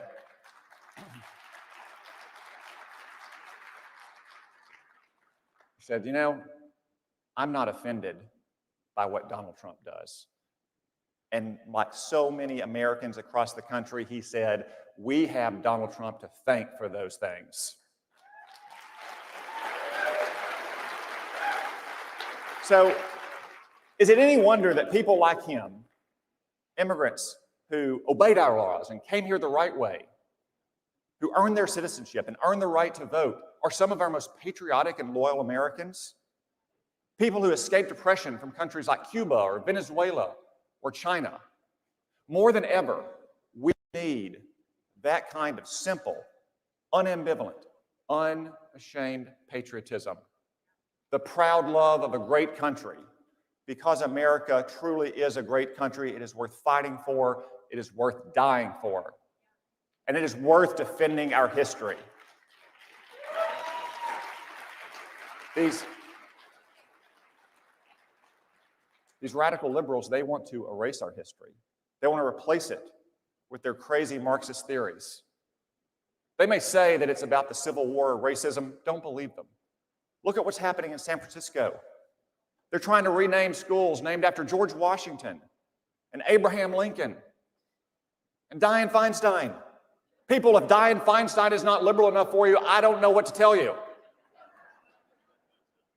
But they are more focused on renaming Abraham Lincoln High School than they are opening up so kids can go back and learn there. And remember this too. Last summer, as those mobs rampaged in the streets, they tore down statues of Abraham Lincoln and U.S. Grant. When they're tearing down statues of Lincoln and Grant, it's not about the Civil War or racism, it's because they hate America.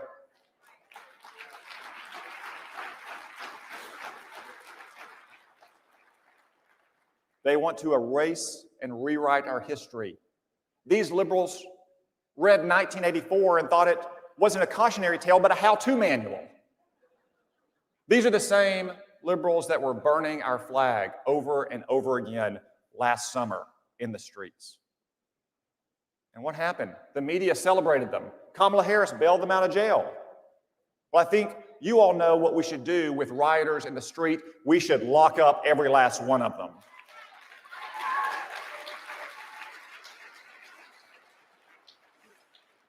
You know, I'll confess that it makes my blood boil when I see liberals desecrating our flag. When I was in the Army, I served at Arlington National Cemetery, and we performed funerals for our fallen heroes. I had to present that flag to their widows. The same flag that was burned in our streets last year. The same flag that pampered athletes disrespect by taking a knee during our national anthem. You know, those athletes are about the same age as a lot of those soldiers. A lot of our wounded warriors, though, don't have the ability to take a knee anymore. You would think it was the least those athletes could do to stand up for our flag when our national anthem plays. But if they won't stand up, then we will stand up for our flag. And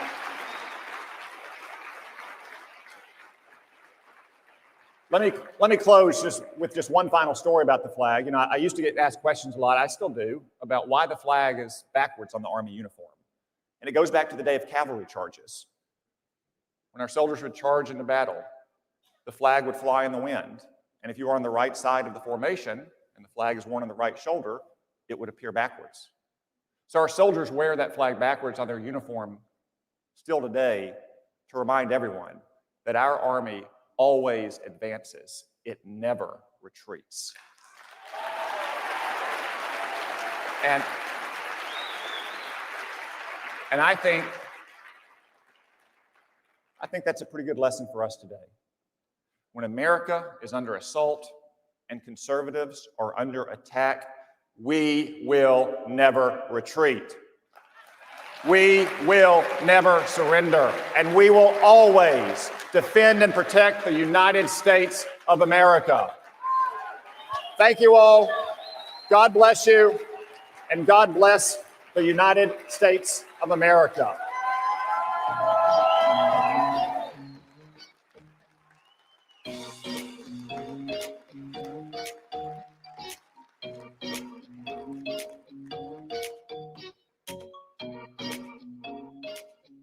Ladies and gentlemen, this is Protecting Elections Part 3. The left pulled the strings, covered it up, and even admits it. Please welcome former Representative and Fox News contributor, Jason Chaffetz.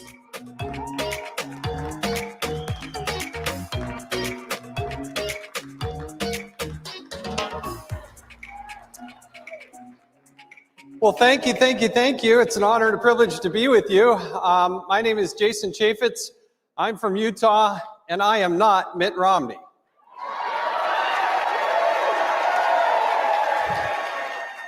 If you're looking for Pierre Delecto, you need to go down the hall, go left, and then just keep going left until, well, just keep going left. That's where you'll find him. I have a book that's coming out, and I am in the book selling mode. It's called They Never Let a Crisis Go to Waste, The Truth About Disaster Liberalism. And I want to talk about disaster liberalism, but I want to talk about it in the context of elections. Because there's a reason why Nancy Pelosi and Chuck Schumer and the liberal left is focused on elections. You know, there was a saying by Will Rogers, I loved it. It said, the opposite of progress is Congress. He was a smart guy. He was fun.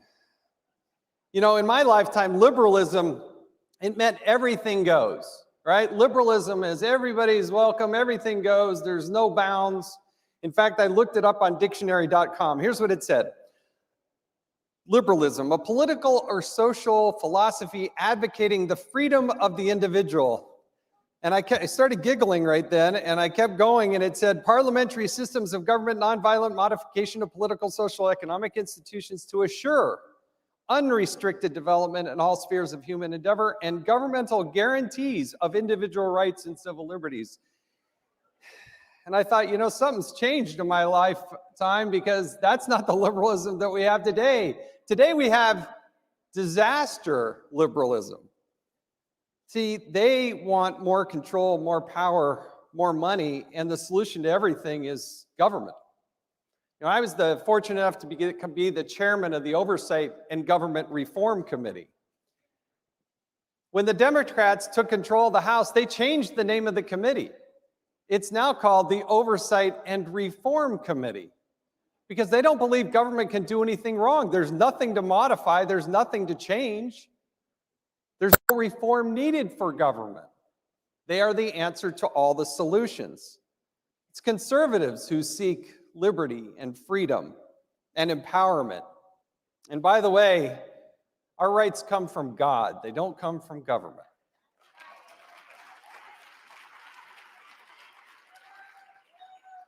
President Ronald Reagan, I was just a little kid when he was the president of the United States, one of my icons. I had the good fortune once back in 1991 to actually shake his hand and get a picture with him. It's one of the ones I cherish the most. And it said, one of the things he said is, for the sake of peace and justice, let us move forward towards a world in which all people are at last free to determine their own destiny. See, I think the excitement we feel here at CPAC and like minds is because you're liberty-loving people. You care and love your country. And you're willing to do just about anything to protect her and serve her. And you want to leave that world a better place than how you found it. Unfortunately, we're up against this disaster liberalism, because they've figured out that with a disaster, they get unlimited powers. They will take a crisis. Sometimes it's real. Sometimes it's just made up. And they will leverage that disaster because it's a crisis and we have to solve it. Therefore, we're going to bypass the normal legislative process and we're going to do it ourselves. Democrats are masters at painting pictures. They show you rioting, and they show you bigotry and scandals and immigration, and they attack Donald Trump. And even though it's moving in the right direction, they make it seem so scandalous. They take COVID and talk about grandma killers, and oh, there couldn't possibly be a vaccine, and Operation Warp Speed is just a fantasy, and they paint these pictures. And it gets frustrating and hard and difficult sometimes because you feel like you're up against the three branches of government: the executive branch, the New York Times, and MSNBC. Now, probably should have mentioned CNN, but and specifically Anderson Cooper 360, but I got to tell you, it takes a lot of courage to name a show after the number of viewers actually watching it. So I left them off the list. They create facades and they do it in unison with these so-called traditional media. And now they figured out that social media, they can't win that, so they need to suppress it. They need to cancel it. They need to get rid of it. They got to make sure that it doesn't get out there, that you all aren't allowed to communicate. So let's look at, again, a little bit deeper in terms of how the Democrats and the liberals do this and what they're trying to do. H.R. 1, House Resolution 1, was introduced in the 116th Congress as well as the 117th Congress. They modified it a little bit, made it even worse in the 117th Congress. It's called H.R. 1 because that is the Speaker's signature bill. That is the one she is signaling to the world that she wants more than anything else. And let there be no mistake. It wasn't about COVID. It wasn't about anything else. It was about elections. It's called the For the People Act. It has nothing to do about for the people. It has everything to do with winning elections, securing elections. And I'm going to read to you, and it gets to be a little exhaustive here, with some help from the Heritage Foundation in what they put together in their analysis of H.R. 1. It really is a one-size-fits-all, and again, this is focused on elections. One-size-fits-all elections run by DC partisans for their own electoral benefit. It mandates 15 days of early voting. And keep in mind, I want to put the context here, elections are run locally by your counties. They're certified by states. But they want federal control. And I got to make sure, even though the fiasco and the concerns, the deep-seated legitimate concerns that you had about in the integrity of the election, don't fall into the trap that the liberals want us to go, which is federalizing this. If you think there are problems now, this is the kind of stuff that the liberals want to do. Requires automatic voter registration for those who get driver's licenses, welfare, Social Security, go to prison, or receive Medicare, whether those voters are eligible to vote or not. It mandates online registration, which can be vulnerable to cybersecurity issues. No fault absentee voting, which means, hey, I made a mistake, it doesn't matter, you go ahead and count that ballot. Requires states to allow ballot harvesting, requires states to allow felons to vote, prohibits election security measures, bans voter ID requirements and signature notarization, mandates same-day registration, which makes fraud easier, wreaks havoc at polling places, forces states to count votes submitted up to 10 days after the election, prohibits states from doing routine voter list maintenance, including checking eligibility and removing ineligible voters, restricts the use of the United States Post Office database to verify lists, limits public disclosure of voter lists, ensuring third-party groups cannot verify the accuracy of voter rolls, prohibits the use of undeliverable election mail as the basis for challenging their eligibility, stacks the deck for the Democratic Party by reducing the Federal Election Commission from 6 seats to 5, ensuring that the power and control controls enforcement, transfers the right of redistricting from state legislators to independent commissions that cannot be voted out, mandates the inclusion of illegal aliens in redistricting, politicizes the IRS, limits the ability to challenge H.R. 1. Challenges can only be filed in the DC District Court, and requires all plaintiffs, regardless of the number, to file joint papers or to be represented by a single attorney, expands censorship of political speech, imposes onerous costs or regulations, and nonprofit disclosure requirements will subject donors to political harassment. That's just the summary of what this one bill does, and it's her #1 vote. So, what are we to do? What are Republicans to do? The magic of the Trump administration, with the policies that Donald Trump led us through.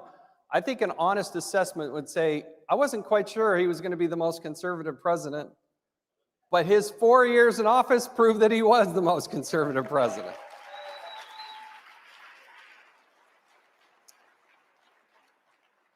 Donald Trump and the administration, what the traditional media tries to do is keep it on the cult of personality. What they don't understand about MAGA, what they don't understand about you, what they don't understand about what the magic have happened for 4 years is that the policies that were instituted by cutting back regulation, cutting taxes, allowing people to be more in control of their own destiny, that empowered people, and it worked. Every single economic metric that was moving forward was better. It was better. And then COVID came. Now, COVID was their opportunity to take advantage of a crisis and start doing things that they would never, ever be allowed to do otherwise. Here's what I think conservatives should be fighting for as it results to elections. Follow the Constitution and advocate in every state and every county. Having the integrity of the ballot, making sure that we demand only legal, lawful votes be allowed, and that we verify that we authenticate the vote. We can lead the charge as conservatives on voter access while also authenticating the vote, using things like blockchain and other types of smart ways to think through this to make sure that that ballot integrity is there. You have to fight those, not necessarily in the halls of Washington, D.C., other than suppressing H.R. 1, but you've got to fight it in your own community. Every one of you has a county commissioner or somebody, other form of government there at the county level. That's where conservatives need to be organized and push. Ronald Reagan, one other thing that he said, let us be shy no longer. Let us go to our strength. Let us offer hope. Let us tell the world that a new age is not only possible, but probable. The thing I like and appreciate about the conservative movement is that we're happy warriors. We believe that the best days of the United States of America are ahead of us. I also believe in what Margaret Thatcher. If you go back and read the history and look at what Margaret Thatcher did in the days of the UK and the difficulties that she was facing, and she was trying to rise in power as a conservative, she said, first, we need to win the argument, then we go out and win the vote.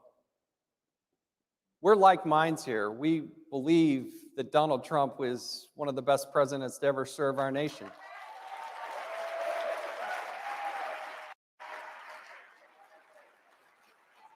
Well, what I do hope in my heart of hearts is that you find that passion in those issues and you break bread with your neighbors and your friends and the people who don't see it as clearly as you do. Maybe they voted for somebody else, but that you share from your heart why you believe what you believe. I think if you do that in an honest and sincere way, not to berate somebody, not to make them feel stupid, but to actually reach out, break bread, and explain to them why you believe what you believe. You know, with my wife and I, for instance, we believe in the right to life. We believe that an abortion is murdering a child. That's how we look at it. And so when we talk to friends or neighbors or loved ones or relatives, and they say, why do you believe so strongly? I mean, what about this tweet? And I'd say, you know what? I just believe in the sanctity of life. And I believe that we as a nation and as a party and as a people should fight for that little baby who doesn't yet have the voice and can't articulate the way you and I can. Talk from your heart, ladies and gentlemen. Explain why you believe what you believe. Look in the mirror and don't just think that Donald Trump and Donald Trump Jr. and Laura and everybody else is going to take care of it. We have to do that individually. We have to tackle election security. We've got to be able to talk about these issues one at a time. Find those that you're passionate about, because there's a lot of people out there that are counting on you. Most people don't engage in an election, but you do. May God bless you. May God bless the United States of America. Thank you.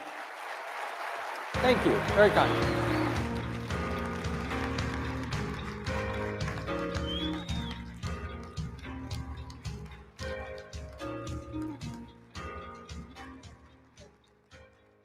Ladies and gentlemen, we are fighting for freedom of speech at home and across the world. Please welcome Tennessee Senator Marsha Blackburn.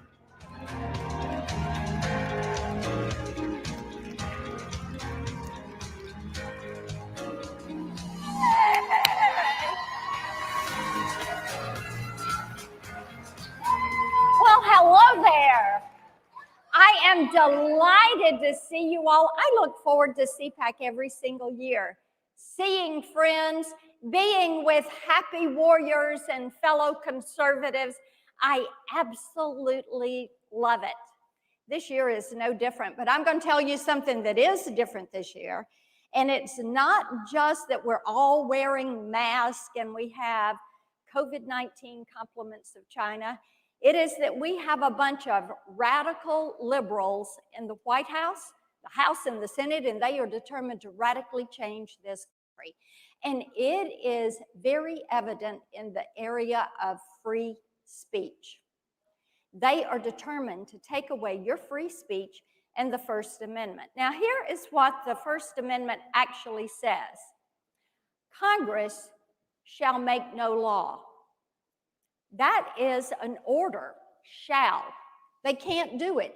They cannot make a law respecting an establishment of religion or prohibiting the free exercise thereof, or abridging the freedom of speech or of the press, or the right of the people peaceably to assemble and to petition the government for the redress of grievances. First Amendment, most important amendment.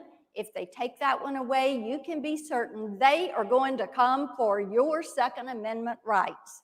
And they're going to go right on down the line. This is the core of the cancel culture. Quite frankly, they want to shut you up, take away your ability to talk to others, and cancel you. Now, I bet if I ask for a show of hands, how many of you have lived with being blocked or shadow banned or throttled or censored? I see a lot of hands going up. You know, we all lived through it in this election, didn't we? I've been through it too, but nobody has been hit by this like President Donald Trump. First, they decided they were going to fact check him, the leader of the free world, and then they were going to block him, send a message, and then they were going to temporarily ban him. Then they were going to permanently ban him from Facebook and Twitter, the leader of the free world. But if you go on Twitter today, the supreme leader of Iran, Xi Jinping from China, Putin, and other despotic leaders, they are on there spewing their hate, their vitriol. They have not been fact-checked or banned that I can find. But us conservatives, we have had to put up with this. Big tech, big media, and the Democrats are never going to stop trying to silence us, but they don't realize we are going to fight back. And even though Mark Zuckerberg says that Facebook works more like a government than a company, they think these guys, they all think they're the gods of the Silicon Valley or the masters of the virtual universe. They are so brazen. This week, we even had Democrats in the House send letters to cable news providers and streaming services saying that they needed to shut down these conservative outlets like One America News and Newsmax and Fox News because they were giving differing opinions. They were guilty of robust, respectful political debate, giving two sides of the story. So they wanted to shut them down. See, they are pressuring media outlets to cancel conservatives. But I don't think you all are going to let them do this, are you? I think not. And I have to tell you, this is more than content moderation, which is what big tech likes to say they're doing. Just making certain people are polite. This is about controlling what you see, hear, and say, thereby what you think and how you vote. The left is telling you to submit or they will cancel you. Conform or they will cancel you. Sounds a lot like communist China, doesn't it? The Chinese Communist Party during COVID, they locked people in their apartments, cut off their communication with others, wouldn't let them travel around China, but you could go anywhere else in the world. China carrying out human rights violations against the Hong Kong freedom fighters, Tibet, Taiwan. They've got the Uyghurs in slave encampments, internment centers. Look at what they do with the economy to American innovators. They rob, replicate, replace. They steal your intellectual property. They create it themselves, and then they replace you in the marketplace, taking millions of American jobs. They're trying to steal the minds of our children and our college students with Confucius Institutes and classrooms. This is why we have to keep blocking Huawei, which is the spy network for big tech.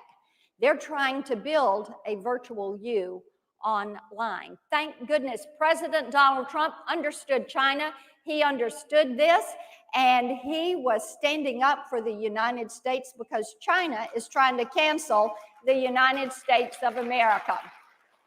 China and big tech, they have a cozy relationship.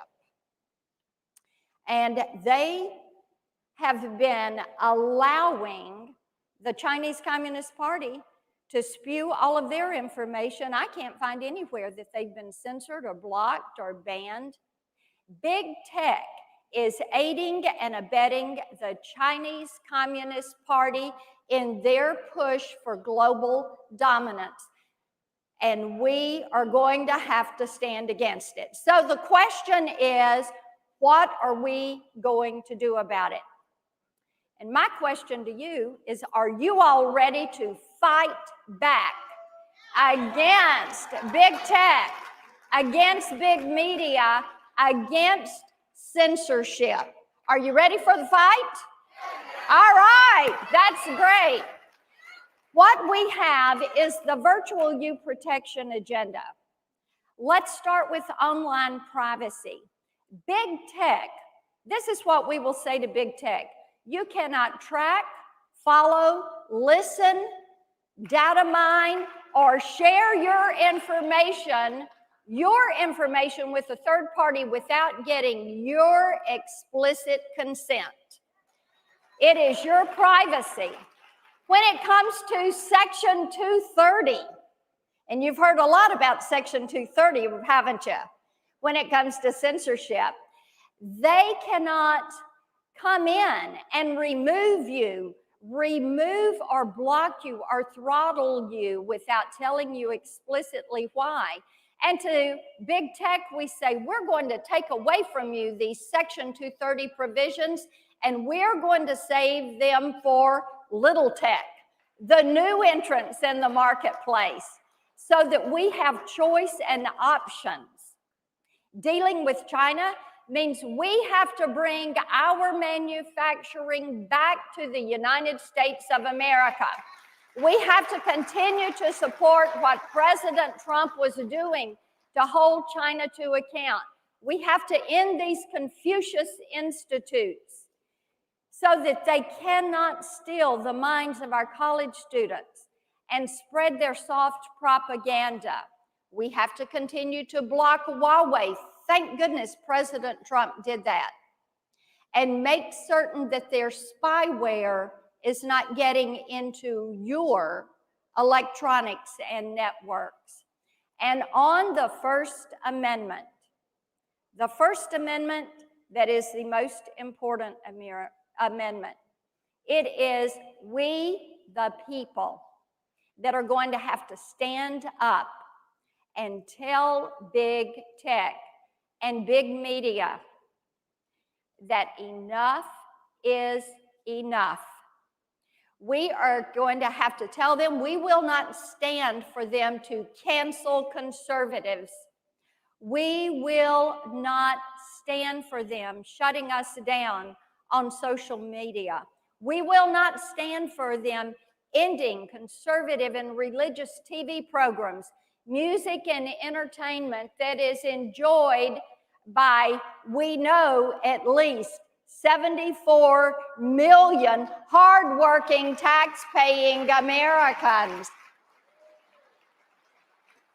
So, it is going to be up to us to stand up for that First Amendment, to make the point that we, the people, treasure that right to worship as we please.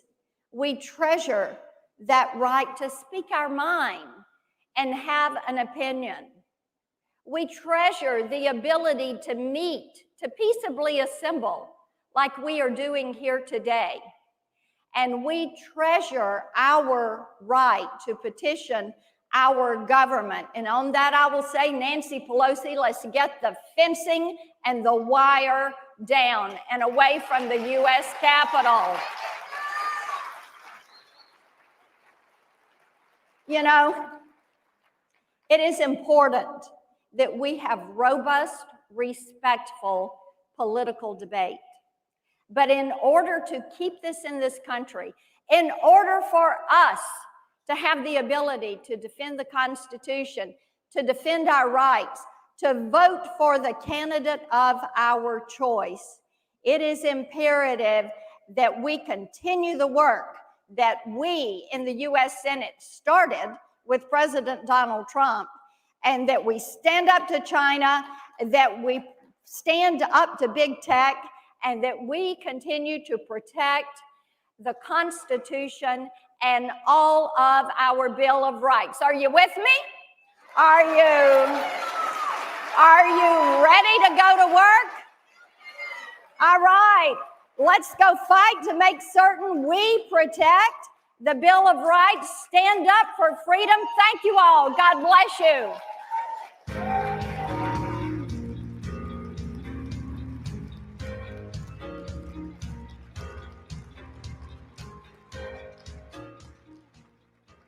Welcome to Our Freedom Media Group, where freedom is real.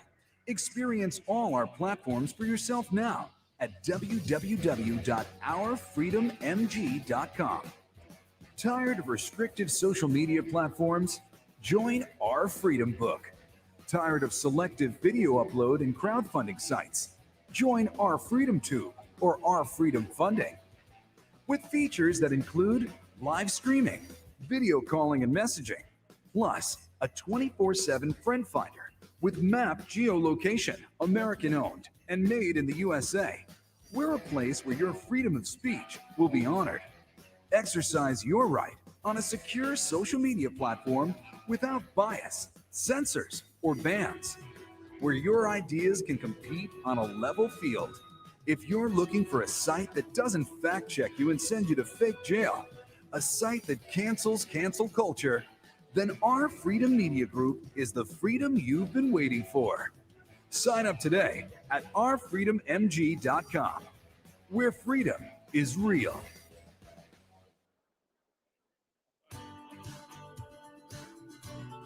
Ladies and gentlemen, our next session is a set of curated speeches tackling the left's assault on free people, how government, big tech, and media are colluding to deprive us of our humanity. From the Ben Ferguson Show, please welcome Ben Ferguson.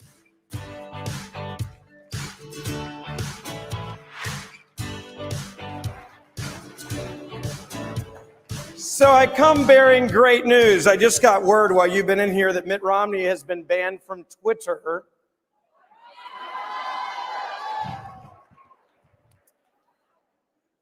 I got bad news. It was only his fake account. It's not his real one. Just his fake account. My bad. My bad. We are under attack if you are a conservative. If you are a conservative, you're on social media, you are to be banished. You cannot have an opinion. Now, you would think this is something that normally happens in places like Venezuela and like Ayatollahs that would be banned from Twitter, from being violent, from saying terrible things. Yet somehow I'm sure that Assad will be able to tweet this afternoon, or his friends, about what happened there last night, because we protect that free speech in America more than the free speech of conservative Americans, just like each and every one of you. This genuinely may be the most important panel of this year, because there's so many conservatives that are being silenced. There are so many conservatives that are a threat to big tech. And we know that this White House is not going to protect us. And we know that Mitt Romney is not going to protect us either, unless you have a fake account.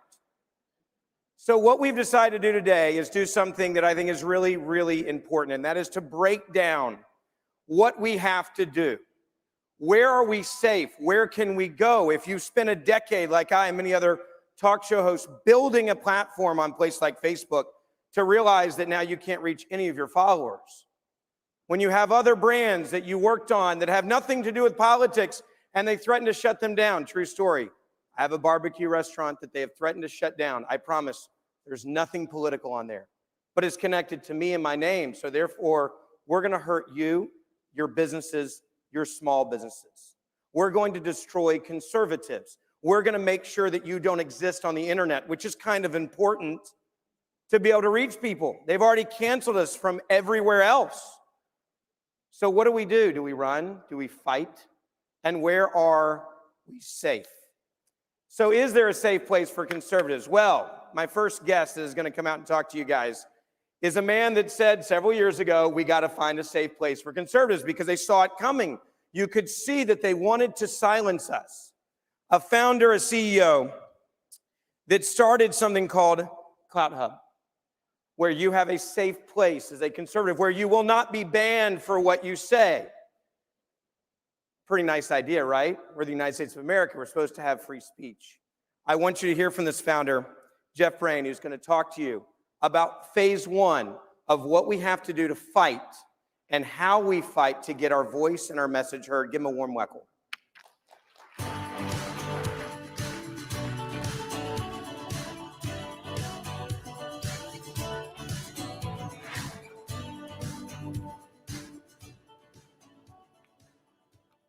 Thank you, Ben. Thank you, all of you. Glad to be here. Donald Trump, Michael Flynn, Sidney Powell, Steve Bannon, Mike Lindell, Rudy Giuliani. What do all these individuals have in common? Not only freedom fighters, but they've been banned and deplatformed from social media. Of course, you don't have to be the President of the United States or America's most famous pillow maker to be censored. Raise your hand if you have personally experienced censorship on social media. Raise your hand if you have recently had your followers reduced from Facebook or Twitter. Big tech has become Big Brother, and your privacy has become their currency. And in their quest for profits, your mental health has become irrelevant. They have us focused on things that don't matter and limit what we see in order to impose their values on us. They have declared war on our freedoms and freedom-loving Americans. And that's why in 2018, I decided to create Clout Hub. Now, what is Clout Hub? And thank you. What is Clout Hub and why is it different? Well, we promote thought and debate. We don't police it. We protect your privacy. We don't sell it. And we put your mental health above profit. We actually used neuroscience consultants to make sure our platform is healthy to use. But even more than that, what we're doing is we're redefining social media. Today's social media is really about, look at me. I got this many likes, this many followers. It's not benefiting society. We are using the power of social media to bring people back together and enable them to connect, collaborate, and influence the issues that impact your lives, your communities, your freedoms, society, and our country. We're the first ever social media platform specifically created for engagement on the civic, social, and political issues that you care about. There are many challenges facing society and our country today. It's no longer enough to be on a platform where you merely just post in exchange for likes. We need to be on platforms where we can actually engage, organize, mobilize, and advocate for the issues that are important to us. We give individuals and organizations the tools they need to successfully engage, to hold leaders and our decision makers accountable for their behavior and their decisions that they make, and return power to we the people to reclaim control over our lives, our social media, and our government. Imagine if you read this morning that Facebook, Twitter, YouTube, and Instagram all merge together. That is actually what CloudHub is. CloudHub is an all-in-one, convenient platform that enables you to do everything you want on one platform. We have groups like Facebook. In fact, Walkaway recently came over to CloudHub after they were banned from Facebook. In the state of Florida, you have Defend Florida, an organization that's now working to take back communities and government.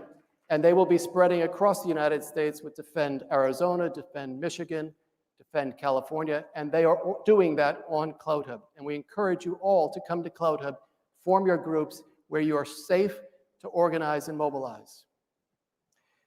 We also have a public forum like Twitter. We have channels with many of your favorite personalities, Steve Bannon, Mike Lindell, RSBN News, Real America's Voice, Wayne Dupree, and many more. In fact, CPAC just recently added a channel to CloudHub.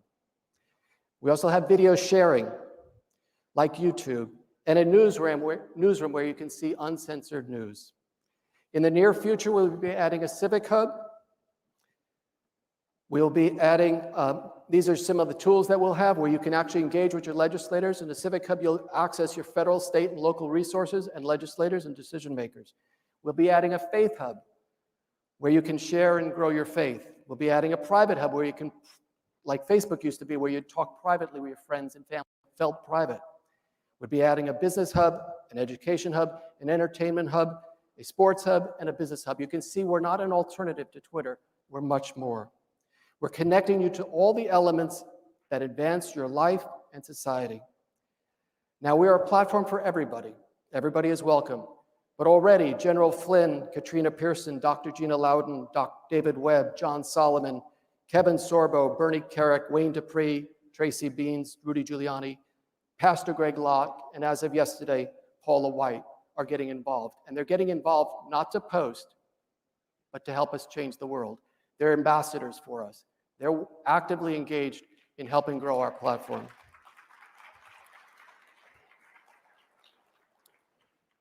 Clout stands for influence, and that's what we're looking to give you. I don't know what drives Mark Zuckerberg or Jack Dorsey, but we're here to empower you. Particularly this group, after what happened recently, should be engaged on CloudHub. So I would, these some of the ambassadors that are involved with us. We have about 30 of them, all that you would know.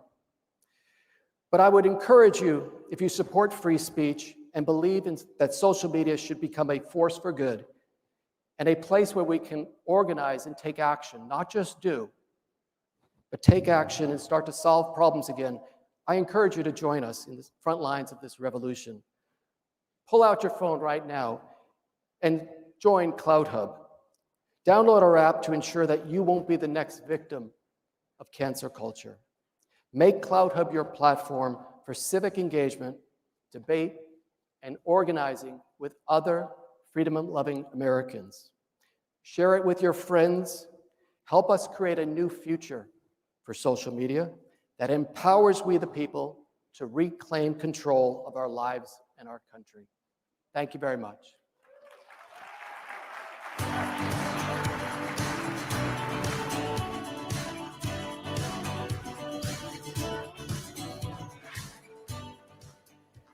So the question is, do we concede ground and run away from anywhere? Hollywood is a place that many have said, get out of.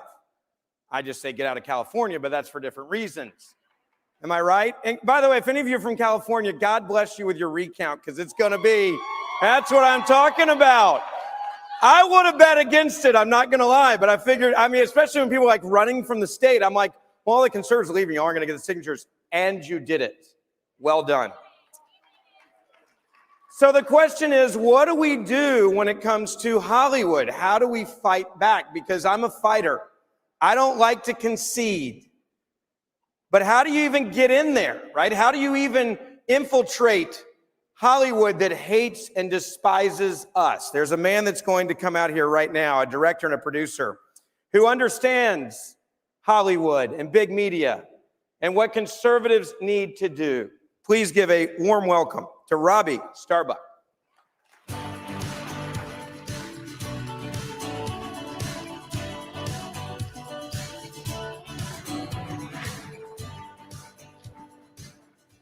Hello, CPAC. How are you guys doing? If you don't know me already, I started out as a director producer in Hollywood. I've directed Oscar-winning actors, actresses, and some of the biggest music stars in the world. But in 2015, I came out as a Republican, the most unforgivable crime you can commit in Hollywood.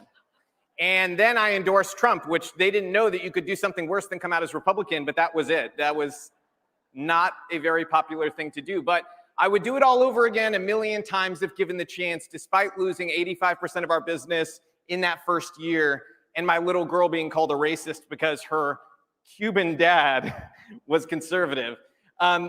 You know, and I would do it over and over again because this country gave me the opportunity to stand up.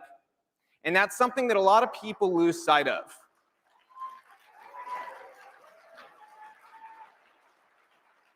There's people in China and in Cuba who don't have that luxury. So I will stand up every single time. So today I am here to stand up and tell you that I am critically concerned about the relationship that big tech has with the Democratic Party and government at large. It doesn't stop just, you know, on the base level of, oh, there's censorship. If you pull a layer back, you'll see that at each one of these big tech companies, they are actually hiring people that have worked for the Democrats. At Twitter, their comms director worked for Kamala Harris as her press secretary. At Instagram, theirs used to work for Michelle Obama and Hillary Clinton. And at Facebook, theirs worked for Barbara Boxer. The list goes on and on. I could be here my entire time slot if I kept going. To make matters worse, there's people in Congress who actually endorse their silencing of you. And not only that, they believe it should go a step further. They want there to be a social credit system because then you'll be so afraid to state your opinion that you'll hold it back for fear that your business will be destroyed, your access to the platforms will be destroyed. This is why we need to acknowledge as conservatives that we are in a culture war and we are losing.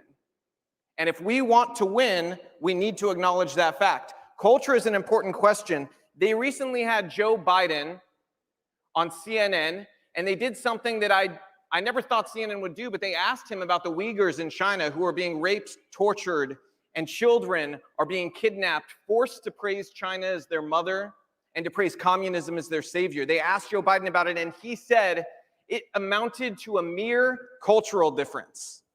I don't think that more disgusting words have ever left the lips of an American president. And it was at that moment that if you didn't already know that he was not an American president, that was the moment where you should have known he was China's first president of America.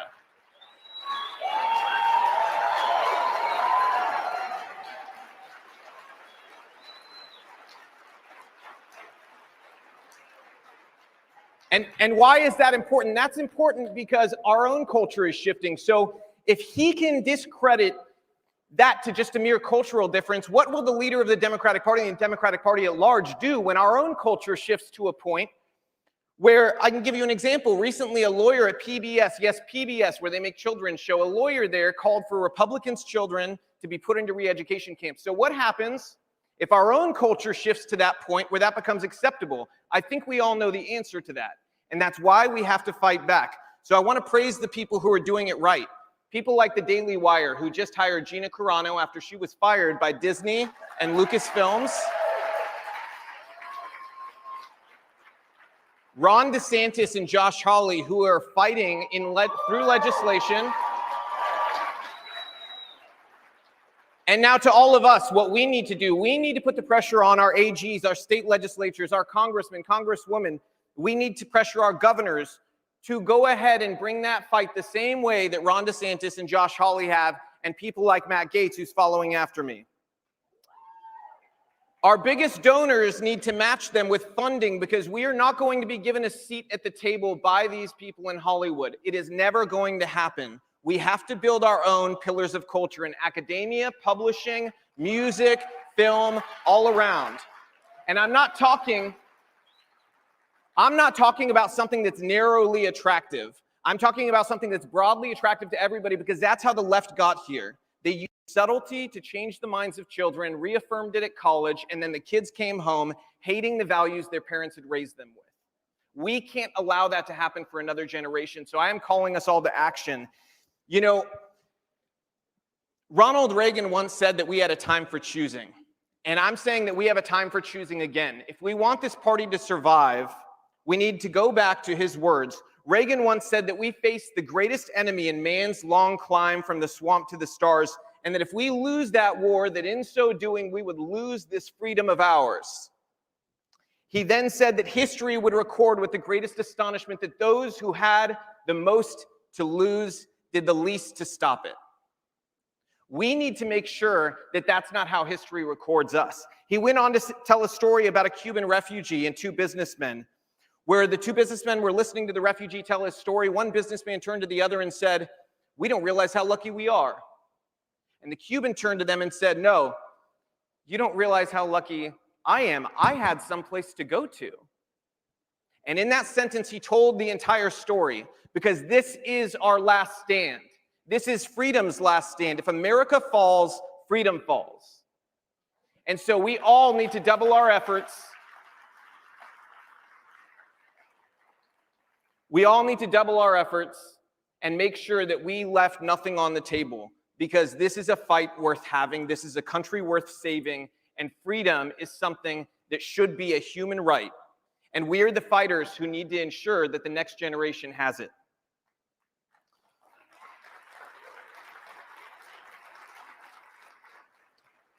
This country is what makes possible for my own mom to come from Cuba, going into the unknown, leaving the only home she'd ever known after it was stolen by communism, only able to bring one item with her. She brought a doll that was passed down in the family, and that doll, its head was smashed in by a soldier.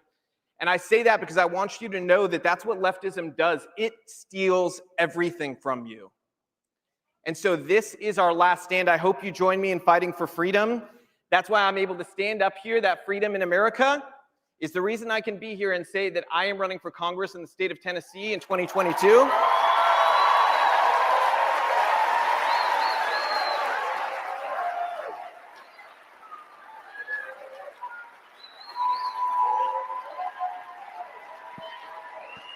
Thank you, guys.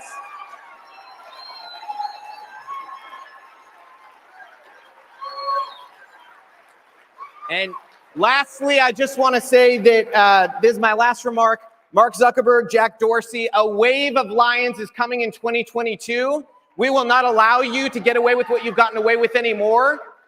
You fight for the establishment. We fight for the people. So get ready, because you are going to have the biggest fight on your hands that you two have ever had. And that goes for everybody else in big tech. Thank you, guys.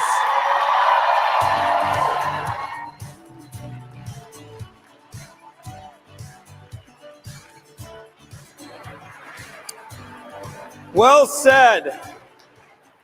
So we got a little, I wish you guys could see backstage because we have way too much fun back there. We have a side bet right now. You might want to get in on this action with whoever's sitting next to you. There are two people back there, and the bet is who's going to make a bigger headline. There's a guy by the name, you may have heard of him, Charlie. Yeah, that guy. By the way, I know Charlie because right now Charlie's grinning real big right now because he's looking at another guy named Matt Gaetz. Yeah. And they're comparing applauses right now, but really the side bet is who makes bigger headlines today. I have a feeling it's going to be a tight one. You guys get your side bets, little action down here. So let's talk about government for just a moment. I have been asking myself this question for a couple years. Where the hell has my government been protecting my free speech? Where the hell is my government that is making sure that my words aren't being deleted? Where are they? The guy who's coming out next, Matt Gaetz, knows a lot about government. He's going to chat about that. Give him a big warm welcome.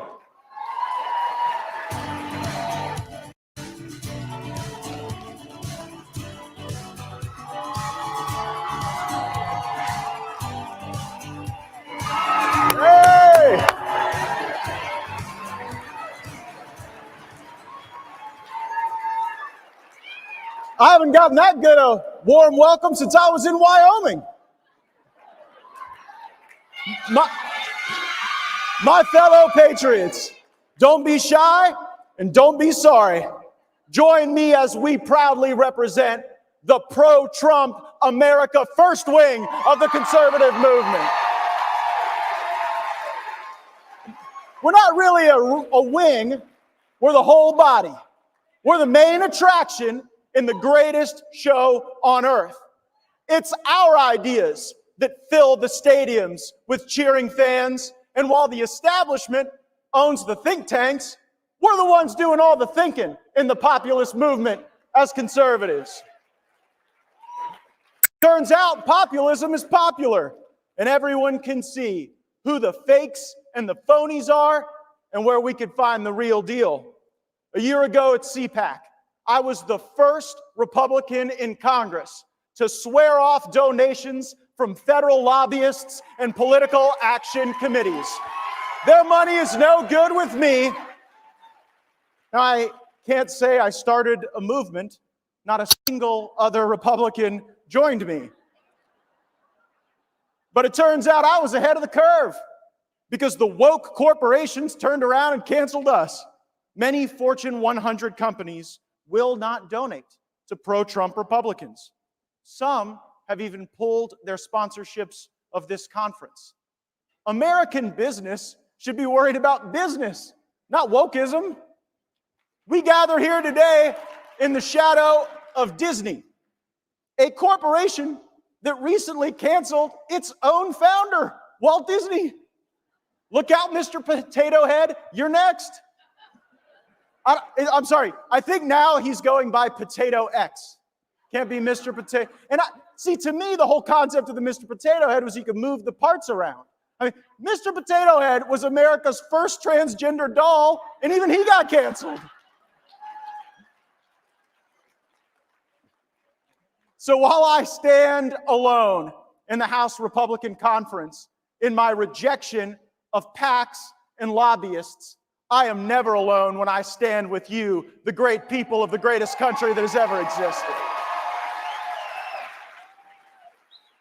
Now, unlike the left and even some Republicans, the America First movement will never sell out to foreign interests abroad or special interests here at home. Our citizens come first. Sorry, not sorry. Now, I'm a canceled man in some corners of the internet. I'm a banned man in the state of New Jersey. The governor literally said I was unwelcome. Many days I'm a marked man in Congress, a wanted man by the deep state, but every day I'm a Florida man, and it is good to be home. Florida's like an amazing woman, adventurous, beautiful, mostly sunny, sometimes a little crazy, and always here to encourage and support success. By contrast, New York is like a bad ex-husband. Mean, won't let you go out to dinner, you're less safe, financially spiraling downward, and they may kill your grandparents. Now, the fake news media and their allies in Silicon Valley made Governor Cuomo out to be some iconic cross between King David and Tom Brady.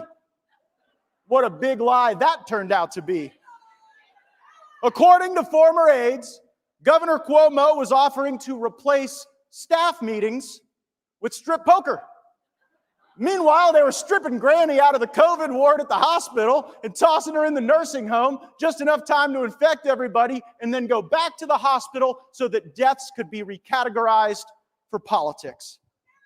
How about freedom for young and healthy people, learning for students, opportunity for entrepreneurs? How about we ditch the lockdown governors like Cuomo and Newsom and Murphy and never ditch the American way of life and the American spirit?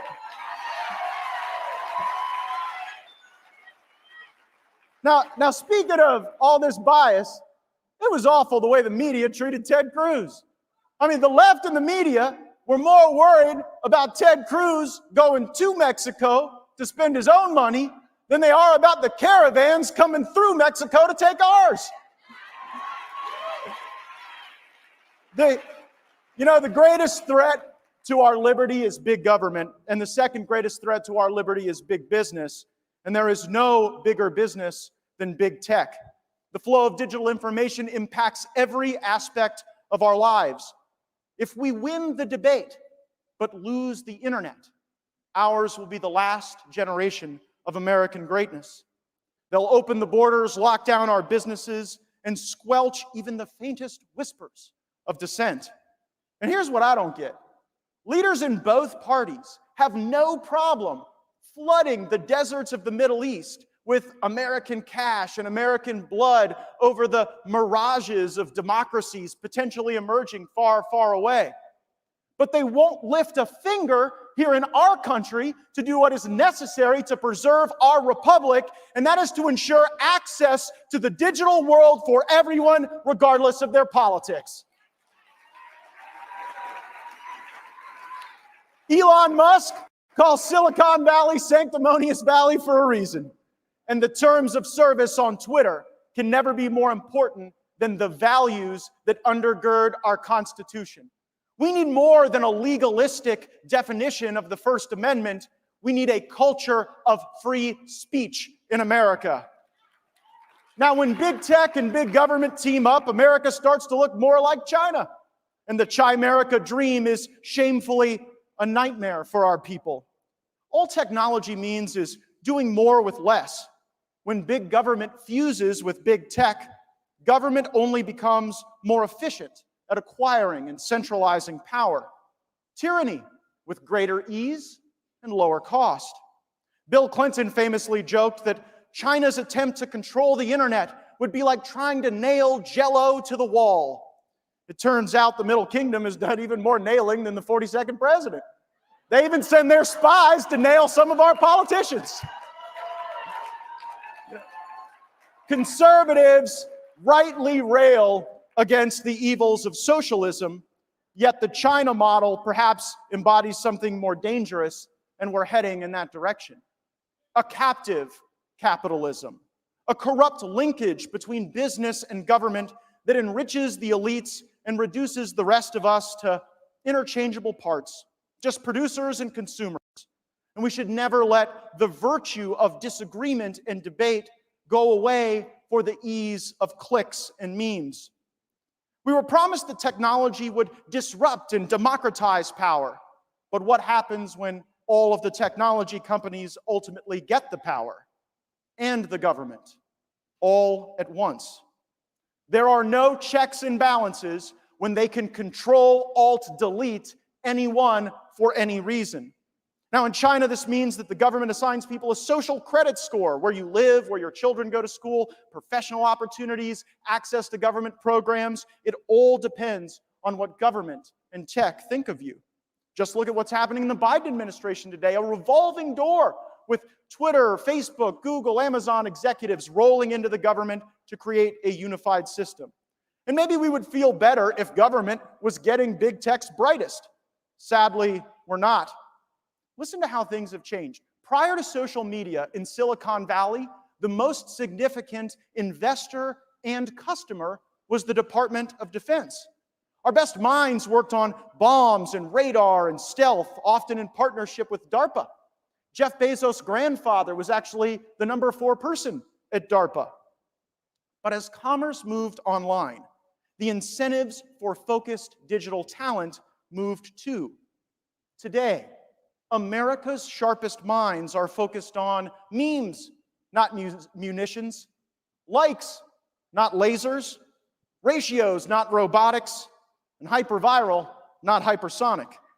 So are these social networks really making us stronger, safer, or do they just further addict us to our vices? Instagram for vanity, Twitter for wrath, Uber Eats for gluttony, and Tinder for lust. We need a renewed patriotic nationalism in America. In technology, that means let's get our best team together and go whip China. And in politics, it means let's get our best team together and go whip the establishment. Speaking of people who ought to lose primaries, If Liz Cheney were on this stage today, she'd get booed off of it. What does that say? The leadership of our party is not found in Washington, D.C. You are the energy. We are America. That's why they're in the 8 square miles of Washington, D.C., and we're here in the Sunshine State of Florida. Now, Trump may not have drained the swamp all the way yet. So if you want to finish the job, maybe hire a Florida man.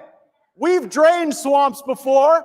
We faced down the alligators and the pythons and the lizards and mosquito as big as grapefruit. America needs real fighters today, maybe now more than ever, and we must win, for we have a country to save. And so come fight with me. Go to mattgaetz.com, join our America First movement, and let's go get them.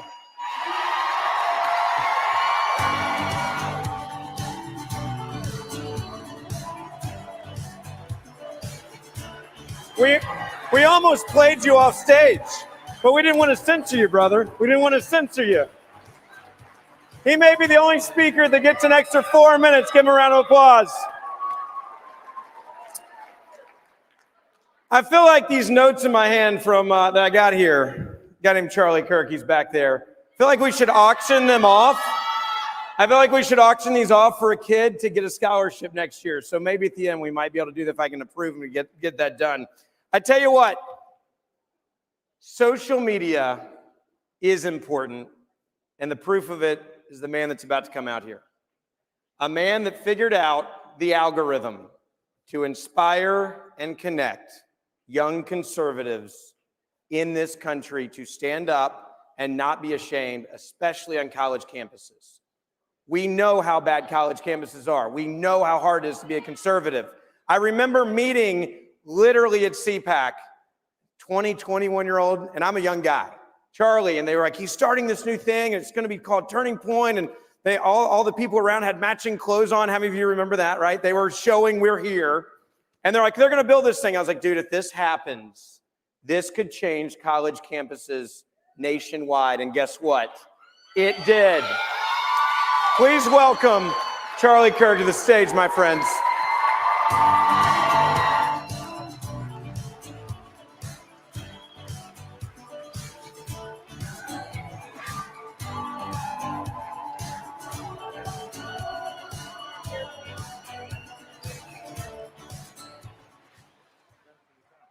나갈 때 보니까 사람들이 이렇게 막 여유 있게 나가더라고요, 사람들도.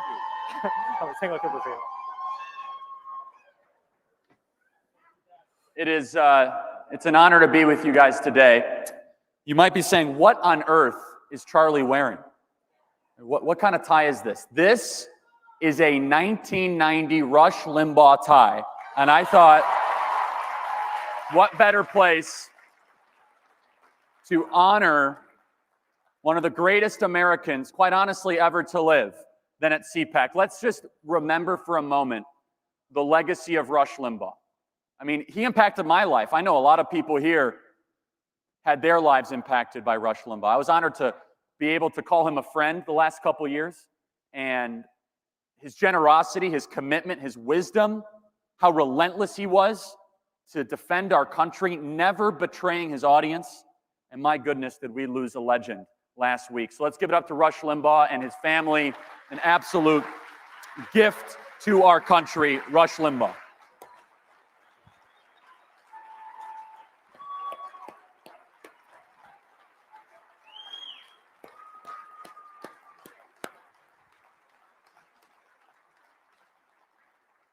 Rush was a fighter for free speech. We talk a lot about free speech. We talk about the importance of the First Amendment. However, sometimes we as conservatives stop short of protecting freedom of speech where it matters most. So I'm going to ask you a question. Which is more powerful, Google or our federal government? Now, we as conservatives are taught to answer that question automatically by saying the federal government. Now, I'm not doubting that the federal government has power. The federal government can imprison people. They can audit you. They have the power of the law. However, if that were to happen, you at least get some due process rights. You're supposed to get representation by an attorney. You're able to sue your government if they do something illegal to you. What happens if Google comes after you? What happens if Google decides to digitally assassinate a certain person, like what we saw happen last month? They can wipe away the existence of an idea, of a human being, of a political movement instantaneously. So I understand lots of conservatives are hesitant to talk about challenging big tech, hesitant about challenging Menlo Park and Silicon Valley. But we as conservatives should not become corporatists. We as conservatives should ask ourselves, what does it mean to be a conservative? First and foremost, we are here to conserve God-given liberties and freedoms. We are here to protect the family, our country, the American way of life. And when a group of people in a concentrated area controlling trillion-dollar companies decide to impose a viewpoint that is completely contrary to the American way of life, and then we say, well, we can't do anything because they're a private company. Excuse me, as soon as you have 200 million users and 93% of all search results, you're not the local flower shop or the local coffee shop, and you shouldn't be treated as such. And we as conservatives must be very clear. If you do not support breaking up big tech or challenging big tech, you are not a conservative, you are a corporatist.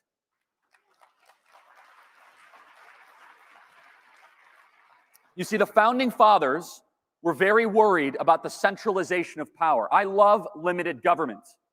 But why do we love limited government? We love it so that we can live lives as we see fit.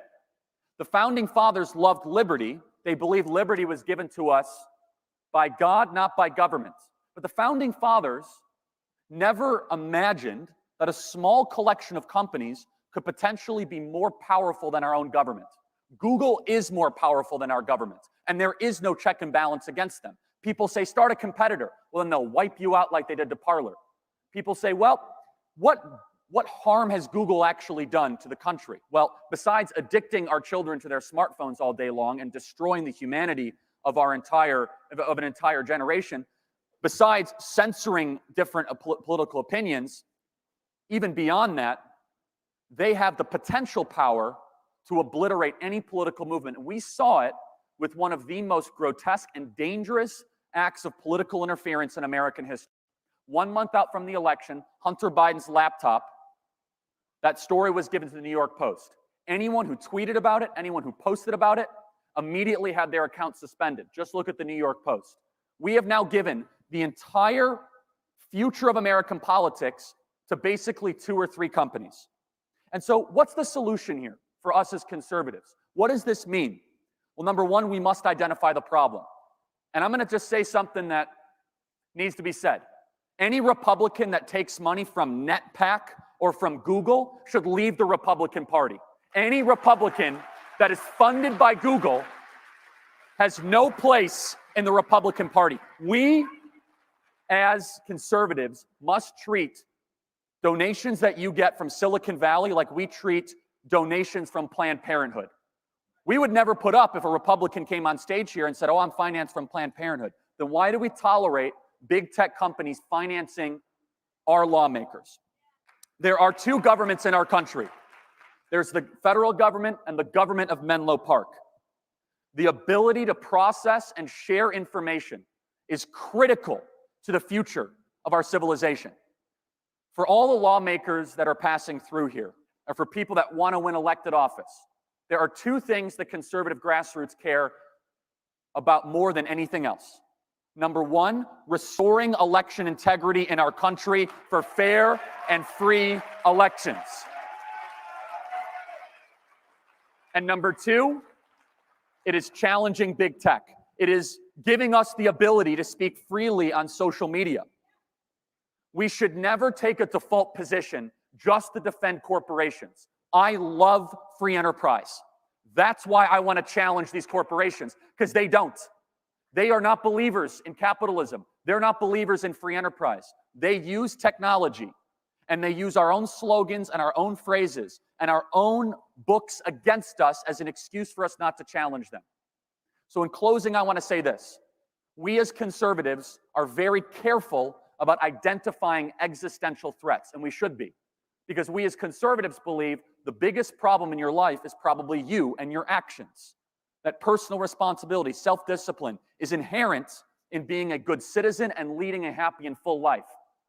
But if we do not challenge these big tech companies, if we are not serious about the threat that they pose to our livelihood, to spreading information, or in some ways not spreading information at all, then we will live in a country where every state is like California. Now, this is why Ron DeSantis is a phenomenal governor. Why? Because the states need to rise up against these tech companies, as Ron DeSantis did. So for every Republican attorney general out there, sue these tech companies now for platform access, for monopolistic practices.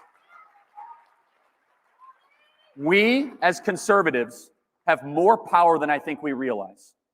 We have purchasing power, we have consumer power, and we must, in a variety of different ways, make sure our lawmakers do not take money from these corporations, push back against their pattern of actions, and be unafraid to entertain ideas to liberate the marketplace, empower real entrepreneurs, because the digital age is upon us. And if we do not have free speech or first freedoms, then we're all going to live in a country that is unrecognizable. And I believe if we do that and restore integrity in our elections, we're not just going to win a little, we're going to win big, and we're going to win for the next couple decades. Our best days are ahead. God bless you guys. Thank you so much.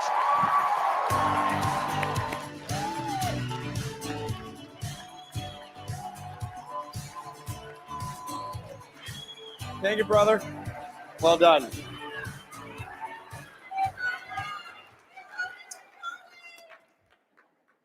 We're going to call an audible here. This was not on the program, and it is something that I am genuinely excited, and I want you to hear the message you're about to hear.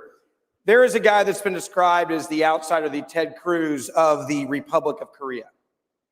A man that saw elections change in his country. A man that saw the power of changing elections. A man that understood what can happen when you change how things are done. In fact, it's a man that warned in this country several years ago of what could happen if you decided to start altering and changing things. We decided to pull him up here because we thought it was important after everything that just happened in this country to talk about influence and how these things can happen and the warnings, because he is living through this right now in his own country. Please give me a warm welcome to Mr. Min, I should say, as he comes out, a former National Assembly member of the Republic of Korea.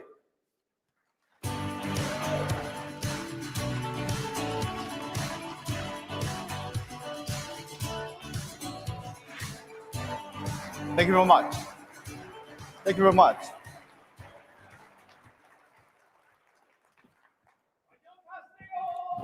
안녕하세요. Ladies and gentlemen, I am the son of a houseboy who worked for American soldiers. My father was 16 when the Korean War broke out. He helped the soldiers with shining their shoes, doing their laundry, and cleaning. In doing so, my father learned English, and he was my hero. I dreamed of speaking English as well as he did. If my father saw me speaking today, he would be so proud of me.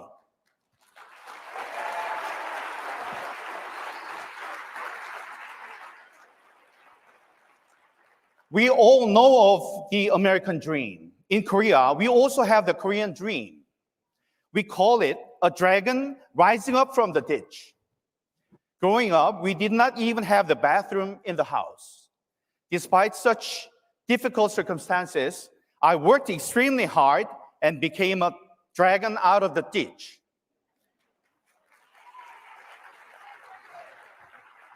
While my father was alive, I was his pride and joy.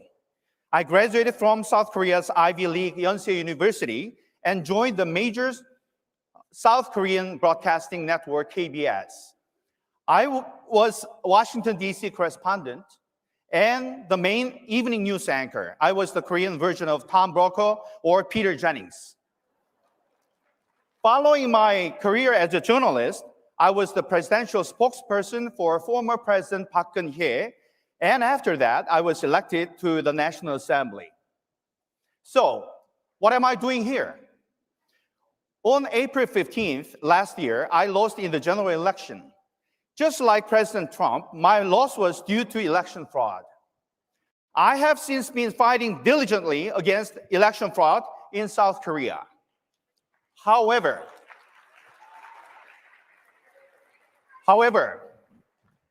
I was ignored by the leftist government, the mainstream media, and the judiciary, all dominated by current President Moon Jae-in. So last September, I came to DC and I engaged the American media, government, and the international community regarding the truth of election fraud. I even held a one-man protest in front of the White House, the Capitol, and at the United Nations headquarters to expose what happened in Korea. I warned, be aware or be next. I predicted that the November 3rd US presidential election would have strange statistics and that Communist China would be involved in the election fraud. These predictions all came true. How could I do that? Because similar things happened in South Korea and to my own self in my district of Incheon. It was planned by leftists. Electronic voting machines were manipulated. CCP intervened, and early voting and mail-in ballots were manipulated as well. There's overwhelming evidence of election fraud, but let me share with you one thing from my district. There were 3 candidates in my district, including myself, and the ratio of ballot cast for in-district and out-of-district early voting for all 3 candidates were the same, 0.39. What are the odds? A famous South Korean statistician said that this is like throwing 1,000 coins in the air and all of them landing on the same side. Another eminent professor said that it was either God's work or it was fraud.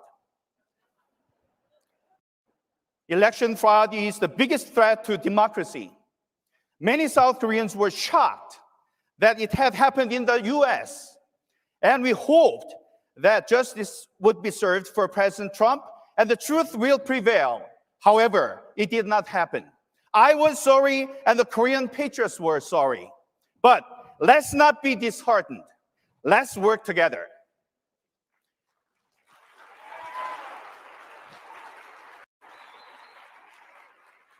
During the Korean War, General Douglas MacArthur saved South Korea with Operation Chromite or the Incheon Landing. Democracy was saved and I'm grateful. 70 years after the Korean War, the democracies of South Korea and the US are again facing a threat due to election fraud. In order to solve this problem, an active collaboration between conservatives in the 2 nations is very much needed. Operation Chromite's odds of success were 5,000 to 1 against. Our efforts to expose election fraud and to defend democracy might be more difficult, but we cannot stop now.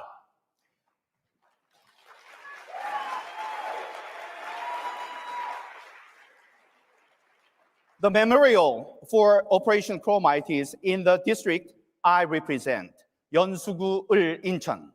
I don't think this is a coincidence. The seeds of freedom planted by General MacArthur 70 years ago in Incheon grew in my father's heart and mind. And that made me fight for freedom. The son of a humble American soldier's houseboy now shouts, let's go together in this fight to preserve freedom and democracy. Thank you very much. Thank you.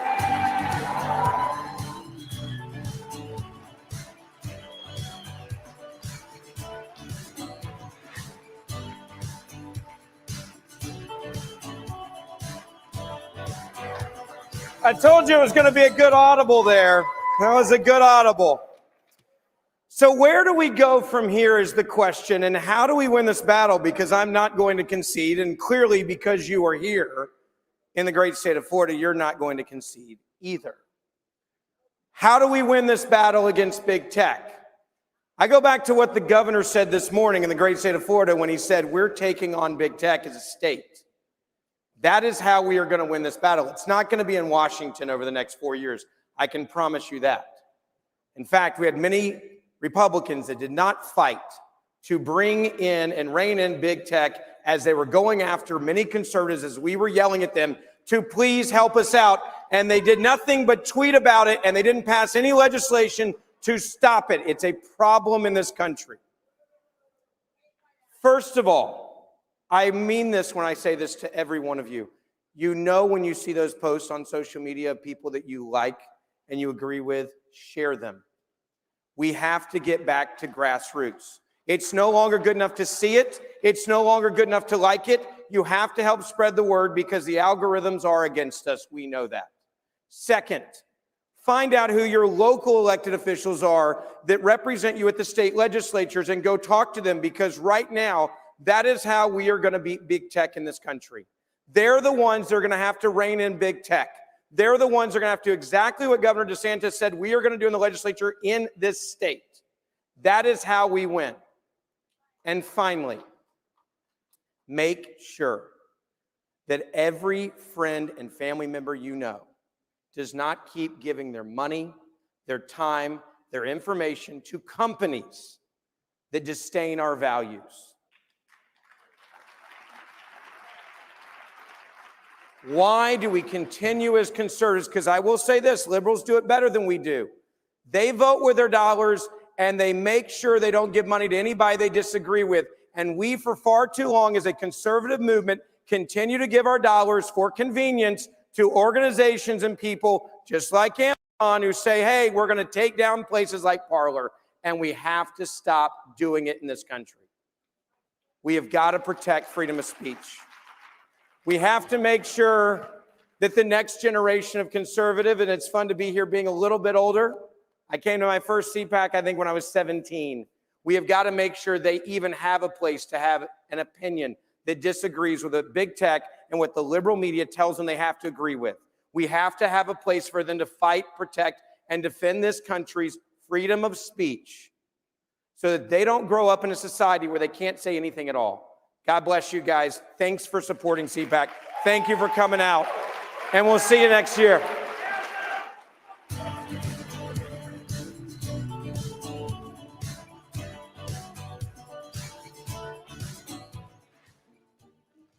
What are you doing?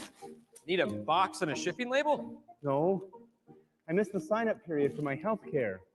So now I need to make it to next year without getting hurt. Did you look into Liberty Health Share? Sign up any time of year. No, I didn't. Didn't think so.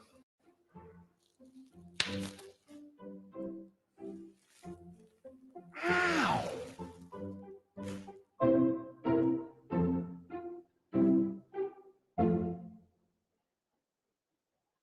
You've seen the radical left pushing their agenda in Washington. Socialism, amnesty, censorship. But in the states, quietly, these radicals are pushing a power play that would give them more power. Forever. The left's National Popular Vote campaign would let liberal cities on the coasts pick the president every single time. The National Popular Vote Interstate Compact would shred the Constitution. The leader of the group bragged to the New York Times that it's a way to get around the founders' design. And what about election integrity? A national vote could require a national recount, but the left's National Popular Vote plan doesn't allow it. But it does set the stage for a complete federal takeover of elections. Goodbye local control. To win now, it takes a broad coalition across the country. But National Popular Vote would open the door to regional parties and spoiler candidates, making it easier for socialists to win. Defend the Constitution. Stop socialism. Stop National Popular Vote.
And now, ladies and gentlemen, big tech is for sale. China and Russia are buying.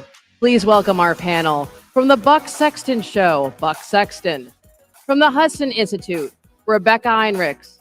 Former U.S. Acting Attorney General, Matthew Whitaker. And our moderator. From the American Conservative Union, Katie McFarland.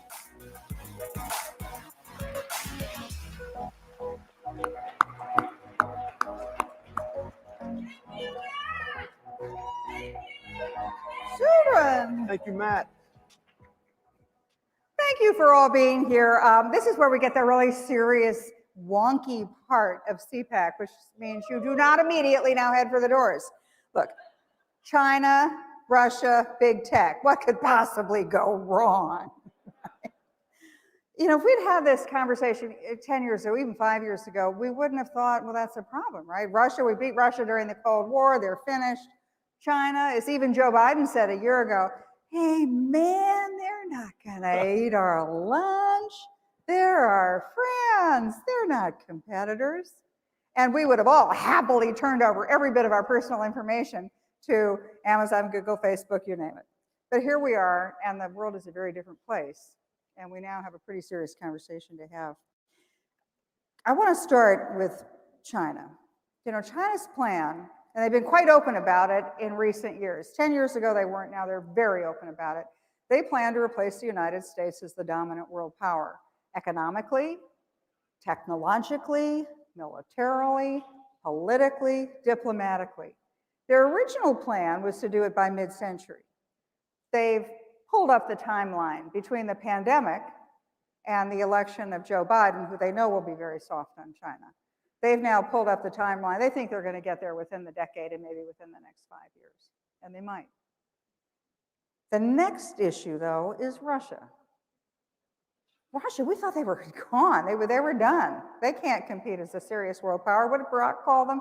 Barack Obama, some regional third world power, basically. Well, the Russians are back, and the Russians are back in the cyber technology, but this time it's different. With Putin, it's personal. I mean, Putin saw the collapse of the Soviet Union. He blamed the United States. He blamed the West. And so it's payback time. He knows he can't compete with China or even the United States, but what he wants to do is be a spoiler. He wants to muck around in our elections, and he wants to hack into the American technology and in every other thing. So he's a problem, but it's a personal problem. But then the final thing is big tech. You know, three months ago, we all thought they might have been our friends. And now it's cancel culture. They've deplatformed people. They are becoming political adversaries of free speech in the conservative movement. So with that, I want to just turn to our experts.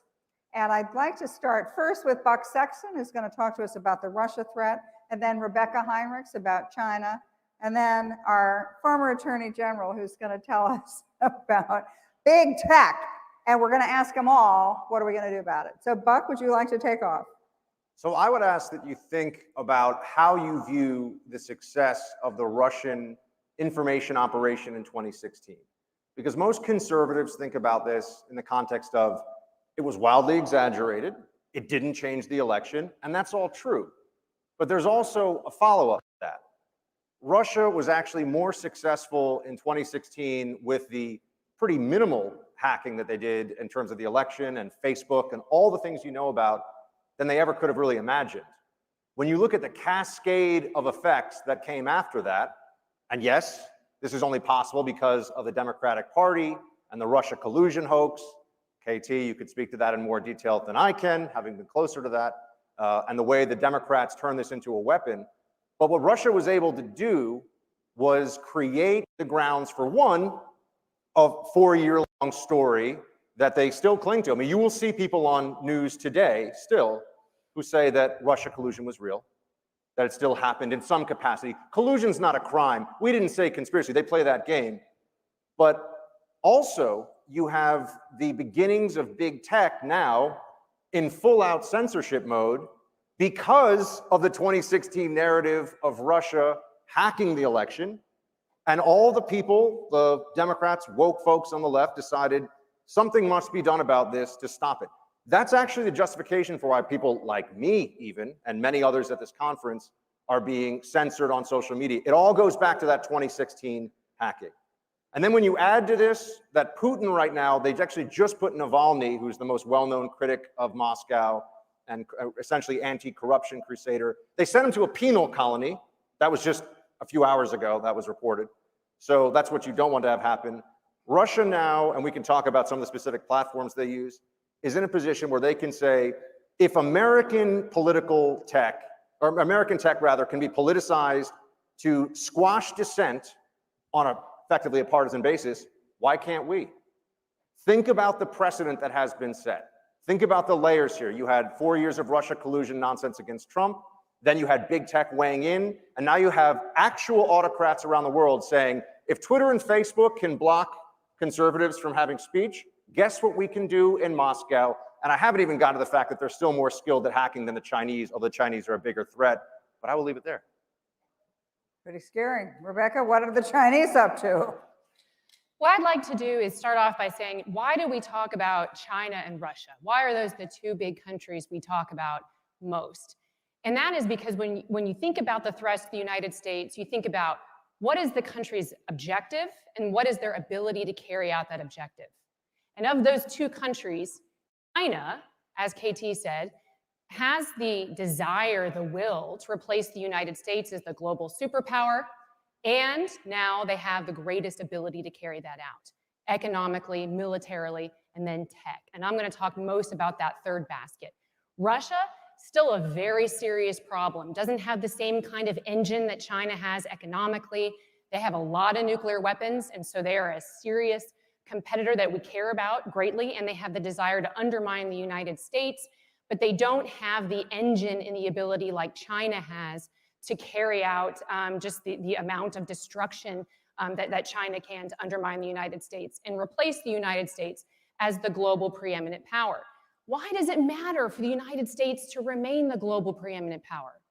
Because the country that has the biggest economy and the biggest military and the most alliances and partners is going to be able to put our fingerprint on things like trade, on things like travel and commerce. And we know, certainly as conservatives and as Americans, that the United States has the moral high ground there. We want to put the United States' influence on things like trade and global business, et cetera, and commerce. And so we have to fight for that. Now, that means militarily, it was Donald Trump. It was the Trump administration that said, enough is enough. The United States is going to have our lunch eaten, Joe Biden, if we don't do something about it, and it's going to happen by the Chinese Communist Party. And so what does that mean? It means we have to start competing. And it was the Trump administration that really oversaw this seismic shift and helped the United States to take the Chinese threat seriously. And so we have to put money into our military to make sure that we are deterring Chinese aggression in the Western Pacific. We want to stand with our Taiwanese partners, great contributors to the free world, our South Korean allies, our Japanese allies, our Australian allies. And we want to make sure that we are able to make good on our security commitments to them and that China can't push us out. That's the military piece. Economically, that's why we get into trade, a trade war with the Chinese. But on tech, the Chinese want to use technology to censor and to steal. Remember those two things, censor and steal. That's how they do it. And so they do it by having these 5G, it's the next generation technology abilities, a fast speed internet. Again, the previous administration said we have to have clean network initiative. Our Secretary of State, Mike Pompeo, was the face of that. He said the UK can't have their Huawei, and we can't deal with these other technology companies, Chinese companies, and 5G networks. It has to be clean, and we can't let them take our data and take our allies' data as well. And so you have to have clean network technology. So it's going to take a federal level. We can't let ZTE and these other companies steal the United States' information technology, and we can't let them censor the United States. And so those are the big things. It's going to take federal level, state level. We've got a great example here in Florida with a state representative that KT knows well.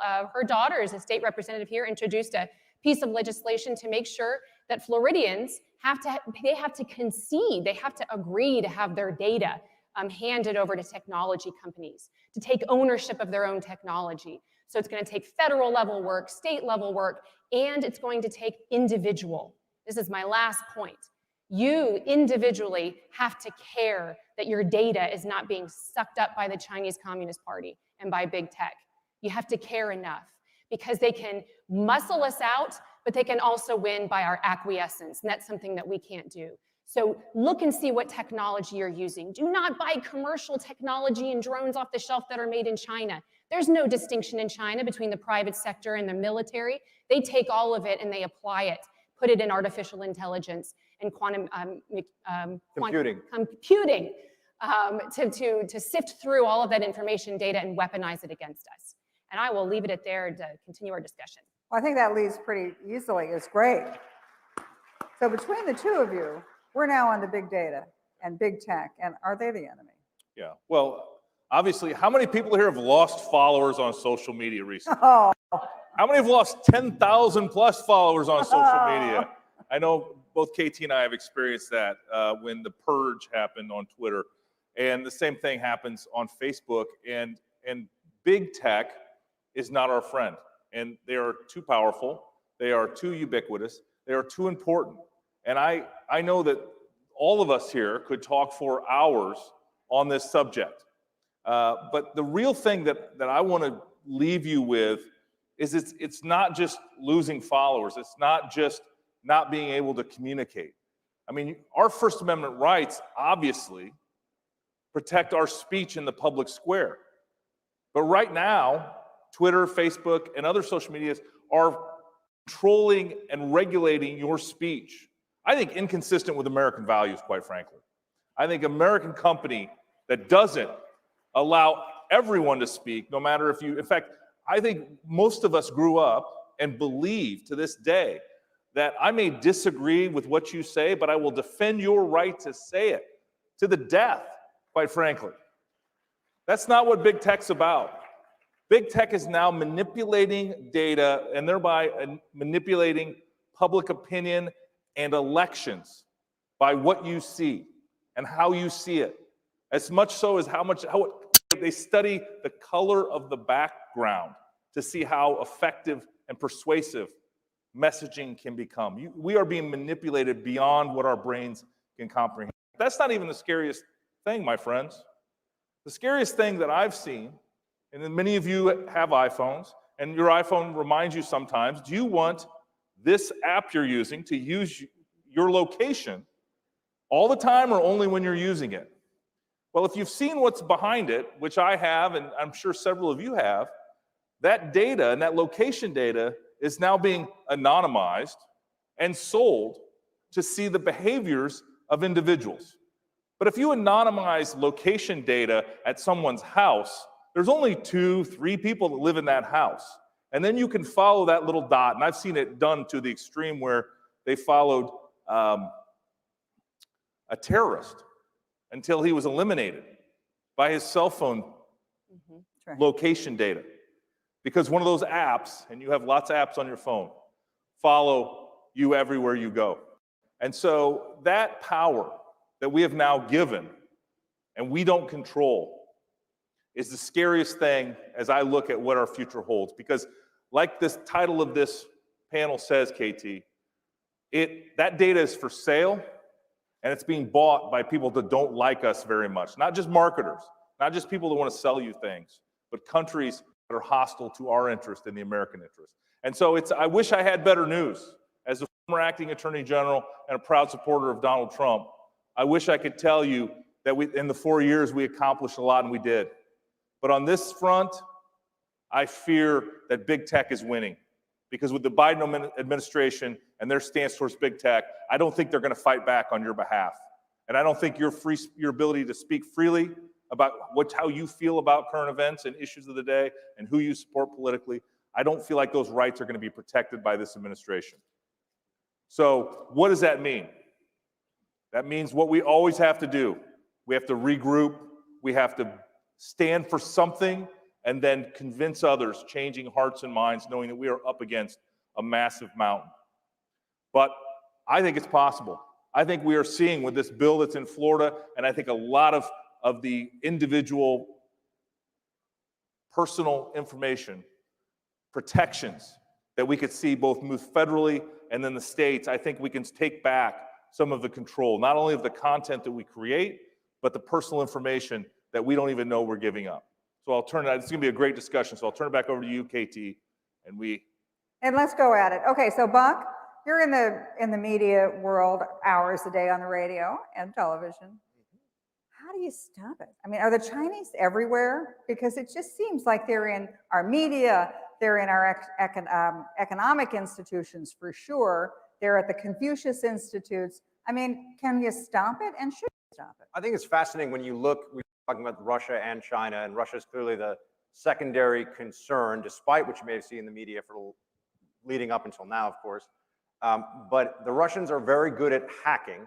The Chinese are very good at stealing enormous amounts of data through cyber, to the point where I think you would have to say that you'd go back to the era of the Soviet Union, you'd go back to the KGB and some of their efforts, and this dwarfs that. Because back in the day, as you know, KT, you needed to have somebody, pretty much, who got access to documents, who could carry them out. Now we don't even know the full scope and scale of how much is being stolen. The way I describe it on radio with the Chinese specifically is that this is civilization shifting level knowledge transfer. And it's the kind of thing that you don't necessarily understand the full ramifications of it until all of a sudden you realize whose fifth generation fighters are better, who's building a few aircraft carriers after not long ago. China doesn't want a blue water navy. Who remembers that? That was the smart analysis. That analysis was wrong. There's a lot of places now where you look and see the Chinese are actually out ahead of us technologically. We talked about quantum computing, 5G, where are they, where are we? And how do we stop it? Whereas the Russians come in, smash and steal, the Chinese coerce and co-opt. The Chinese Communist Party has very, very deep pockets, is incredibly sophisticated, and you see this in the way that they use college campuses, for example, and people that are doing innocuous research projects, things along those lines. How do you stop it, KT? That's the question you asked. The first step is a wake-up call, I think, for the country that I believe Donald Trump started. I'm not sure we're fully at the point yet where people understand how pervasive this is. But when NBA superstars will certainly say whatever they want about American politics, but will say, oh, I've got nothing to say about China, that brings it into the popular mindset. How powerful is this country that our globally recognized celebrity ultra-millionaires are afraid of crossing them? Yeah, That's self-censoring. They're self-censoring. Of course, they're self-censoring, and the access to the Chinese market for even the most powerful companies and corporations is too powerful at this point for us to expect any of them to put American interests first. You know, Charlie Kirk said something I thought was really interesting. Don't expect Washington to go after big tech, because big tech's in their pockets, and they're not going to do it. You have to do it at the state level. But what's the prospect of that? I mean, can 50 individual states say, we want big tech out of our lives, we want China out of our lives? I mean, Matt, you know, talk me through that one. There's a lot we can do with the states, and I hope that we have not completely given up on electing courageous individuals that are willing to advance the things we care about. So I'm not yet willing to give up on the fact that we can elect members of Congress like Matt Gaetz or senators that are willing to do the people's work. And if they're not, then that we should question our whole very being.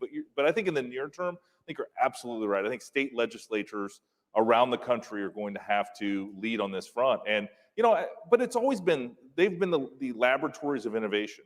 And I think once the people speak through the states, then will find the right regulatory scheme to take back some of this power that is contained in our data.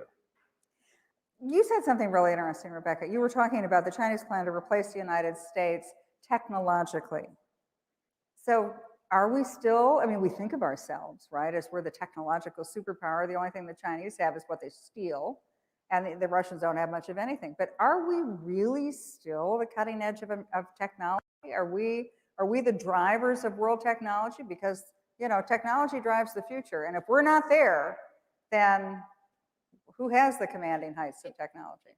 In many of the key fields, we still are, but the Chinese are engaged in massive espionage. I mean, to steal our technology, to be educated in our universities, especially in these STEM programs, you know, the hard sciences, to learn what we're doing here. And of course, they're exploiting the American benevolence and kindness. We want to have this open system where they come here and then learn the American way. But that's not what's happening. They're coming here. The Chinese Communist Party has long tentacles that reach across the ocean. And so it's just because you have a Chinese national here studying in our universities, we want them to have a taste of the American dream. But many of these individuals are still members of the Chinese Communist Party and taking that information and that knowledge and going back and pouring it into their own fields. What the heck are they doing with it, though? Okay, so they're stealing our medical information. They're stealing our personal data. I mean, are they designing biological weapons that will only affect America? I mean, what are they doing with all this stuff? Well, they're vacuuming it up like mad. They're certainly eroding the commercial advantages that we have. When you look at some of the most valuable companies in the world, they're largely built on intellectual property. You look at the algorithms that run Google. You look at different companies, whether you're talking about aerospace and defense. I mean, clearly the military and intelligence applications of what they're doing that's a huge driver behind this. But they've also made commercial espionage something that is, again, on an unprecedented in human history scale. We've never seen anything like this before in terms of the duration as well as the actual sheer volume. And KT, I mean, you and I both know from the government side, it's hard to even understand how much of this we're catching, how much of this we're not catching, you know, a lot of companies don't even want to admit when they've been essentially robbed by cyber. So I asked a tech expert, the former White House chief information officer, I said, well, what about these companies? Why are they not protecting my data? And she said, you know something, KT, they found this easier to buy insurance. Okay. And if they're hacked, then they have to pay the insurance out and they figure it out. It's much less expensive and much easier than for them to take all the steps they have to take to protect your data. I got a nice little, I mean, I used to work at the CIA, which is why I think they put me up here on this specific topic. And I got a nice little note from the Office of Personnel Management in the mail saying that, they didn't say China, but it basically was China, got all your stuff, good luck. I think they refer to it as a state actor. Here's 6 months of identity theft protection. They robbed my government file. They know more about me than most of my friends. And I had, you know, some sort of a notification if somebody tries to buy a house in my name in Beijing. That's and on that point too, KT, I think it's important to remember, and some of these Republican senators are putting these Biden nominees on the spot in their Senate confirmation hearings, which is great. And that is, they're saying, listen, are you going to treat American companies as American companies first, not these transnational, no loyalty to a set country? That's the problem. Over the last many decades, companies that got really rich because of our system, because of the system that we have that's great for ingenuity, great for business, that's great for transparency and accountability, all of those things, they forgot where they're from and who they owe their loyalty to. And they become these global companies. And so we have to get back to saying, no, all Google, Twitter, all of these companies, they owe it to Amazon. They need to be American companies first and foremost. I want to go back to something you said, because I think it is far-fetched that the Chinese would take our data, release a pathogen or a virus on the United States, and then cripple our economy. I don't think that will happen in our lifetime. But in all joking aside, we still are the innovation capital of the world. You look at how we created the vaccines in record time. Yeah, who would have thought? I mean, China sent it on the world and America cured it. They had it before we had it, and they still haven't really produced an effective vaccine like we have. And so there's America is still the global leader in innovation. The challenge is exactly what the other panelists point out, and that is the Chinese understand that, and they want to be in a position that once we prove a concept, they can steal it. And so that's why things like Huawei routers, which you mentioned, need to be taken out of the entire U.S. communication system. Yeah, we cannot have a Huawei router in the United States. the 5G, the Chinese were very involved in development of the 5G protocol for the first time really in the world, sort of system of creating those protocols. And I think one of the reasons they were so involved was so that they could seed any network with an ability to take down the data that crosses that network. It's a scary time, and if we don't wake up, and if our leaders don't wake up, I think we're in for a long-term struggle against the Chinese. Sleep is not going to wake up, by the way. No. The Chinese are going to get their way with it. The bottom line of all of this is it's a wake-up call. It's, 2 minutes to midnight. We really have to, as a nation, figure this out, whether it's to break up big tech, whether it's to maintain the commanding heights of technology, whether it's to go after protect our systems as a national government or as state governments. But this doesn't go away. This only gets worse. And I fear very much politically with the Biden administration, hey man, they're our friends. They're not gonna eat our lunch. Guess what? They wanna eat our breakfast, lunch, dinner, and make us pay for it. Thank you very much for all of your time and attention. Thank you.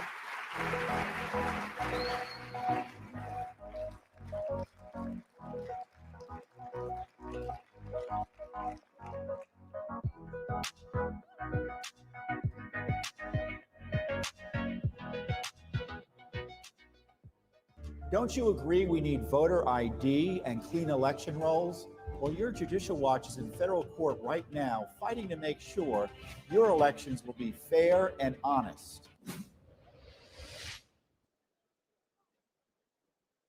Politicians don't want you to know what they're up to. Secret slush funds, secret emails, and pay to play. Judicial Watch is your watchdog in Washington, D.C., shining the light of transparency on our nation's capital.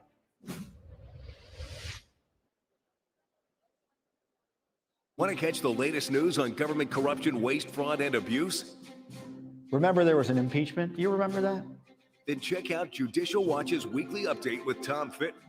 We're fighting Adam Schiff to try to get records about his misconduct. Subscribe now to Judicial Watch on social media to catch Tom Fitton's weekly update. Forgotten Hillary Clinton. Judicial Watch exposed the Clinton email scandal, and we're in court right now holding her accountable to the same laws and rules the rest of us are expected to follow. Your ideas, innovations, and inventions are precious. Don't let patent pirates steal your treasure. Support American innovation by passing the Stronger Patents Act. You will be helping American inventors and our economy. Learn more at SaveTheInventor.com.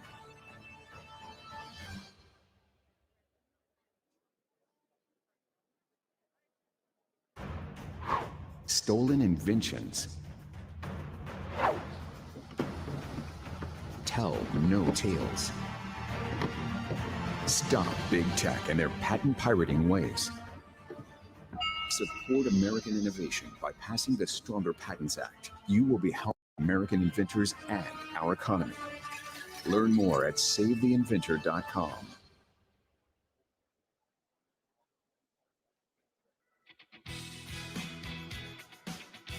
Ladies and gentlemen, this is the way forward.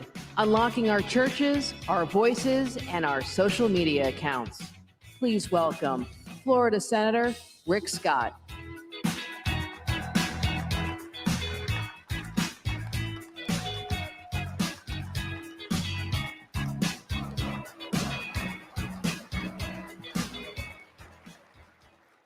Well, first off, it's great to be here. I hope you're enjoying Florida.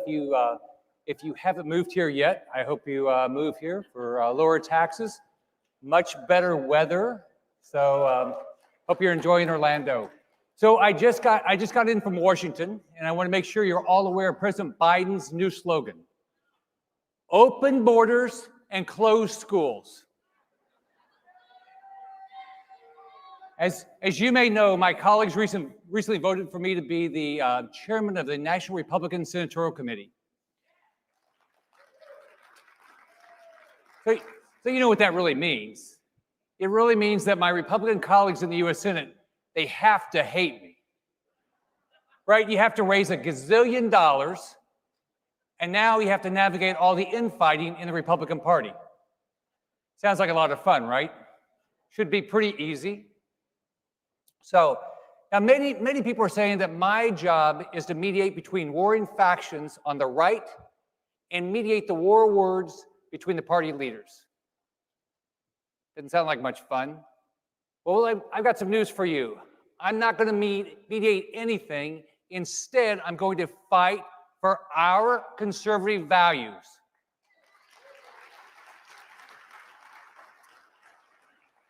I'm going to do it boldly, and I'm not going to apologize to anyone for what we believe in. I'm not going to, absolutely. I'm not going to spend 1 second going backward. We're going to look forward, and we're going to fight for our conservative values and principles, and we're going to do it boldly, and we're not going to apologize to anyone. Why do we do it? Because it's good for every American family. I will spend every day talking about how Democrats are an absolute mortal threat to our freedom, to our prosperity, to our way of life, to our families, and the future of the United States of America.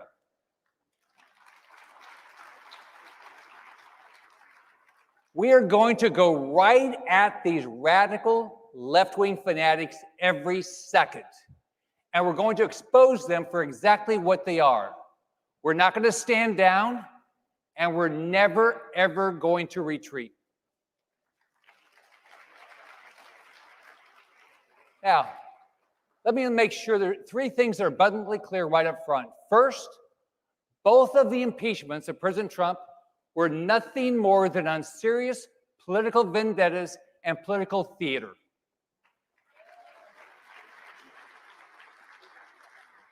This last charade should have been conducted at the other end of Washington at the Kennedy Center instead of the U.S. Capitol. It was a waste of time and money and was all about politics. Second, President Trump did something that has never been done in our lifetime. He stood up to all of establishment Washington and said no.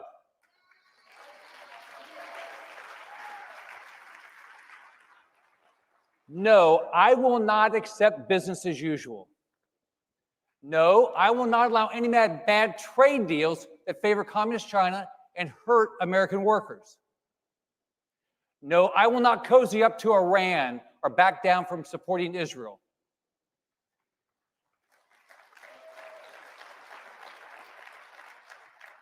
No, I will not support unnecessary foreign wars or giveaways of American treasure or lives. No, I will not stop pushing for secure borders. And no, I will not accept your political correctness or the push to silence conservative voices in America.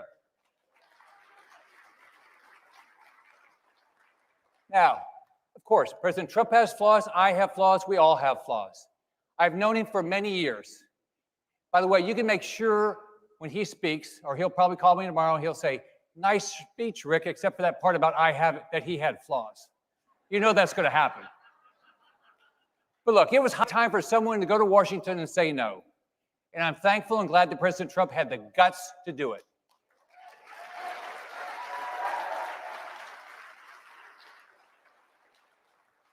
Third, the Democrats control all the levers of power in Washington. And the new left no longer believes in any tolerance in the promise of America, that our nation was exceptional, or in the American dream. It's time for all of us to wake up to reality. They want to silence you. If they can silence a former president, what makes you think you're not next? They want to take away your freedom of speech. They want to take away your religious liberty. They want to take away your right to bear arms. They want to get you fired from your job. They want to get your bank to drop you. They want to make you unemployable in the future. And you know what? They've got a lot of friends in corporate America that are absolutely willing to help them. They don't simply want you to silence conservatives. They want to destroy us. And yet, in the face of this mortal threat to our nation, our very existence, some prefer to fan the flames of a civil war on our side. That's foolish and it's ridiculous.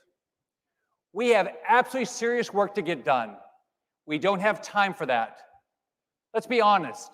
The Washington establishment breathed a sigh of relief when President Trump left town. There are plenty of people in Washington who are hoping that we can go back to regular order, go back to where the Republican Party used to be. They want to retreat to a safe space. Look, we can go backwards. We can go to dial-up internet. We can go to flip phones. We can go to typewriters. This is absolutely not the time to go backwards. We have in front of us massive challenges and massive opportunities. I'm going to focus on the massive opportunities we have.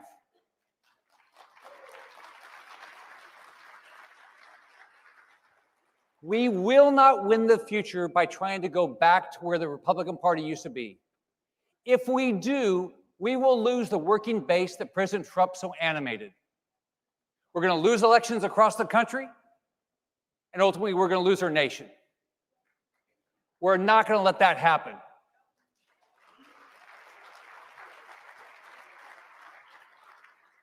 Now, let me paint you a picture of where our adversaries want to take this country. Let me describe for you what the price of failure is. If we fail, our children will learn that throwing a brick through a shopkeeper's window and looting the store, well, that's a mostly peaceful protest. The left will tell our kids it's actually the right thing to do because of the terrible oppression in this racist country. If we fail, how many selfless police officers are still going to be around to protect us and put their lives on the line once we've demeaned and defunded them? If we fail, our armed forces, they're going to use the politically correct pronouns that Pelosi asked them to do, but our military is going to cower in the shadow of communist China. Communist President Xi, he said he hopes for a win-win. Oh, there's going to be a win-win. Hunter Biden's going to win and get richer. And as Communist China wins, it becomes the most powerful country in the world. If we fail to lead our country into the future, Democrats will lead us into the past, eroding our economy and our culture. And we will become another decaying example of socialism. Let me say that again. If we fail to lead our country into the future, Democrats will lead America into the past. They'll ditch capitalism. Even though capitalism has lifted more people from poverty to prosperity than any idea in American history.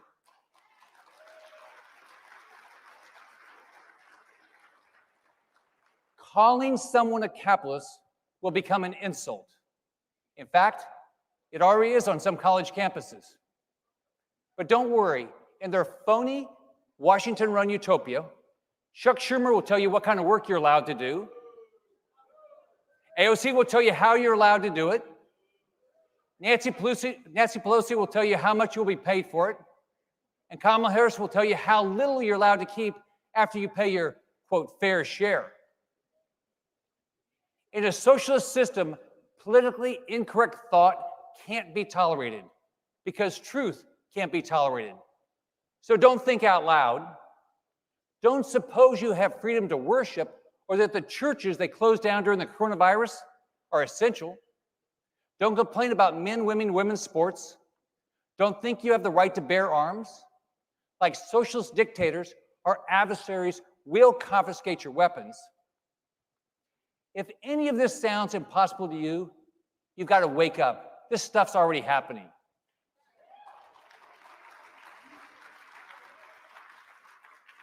I had a reporter the other day ask me a typically uninformed question. He said, do I believe that in order to appeal to more voters, we need to moderate our values or compromise on some of our principles?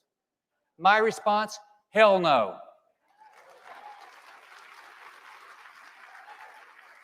Just the opposite.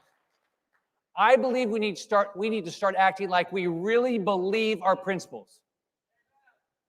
America, with all of our shortcomings, is the greatest country in the world.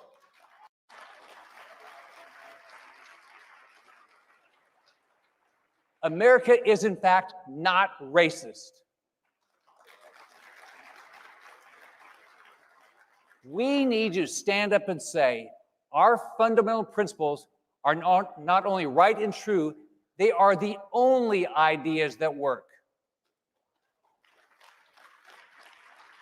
We choose our children's education. We respect our law enforcement. We thank God every day for our freedoms. The American family is an idea that works.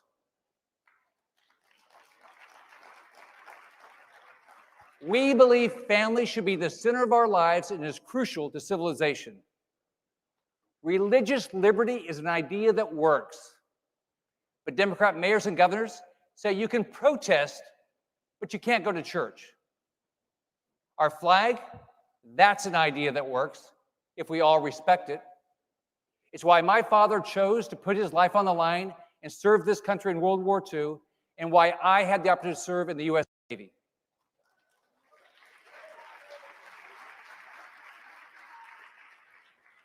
Unlike many of the woke athletes in the NBA and the NFL, we stand for the flag.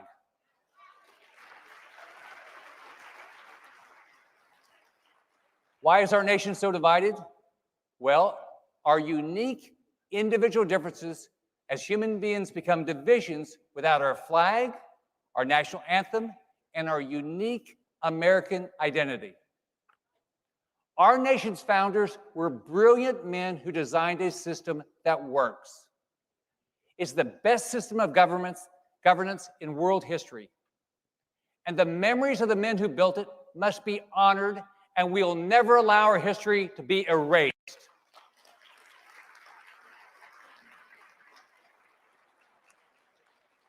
We believe strong borders work. Individual responsibility works. We believe our children have the right to be born and go to the school of their choice.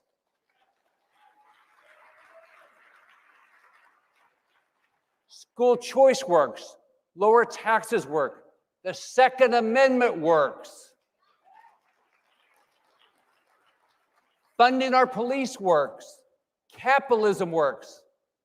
Standing up to communist China dictators, buying American, and shutting the door to communist Chinese products, you better believe that works.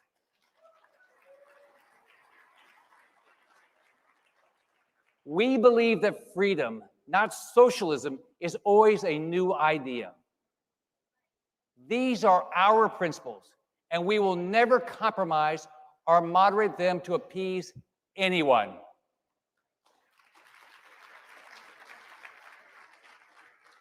We care too much about each of our families and our countries to compromise or appease.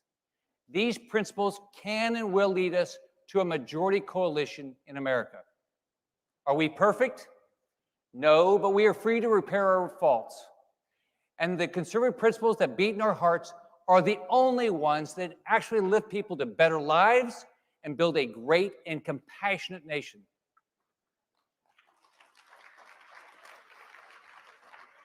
But the left's so-called progressive ideology, that old broken down idea called socialism, has not only never worked, it has destroyed more countries, families, and lives than we can count.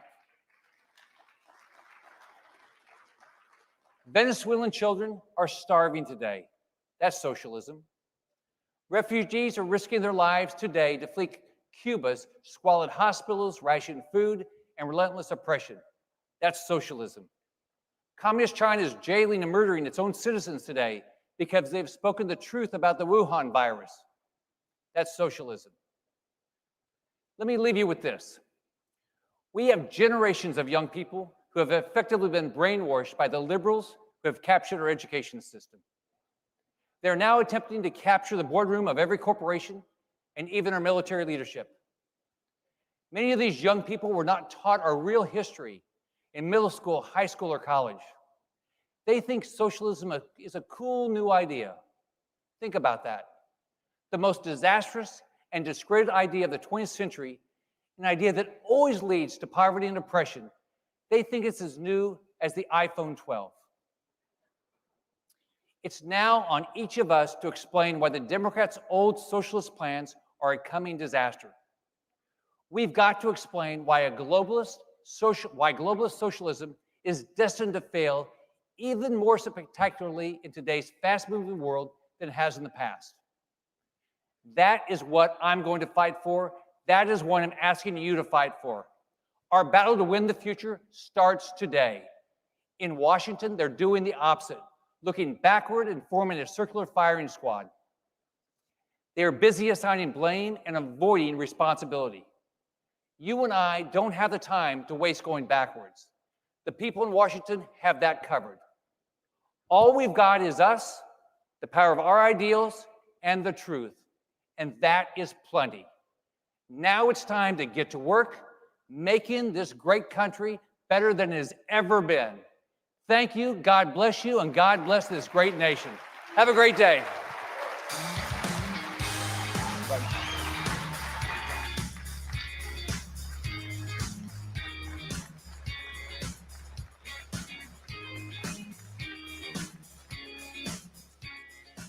Ladies and gentlemen, please welcome Missouri Senator Josh Hawley.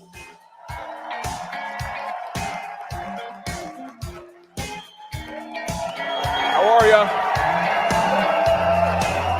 Hello, everybody. Hello, CPAC. How are you doing? Didn't anybody tell you that you're supposed to be canceled? You didn't get the memo. You're supposed to ask permission before you came here today. It's great to see you. It's great to be here among patriots. And I tell you what, can I just tell you, speaking of being canceled, the last 6 weeks, the radical left, their corporate allies, the liberal media have tried to cancel me, censor me, expel me, shut me down, stop me from representing the people of Missouri, stop me from representing you. And guess what? I'm here today. I'm not going anywhere, and I'm not backing down. Not a chance. Not a chance. And neither are you, am I right? You're not going to back down. You're not going anywhere. I just want to say to those people who say to us, oh, you're the past. Your moment has passed. It's over. It's Joe Biden's America now. I just want to say, we're not the past. We're the future. We represent the future of this country. We represent the next generation of the country. We represent what's coming next. And there is no way that we're going to back down. We're not going to back down to the woke mob. We're not going to back down to the cancel culture. We're not going to be told what we can say or do. But listen, we've got to be honest, and we got to face the challenges that are in front of us. And I tell you what, you know this or you wouldn't be here. You know that we are facing a crisis in our country. This is one of the great moments of crisis in American history. We're facing a fight for the republic itself, and we are facing an unprecedented alliance of radical liberals and the biggest, most powerful corporations in the history of the world. They are standing together. You know who I mean. People like Google, Facebook, have you heard of them? Twitter. These companies have more power than any companies in American history, and they're allying with the radical left to try to impose their agenda on this country. They want to run this country, and if we don't do something, they are going to. And we've got a word for that. It's called oligarchy.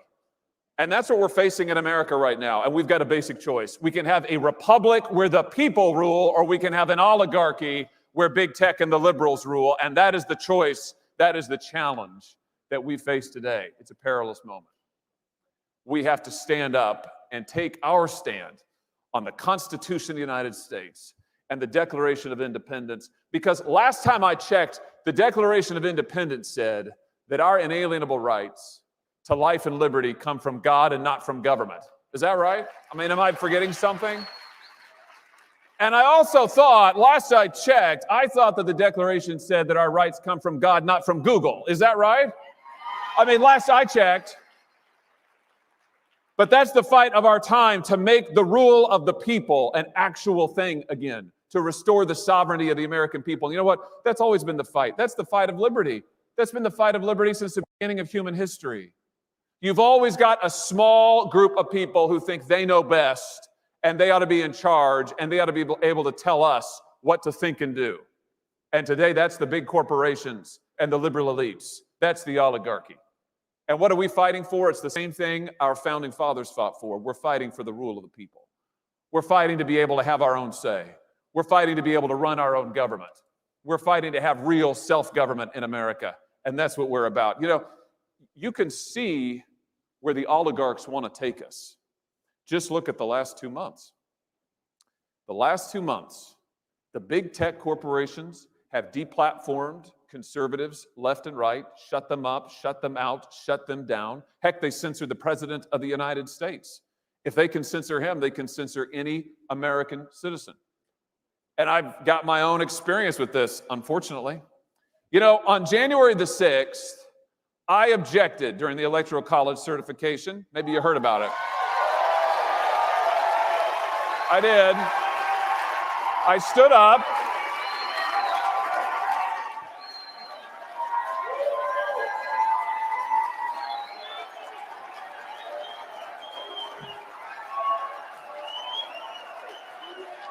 I stood up and I said, we ought to have a debate about election integrity.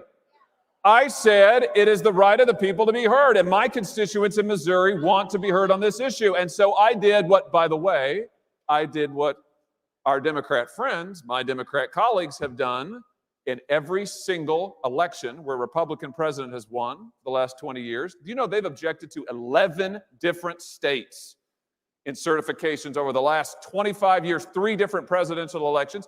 So I did that, and I said, I want to have a debate on election integrity. And what was the result of that? Oh, you know what the result was. I was called a traitor. I was called a seditionist.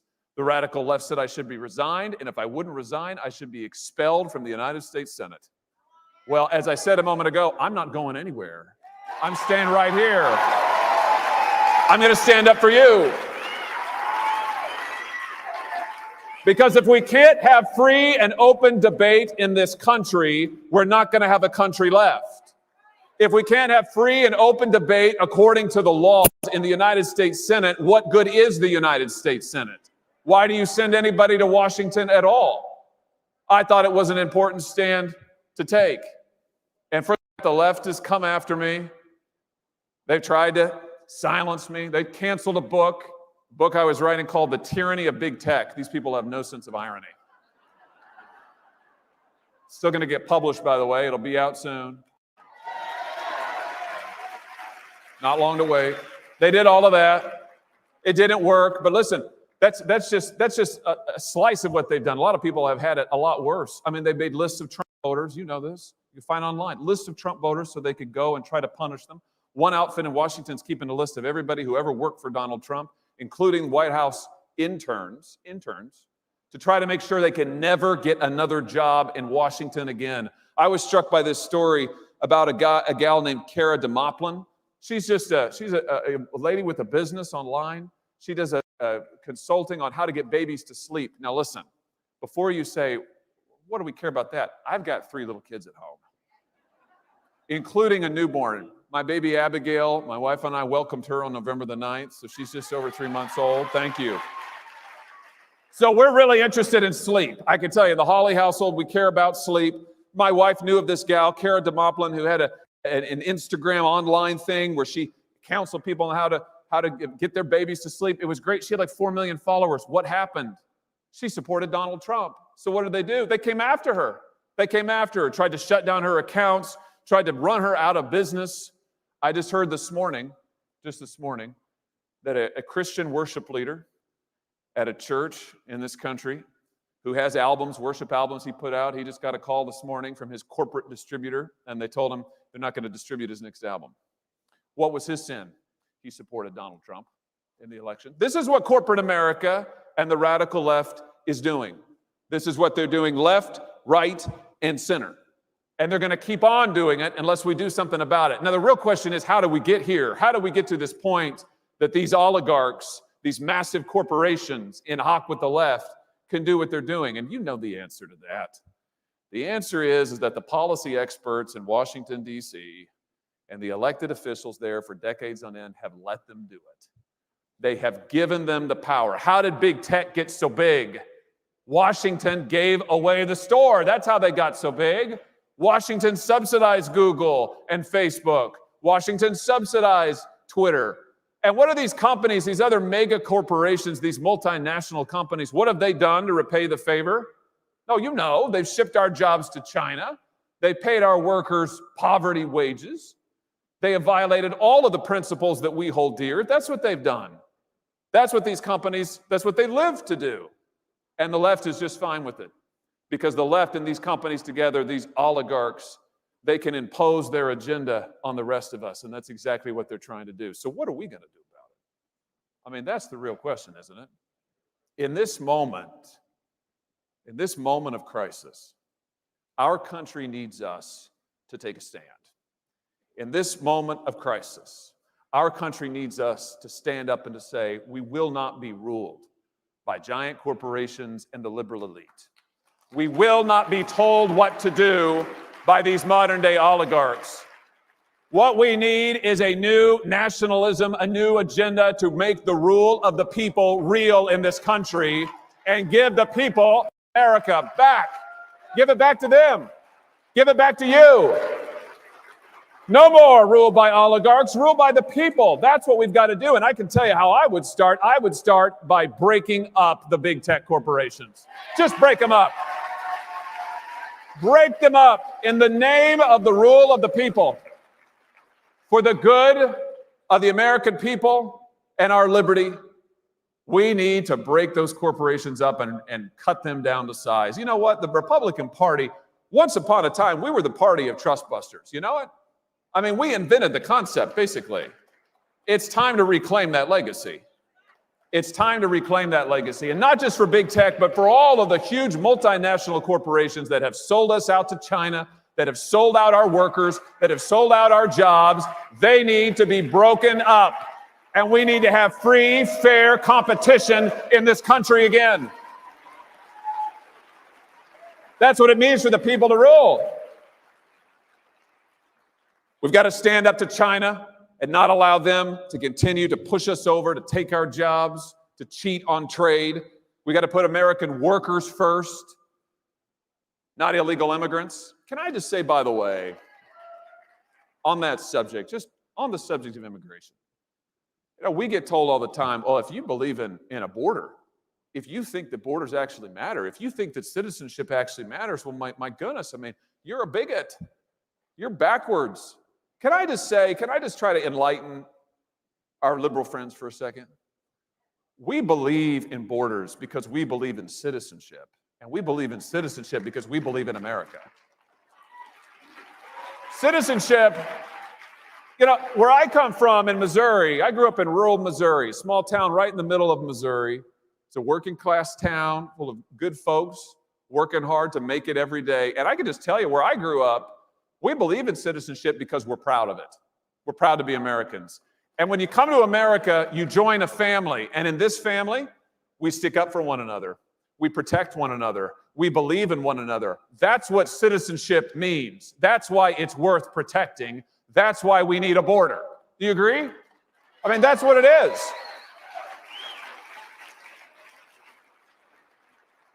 And we've got to resist the attempts of the oligarchs to divide us. You know, they will only succeed at the end of the day. They will only succeed if we do nothing and if we allow ourselves to be divided. You can see what their strategy is. I mean, we saw it this whole last year. We heard endlessly from corporate media, from big tech, from the left, how terrible our country is. We heard that we are systemically racist. You heard that once or twice? We heard that the real founding of the country wasn't in 1776, it was in 1619 or whatever. You know, we heard that America is founded in lies and evil. I mean, that's what we've been told. All of that is false. All of that is a lie. America is not a perfect place, but it's a good place. More than that, it's a great place. It's the greatest nation in the history of the world. And part of standing up to the oligarchs in tech and in the media and the liberals is reclaiming our history and saying it is good and we are proud to be Americans. We're proud to have lived in a country that started with nothing and became the greatest country in the face of the earth. We're proud to live in a country that liberated slaves, that liberated a continent that was under the thumb of Nazi dictatorship, that rebuilt the entire world after a world war. We did all of that. This nation did all of that. And are we perfect? Of course we're not perfect. It's like your pastor says at church. Have you heard this? He said, have you ever been to a perfect church? The answer, I mean, I haven't ever been. Maybe you have. The answer is no, of course not. Why? Because it's full of people. You know, every church is full of people. America's full of people, but it's full of good people. It's full of good people who continue to seek the light and continue to strive towards that more perfect union. Now, my friends, it's up to us to stand up and to remind our fellow Americans of what we believe together, of what we love together, and to tell the oligarchs who want to rule this country that their day has passed, that we are going to stand for the liberty that our forefathers fought and died for, and we are going to make it real again in this day. We can do it. We can do it. You know, it seems now in this moment like the oligarchs and their allies are so powerful, but the truth is that the strength of America is always in the unheard voices of its people all across this great land. That's the strength is in you. The strength is in us together. And I just want to close with a line I've thought a lot about, a quote from Daniel Webster, who in some trying years of his own that he knew, a trying time before the beginning of the Civil War, he used to end his speeches in the United States Senate by saying, "Union now, union forever." What he meant was that for those who said that America's time had passed, that the country was hopelessly divided, that it was irredeemable, sound familiar? He said, no, union now, union forever. I just want to say, my friends, America now, America first, America forever. God bless you. It's great to be with you. Take care. Thank you so much.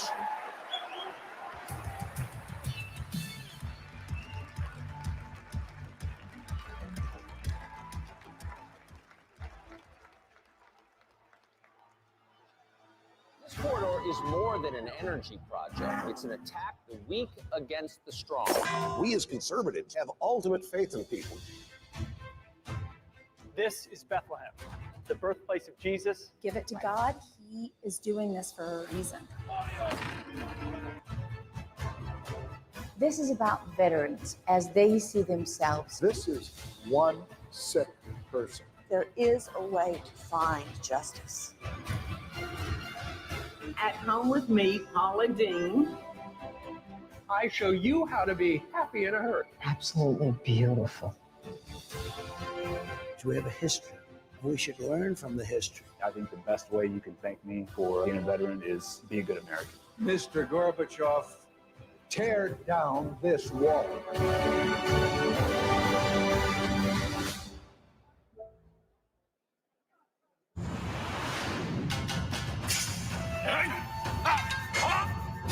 The last samurai is right back. Hello, America. Hello, American conservatives. My name is Genki Fuji. I'm a Japanese journalist and an author of more than 70 books on international relations. I run online World Forecast News Service. I respect President Trump and American conservatives. President Trump fought against Chinese communists in order to protect the entire free world. President Trump, he's a real American samurai. I want to make US-Japan alliance stronger. I want to build solid friendship with real American patriots or American samurai.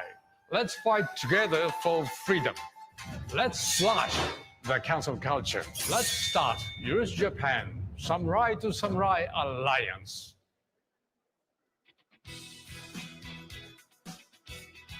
Ladies and gentlemen, we are reigniting the spirit of the American dream with remarks by Donald Trump Jr.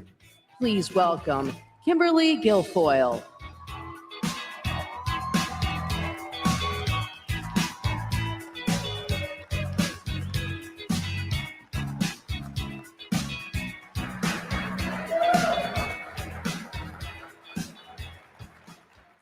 All right, all right. Well, hello, CPAC. How are we doing, Florida?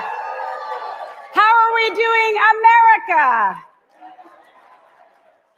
I have to tell you, I absolutely love the state of Florida. I mean, really, what's not to love compared to California and New York, right? I love this state. I love Governor DeSantis, and we all love all of you. And thank you for being here today and standing for conservative values and principles. Now, in the great state of Florida, it's not all sunshine and rainbows. Well, not every day, maybe like 6 out of 7.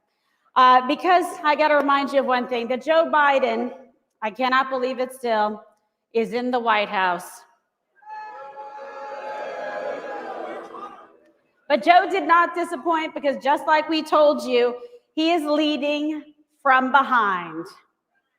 From behind Kamala, that is. True story. However, with Joe Biden sort of bumbling his way through the first month, the reporters probably in the back of the room are trying desperately to write our obituary. But we are alive and well in this country.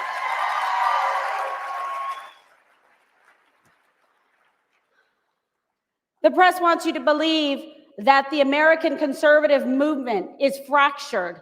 They want America to believe that this movement is dead.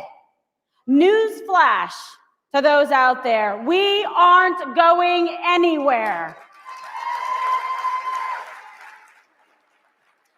It's the thousands of conservatives here today and the millions across this country who are not going to be silenced. And we are definitely not going to cede this fight to the socialists and the communists who want to see our nation burn.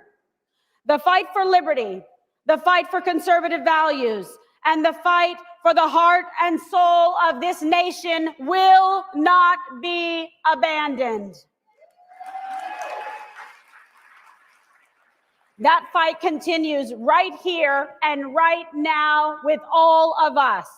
And that's because the America First policies and programs, we're not going anywhere. This movement is not going anywhere. And I can promise you this, President Trump is not going anywhere. He is here to stay.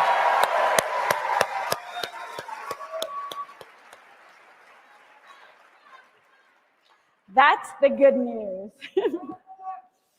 We love President Trump, and I'll tell you, I will confidently say that President Trump from his desk at Mar-a-Lago will accomplish more for America in the next 4 years than Joe Biden and Kamala Harris could ever dream of.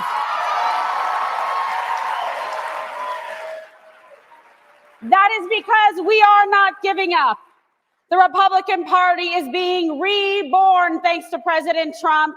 It is being reborn as the party of the working class, of minorities, of hardworking American men and women, the party of America First, the party of President Trump.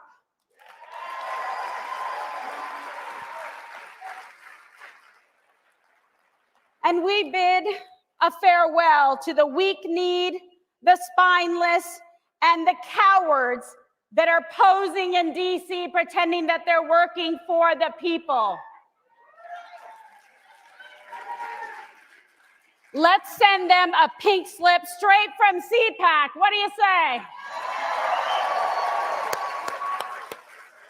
We tell them that America has no use for them, and this movement is leaving those cowards in the ash bin of history, and we will strive forward thanks to the courage, the policies, and the strength of President Trump.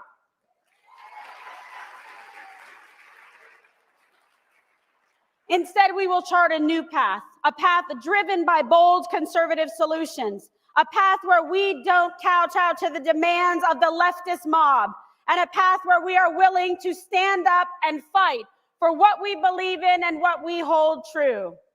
From California to New York, we will fight to take back this country.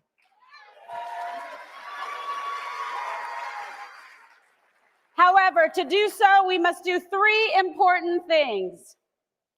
We must demand more from our elected leaders and officials and those that are actually pursuing public office. it is not enough to just be, quote, Republican. That means very little when they get to Washington, D.C., and they don't perform. We're not interested in those type of politician empty suits.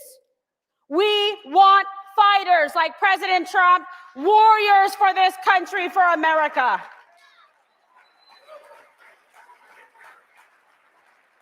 And our movement must stay true to America first. As the Democrats scurry to re-enter the corrupt Iran nuclear deal and cozy up to China, we must understand that the survival of our nation is based on putting the American worker and the American family first.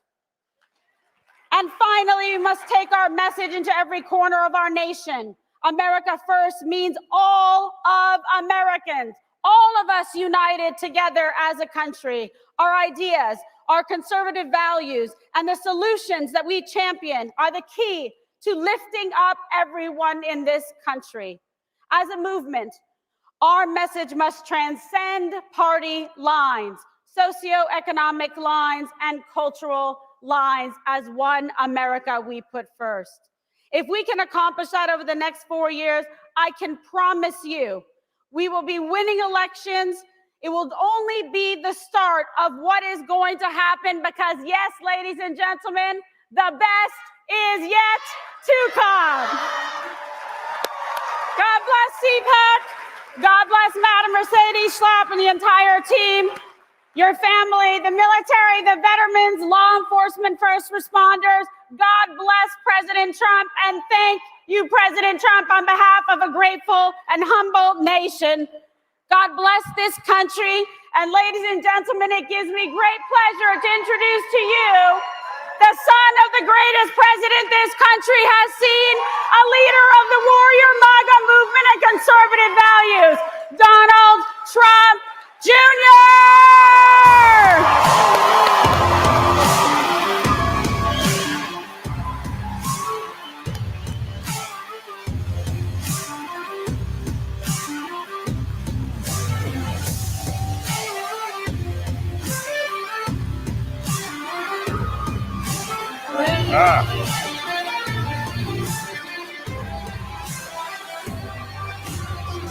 Wow! How's it going, CPAC? Or I heard someone earlier phrase it a little bit better. TPAC. That's what it feels like, guys. Well, first and foremost, it's awesome to be here. It's great to see this kind of enthusiasm, and it's great to actually be in a full room. Honestly, guys, what I see in Florida right now is exemplary of the Republican Party, right? This is a state like the party is that has open schools, open businesses, and open churches. What we've seen in some of the more left-leaning states is exactly the opposite. The only thing that they have open is open borders. And it doesn't work, guys. In the first 30 days of Joe Biden's presidency, all of the things that I said would come true in the book Liberal Privilege that I wrote last summer are happening. We listened to months of media telling us that Joe Biden, he's a moderate, don't worry. He's not going to end energy. He's not going to end pipelines, which is partially correct. He's not going to end Russian pipelines. He's only going to end American pipelines. The Russian ones are just fine. They're going to cave to China. No, that was never going to happen. Of course it happened. You think that $1 billion investment in Hunter came for free? No, the Chinese have a great return on investment. But guys, more importantly, who would have thought that within 33 days we'd be bombing the Middle East again? I would have. Oh no, guys, come on, the military-industrial complex, I'm surprised it took them 33 days.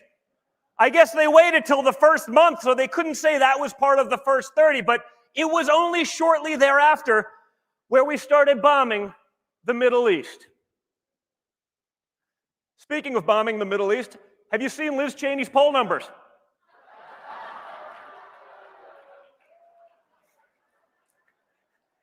No, listen, the one thing I'll say for Liz Cheney is I'm sure she has a lot of bipartisan support, because if there's one thing that she and Joe Biden definitely want to do, it's bomb the Middle East. Everything else is a disaster. Everything else is just rhino policies, the kinds of policies that put the Republican Party in a position where they needed a Donald Trump. No, seriously. Liz Cheney and her politics are only slightly less popular than her father is at a quail hunt. What? Fact checkers, please have at it.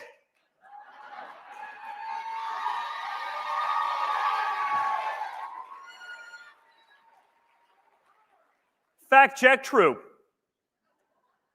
Right? Listen, like I said, Liz Cheney, she hates Donald Trump and his policies because her family has a long history of friendly fire. But she also hates them because she's tied to an establishment that has done nothing but fail us time and time again. You've heard the rhetoric from some of them over the last couple of weeks, and now you've seen that change very quickly. Because if there's one thing the Republican Party has been really good at over the last few decades, is snatching defeat from the jaws of victory. They've caved to every special interest. They've caved to corporate America. They've caved and bowed to the radical left that hates their guts, hates their values, and hates their freedoms. Lincoln Project Liz, as I'd like to call her, is the leader of that failed movement. And if we want to go back to losing, if we want to go back to an America Last policy, we should be following that. But I don't, and I don't think anyone in this room does either.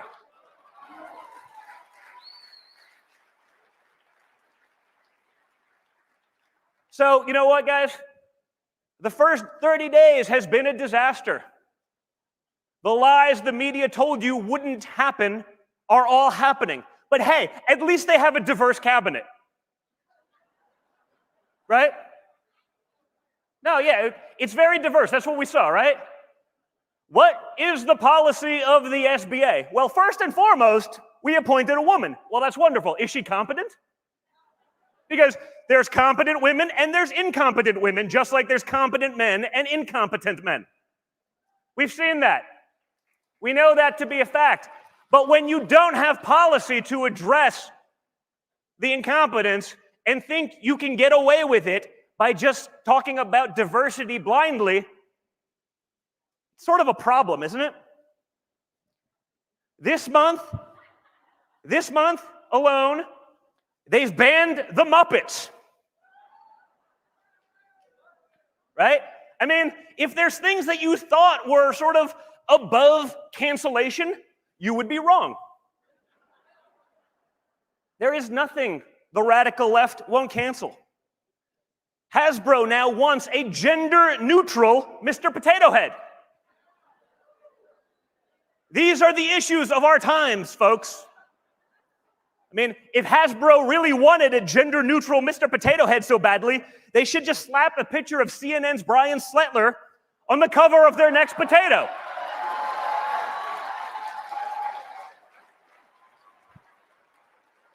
What? They don't call him Mr. Potato Head for nothing. I mean, you know, we might as well get something out of the branding.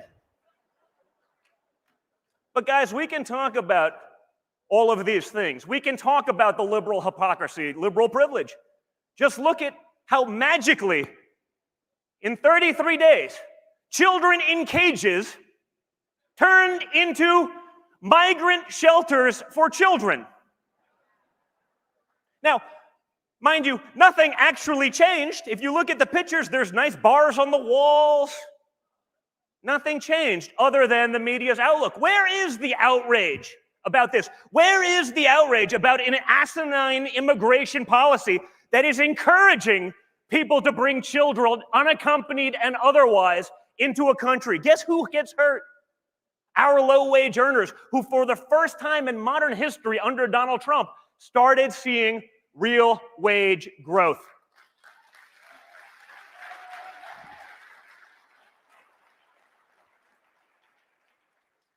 We see it time and time again. There's a double standard by which we live, but when you look at what's going on, if people were informed of the actual facts, rather than spoon-fed a narrative by big tech and the mainstream media, we wouldn't be in these things.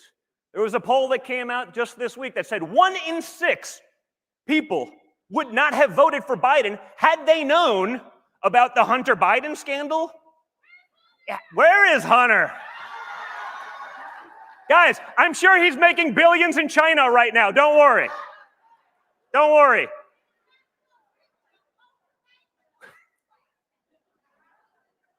One in 6, guys, 17% of the 80 million that voted for Joe Biden had they even heard of the basics of his corruption. We were all talking about it, guys. It wasn't anything new, but that also shouldn't surprise us. We've been talking about Andrew Cuomo sentencing Nana to death for 10 months. But no one was going to talk about it until they got their wishes. No one was going to address Democrat incompetence. We believe all women until they accuse a Democrat. Then, not so much. But guys, that's why we have to stay engaged. That's why we have to stay in the fight. That's why we can't allow them to steamroll us like they have done for decades. When you look at what's going on just this week in Congress, you have Democrats petitioning major corporations, Comcast, Amazon, to ban conservative news outlets. Not radical parties. Fox News, Newsmax, OAN, just ban them.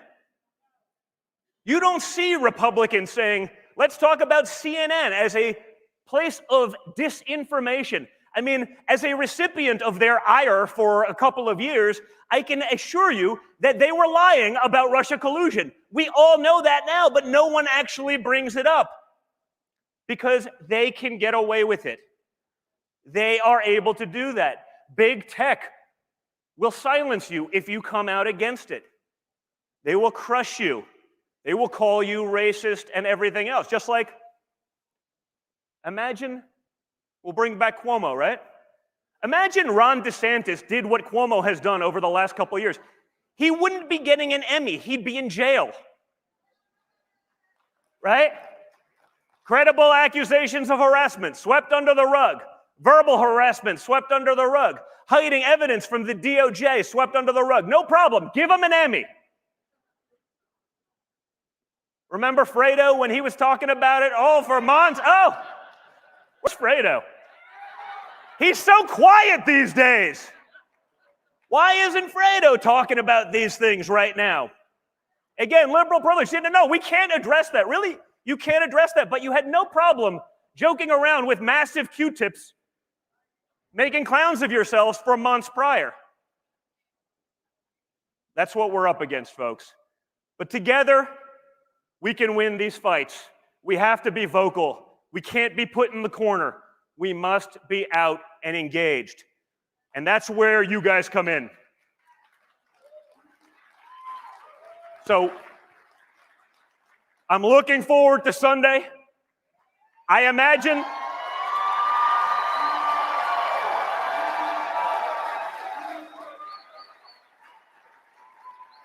it will not be what we call a low-energy speech. And I assure you that it will solidify Donald Trump and all of your feelings about the MAGA movement as the future of the Republican Party. So thank you, CPAC. Thank you for being here. Thank you for the love. You guys are the best.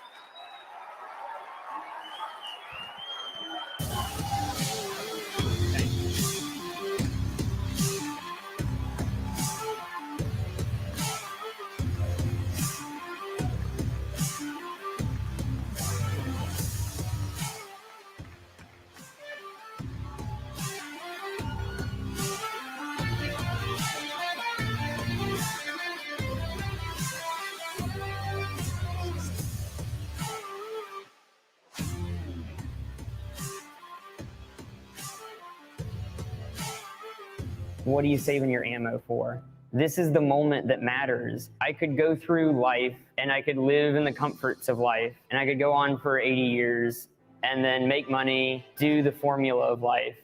Then I'll just fall to ashes. To have that burden lifted off of my soul is, I've never felt happier. When I'm coming and explaining what Google was doing, this is an act of atonement to make my conscience clear. I think the big problem that we have today is there's an ambiguity about whether tech is neutral or whether it's biased. I saw things going on that I personally found to be troubling. And so I felt that the best thing to do was to inform the public. I think the truth is more powerful than any NDA. As you say, be brave. I am more brave than I am scared. Most people just don't have the cojones to do this. I saw like a blatant exception that just targeted conservatives. I decided to wear the camera because I didn't see any other option. They may be able to stop one man, but they can't stop all of us. Your courage will be contagious and it will awaken a sleeping giant. Be a catalyst for change. Be brave. Do something.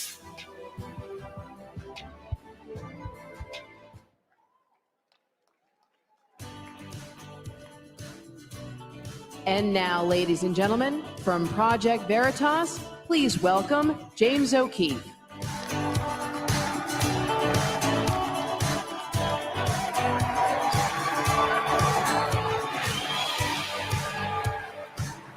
Hello, everyone.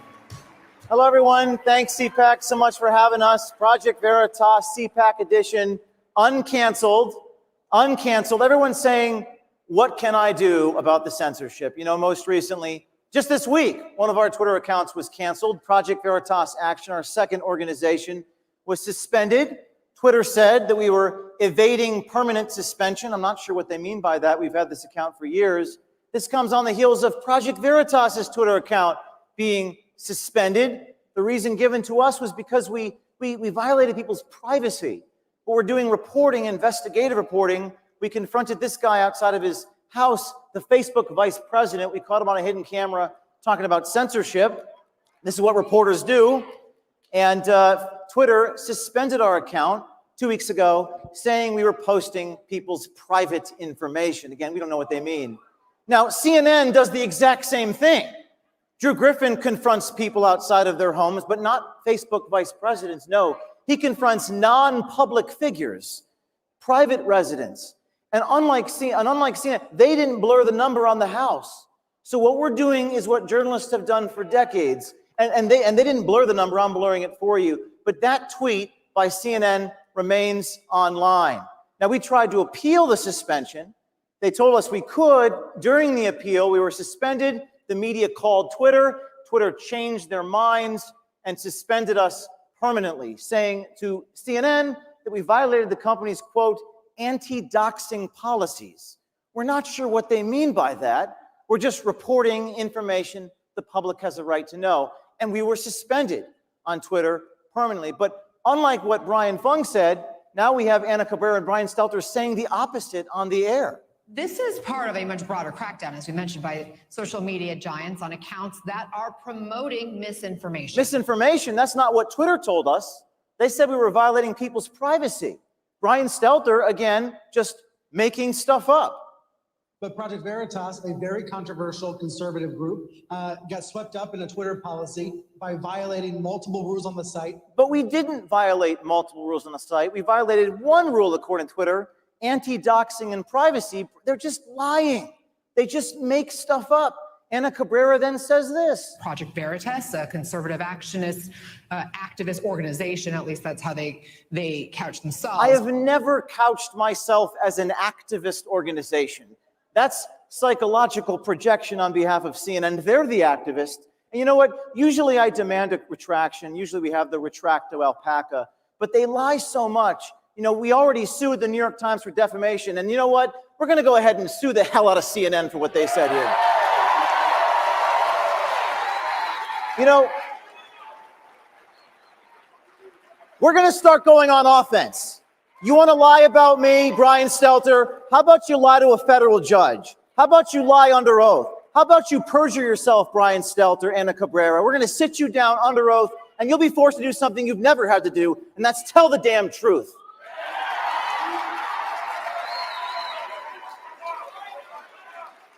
It's about time we go on offense and sue the shit out of them. Also, we're going to have a legion of whistleblowers, brave heroes, people on the inside like Eric Cochran, the Pinterest software engineer. He leaked code from within Pinterest that said they were censoring Bible verses. You couldn't actually type the word in verses. It changed it to verse us. And you never would have believed it, except Eric blew the whistle, went on the record, lost his job, and did this for the public's right to know. I asked Eric Cochran why he did such a thing. To me, there's no other option. I could go through life and I could live in the comforts of life, then I'll just fall to ashes. No matter what I lose, it'll mean something after I'm gone. And Eric Cochran from Pinterest is here today. Eric, would you come on stage?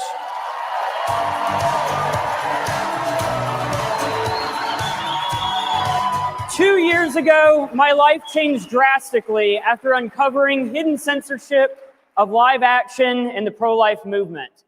In these times, some risk is required of all of us who want to make a change bigger than ourselves. That means different things for all different people. If you see corruption on the inside of a major institution, government agency, big corporation, come talk to us at Project Veritas. We'll have your back and we'll make that change. And Eric's actions helped inspire a Google insider. Zach Voorhees found a privileged memo inside Google talking about algorithmic unfairness. Sounds like a fictional term out of 1984. It's not fiction, it's reality. Google saying that we have to, even if things are factually accurate, they're unfair. And in some cases, it might be helpful to make society reach a more fair and equitable state via product intervention. We're not sure what Google means by that, but Zach went public with PowerPoint presentations saying people are programmed. He told me that blowing the whistle and losing his job at Google was like an act of atonement. I feel that when I'm coming and explaining what Google was doing, this is an act of atonement, okay, to make my conscience clear. And Zach, Google whistleblower, is here today. Come on stage, Zach.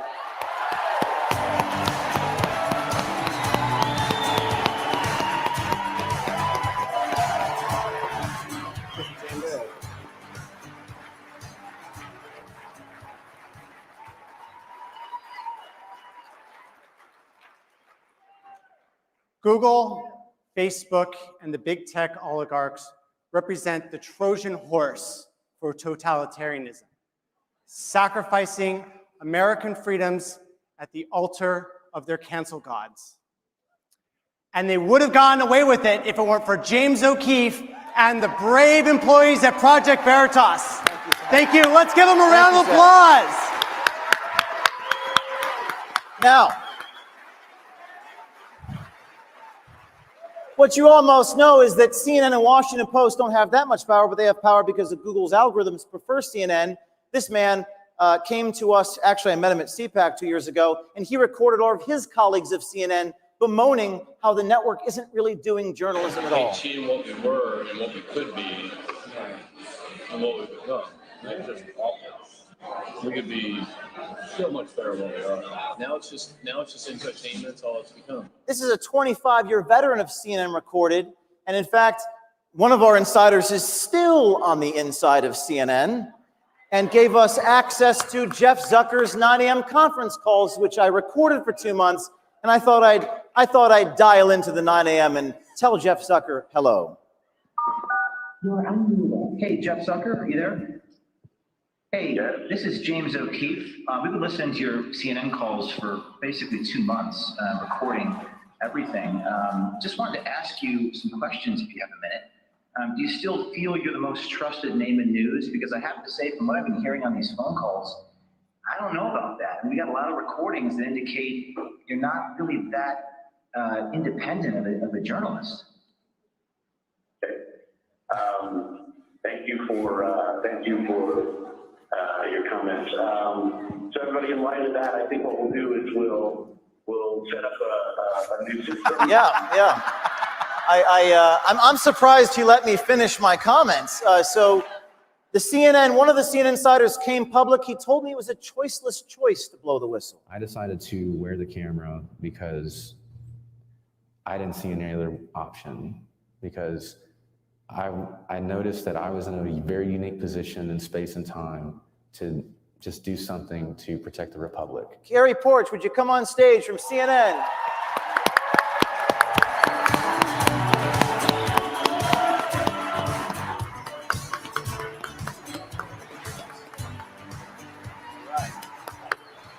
All right, thank you so much, ladies and gentlemen.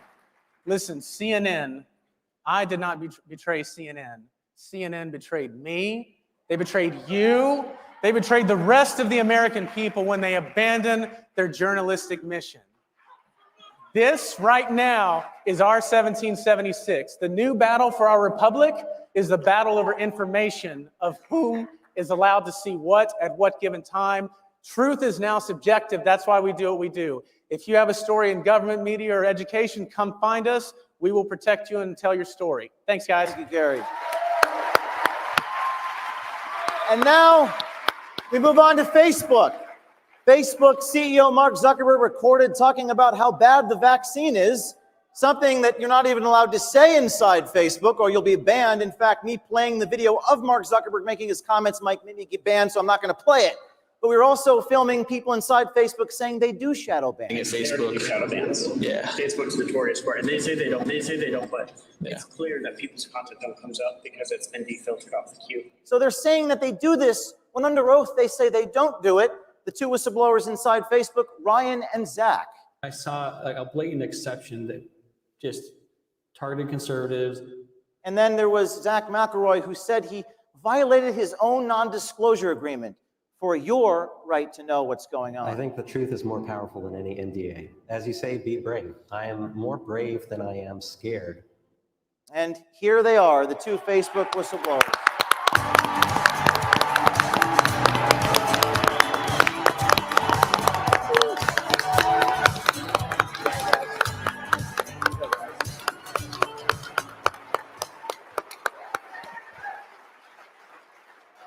Hey, CPAC.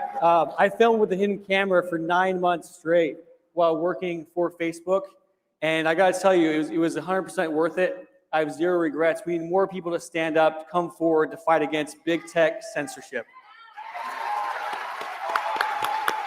Speaking truth to power against one of the biggest tech companies in the world, really, was simultaneously one of the easiest and hardest things that I've ever had to do. It was risky, but I also saw the need to speak out about the abuses that I saw as greater. So if I could leave you with one thing in my experience, I would say that sometimes it can take a lot to speak the truth, but it takes a lot more to speak truth to power. So I would say, find the confidence in you and do something great with it. Thank you. And last but not least, the letter carrier, Richard Hopkins, who overheard his supervisor talking about backdating the postmarks on ballots. I heard him say to the supervisor that they messed up yesterday. I was like, oh, what did they mess up on? And he told the supervisor that they had postmarked one of the ballot for the 4th instead of the 3rd. And federal agents were sent to coerce Richard to change his story. Thank God he recorded it. I'm not, well, I am trying to twist you a little bit, because in that, believe it or not, your mind will kick in. I'm not scaring you, but I am scaring you. I mean, it's coercion. And Richard asked, what am I signing? What do you have? What are you telling the media? And these guys had no interest in getting to the bottom of what happened. They want, and of course, Hopkins felt betrayed. They were grilling the hell out of me. How are you feeling right now? I'm kind of pissed.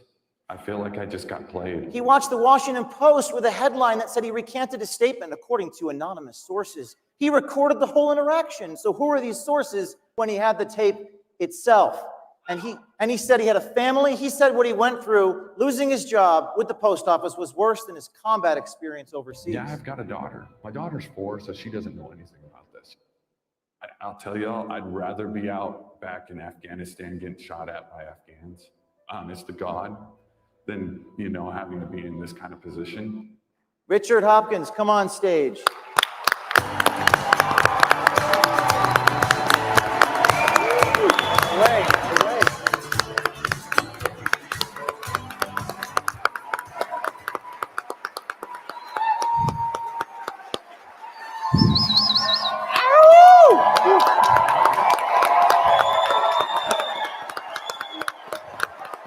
How y'all doing today? USA, USA. Well, I'm an average guy. Your average Joe you see on the street. You never even would notice me back before this all happened, really. And that's part of the reason why I was able to be where I was and overhear what I heard and be there and get a hold of Project Veritas, who has been they've been at my back this whole time helping me out with this whole situation. I just couldn't let it happen the way it was going down. It bothered me. At least needed to be known. Whether people believed me or not, I wanted you to know. And now you know. So. Thank you, Richard. If you see something, if you're out there, if you're lying, cheating, stealing, scamming, just know that we have an army of informants, an army of brave heroes, and we will make you the next unwilling internet celebrity. Thank you very much.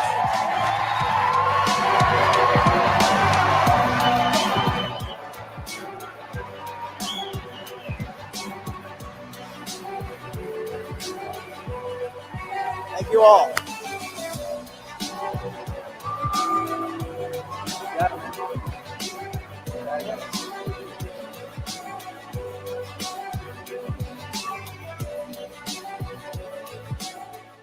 Hey, Richard, good job, buddy.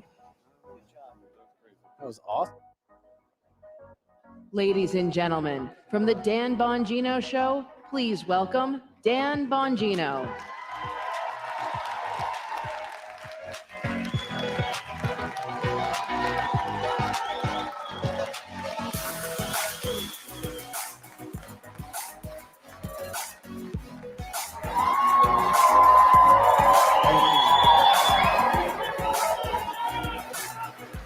Thank you. Thank you. Thank you. Thank you. That means a lot. I don't, thank you. Thank you. I don't get out of my house much. So it's interesting. I was telling my wife on the way up, we work from home. We do the show from home. And it's a really kind of peaceful, calm, sedate environment. We're at like a 0 energy level outside of the show all day. And then when we leave, we get immersed into this crowd of patriots, and it goes to a 99.6, and it's so overwhelming. You make my emotional cup runneth over, so thank you very much. You all are the best. And listen, before we get started, I can't in good faith start this speech without saying a big thank you to the godfather of the conservative movement in modern times, the now too soon departed Rush Limbaugh. Just a hero in our time. Folks, it's not just that, as I think some of you may have heard me say on Fox, but I'll say again, it's not just that Rush was the best player in the game. It's that he was the best player in the game for his entire time in radio. And he invented the darn game. Like the game is, Mickey Mantle didn't invent baseball. Rush did. And I would never be here without Rush Limbaugh.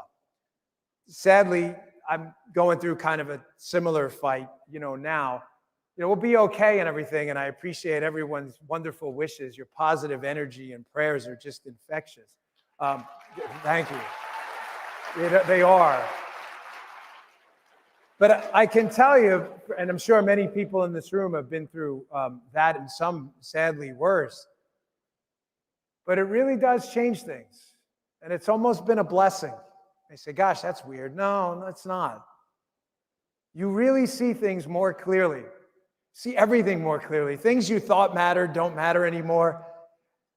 I was telling my wife when I came home from the hospital in New York and we didn't know how severe this condition was going to be, I remember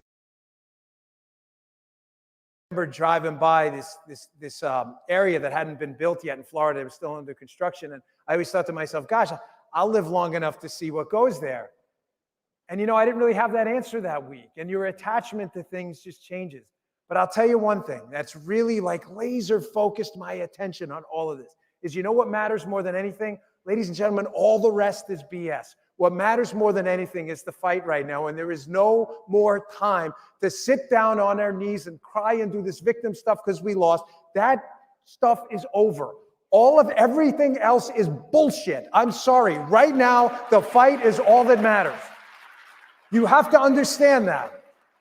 I love everyone in this room. I know you're all here for the right reasons because you believe in liberty and freedom and patriotism and the greatest country in the history of humankind right now, in the greatest state in the country, by the way, Florida. I get that. You get that. But it's not enough.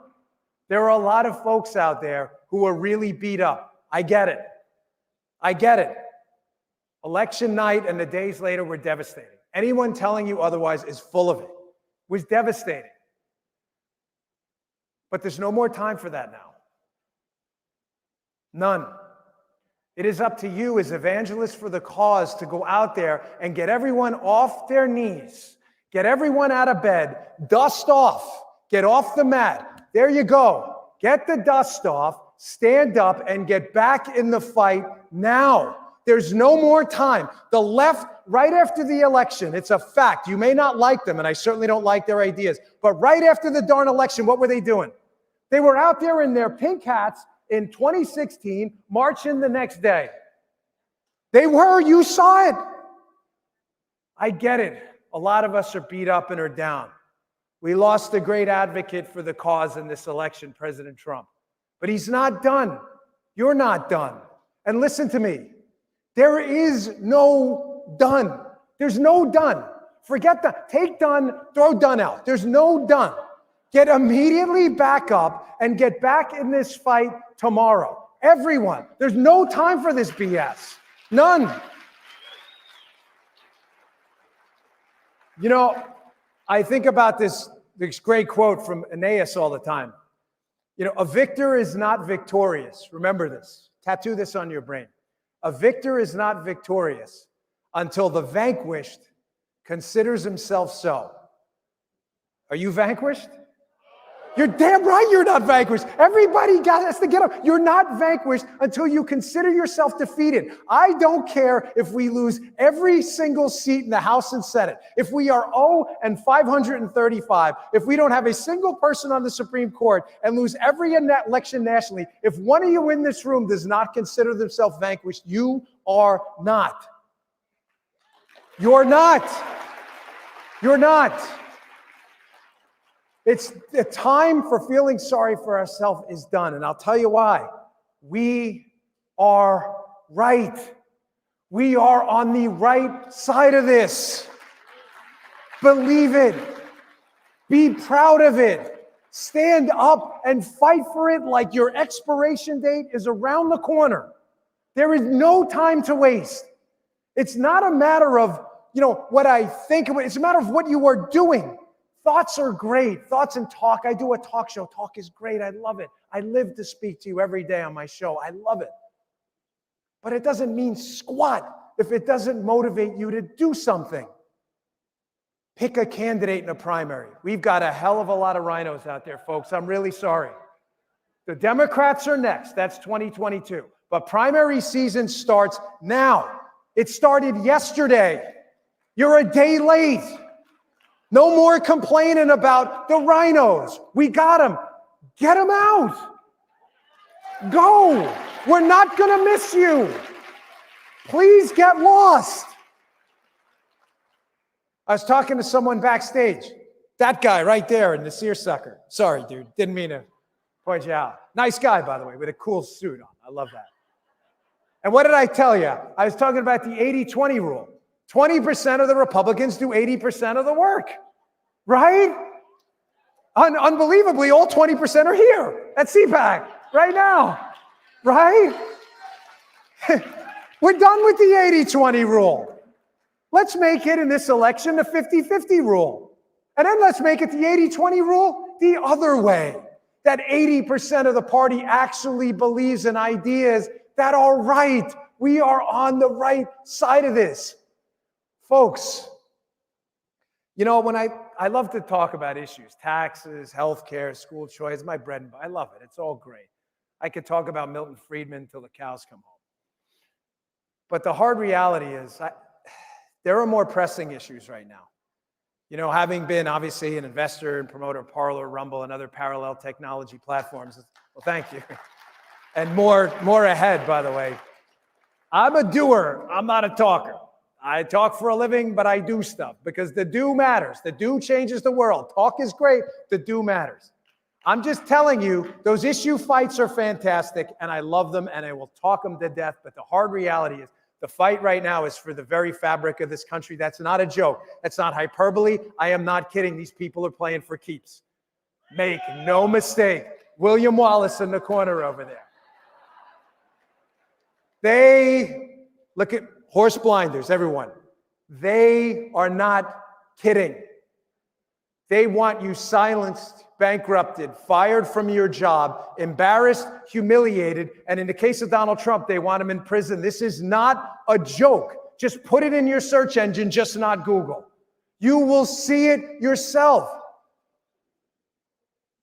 The tax fight is one we have to wage.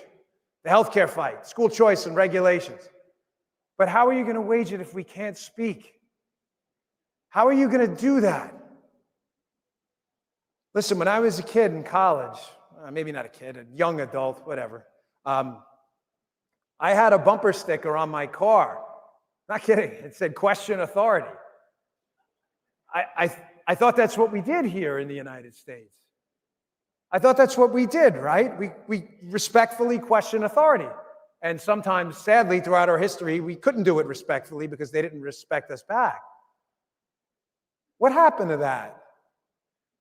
Where are our friends in the ACLU and our liberal friends who may disagree with us, but who, in the past at least, historically, were the ones who fought against government spying and things like that? Where'd they all go? It's just us now. It's just us now in this room. And I'm really sorry to tell you that. Sometimes I get like choked up even thinking about it. It's just us. You're the real renegades now. Everyone in this room. You're the misfits. You're the new hippies. You're the renegades. You are. Damn right. And ladies and gentlemen, if we're going to go down, then we're going to go down fighting. You want to cancel us off Twitter? We'll start Parler. You want to cancel Parler? I'll start Parler too. You want to cancel Parler too? I'll start another platform after that. You want to dump a server farm? I'll buy a server farm. You want to shut down a cloud support? I'll start a cloud company too. You want to do DDoS stuff? What do you want? Anybody? I'll do it all. Payment processors? Shit, I'll start a bank with you if you want. I will start whatever you want. If we have to split this country's economy in half because we will speak and we will not be silent, then damn it, we will do it in this room with the real misfits and renegades sitting in this room right now.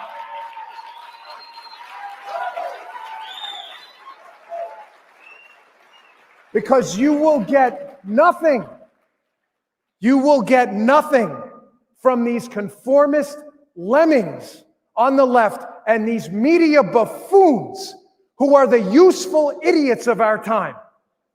You will get nothing from them. Expect nothing, and you will never, ever be disappointed. Ever. Someone told me Acosta was running around here. You expect him to tell you that? I don't even know this guy. Don't even care. You expect them at CNN to tell you the truth? This is hilarious. They want Fox deplatformed for, get a load of this one. This is joke time, okay? They want for disinformation. Fox. They want Fox deplatformed. That's the PP tape network. They promoted the PP hoax, the collusion. They want Fox deplatformed. Are you kidding? Like, what planet? This reminds me, right? You ever watch Seinfeld? I use this analogy all the time. Remember the Seinfeld episode where George, he does everything backwards and it works out for him? That's the world we live in right now. Everything's backwards. CNN is calling out right-wing media for disinformation. These were the guys. The building was burning in a riot. And they're like, all good here, folks. Nothing to see. It is a peaceful Hey, dude, get the fire extinguisher. Your jacket is up. It's a peaceful protest, folks. This is the same network.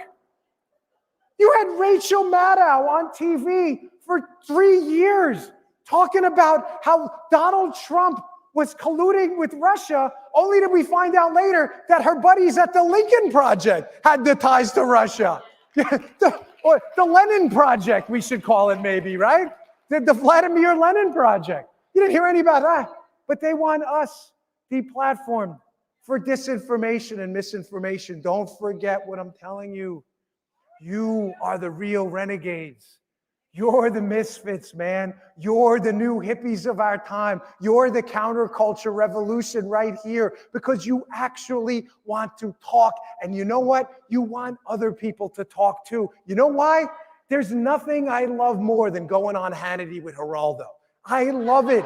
It's the greatest day of my life. Everything. I look for, I go, God, thank you. Please bring on her. He's a nice guy. It's not personal. I mean, but he doesn't know anything. So I love it. Why do you not want liberals to talk? Just let them talk. They humiliate themselves every time. When I got involved with Parler, I'm like, issue liberals money to come on Parler. We had a bounty. Please come on. We love when you say your stupidity on our platform so we can expose it. But they don't feel the same way. You know why? They're scared. They're scared because we are right. I only got 25 seconds. I told her I messed with the lady backstage. I'm like, half hour minimum. Just kidding. I will wrap it up. Close to on time. Nice lady backstage. She said she'd tackle me if I went after 50 minutes. I'm just going to end with it because it's important. Leave here tonight with your chest out, proud. You are the renegades. You are the misfits. You are the real fighters. You're the one that matters. And don't make no mistake as you leave. You are on the right side of everything. Free speech, the freedom to protect your family, the freedom to assemble, to make your own money, to save your own life through your health care, and to get your kids in a good school. That is you. You are on the right side of this. Be proud. Say your prayers. Thank the Lord Almighty. You are on the right side of history. Amen. Thank you all. Fight the good fight. Fight the good fight. Fight on.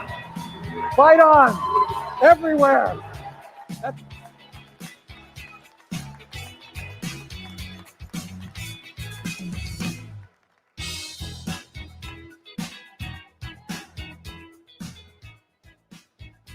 Welcome to Our Freedom Media Group, where freedom is real. Experience all our platforms for yourself now at www.ourfreedommg.com. Tired of restrictive social media platforms?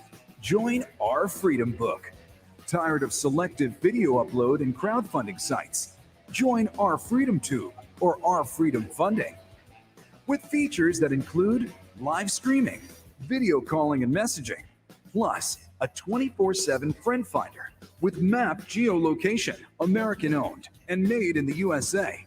We're a place where your freedom of speech will be honored. Exercise your right on a secure social media platform without bias, censors, or bans, where your ideas can compete on a level field. If you're looking for a site that doesn't fact-check you and send you to fake jail, a site that cancels cancel culture, then Our Freedom Media Group is the freedom you've been waiting for. Sign up today at ourfreedommg.com, where freedom is real. You've seen the radical left pushing their agenda in Washington: socialism, amnesty, censorship. But in the States, quietly, these radicals are pushing a power play that would give them more power forever. The left's National Popular Vote campaign would let liberal cities on the coasts pick the president every single time. The National Popular Vote Interstate Compact would shred the Constitution. The leader of the group bragged to the New York Times that it's a way to get around the founders' design. And what about election integrity? A national vote could require a national recount. But the left's national popular vote plan doesn't allow it. But it does set the stage for a complete federal takeover of elections. Goodbye local control. To win now, it takes a broad coalition across the country. But national popular vote would open the door to regional parties and spoiler candidates, making it easier for socialists to win. Defend the Constitution. Stop socialism. Stop national popular vote. Liberals spent a record amount of dark money to elect Biden. Now they are cashing in. Ron Klain led a top dark money group. Now Chief of Staff Gina McCarthy, from dark money to climate advisor, canceling the Keystone Pipeline, killing good union jobs. And why won't Biden reopen the schools, teachers' unions, and their dark money? From personnel to policy, Biden is just starting to pay back all that dark money.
What are you doing?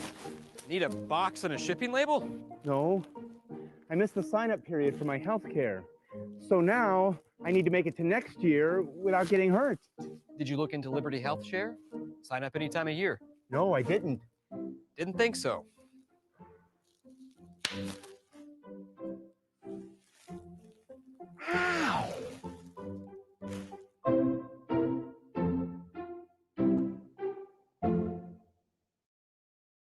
Ideas, innovations, and inventions are precious. Don't let patent pirates steal your treasure. Support American innovation by passing the Stronger Patents Act. You will be helping American inventors and our economy. Learn more at SaveTheInventor.com.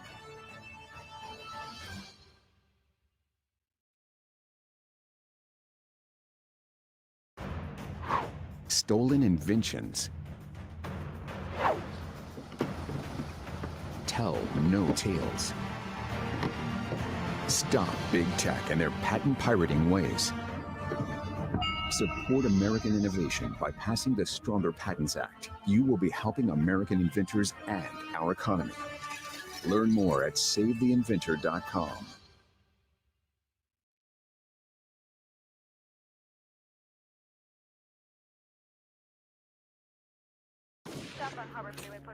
Murders on the rise, faster than ever before. Biden appoints Vanita Gupta for a top job in the Justice Department. She supports defunding the police, led a group that wants to reduce punishments on white supremacists, even terrorists. When our cities burned, Gupta could have stood for law and order for victims. Instead, she advocated to let convicts out of jail. Biden promised unity, but this is a dangerous appointee at a dangerous time.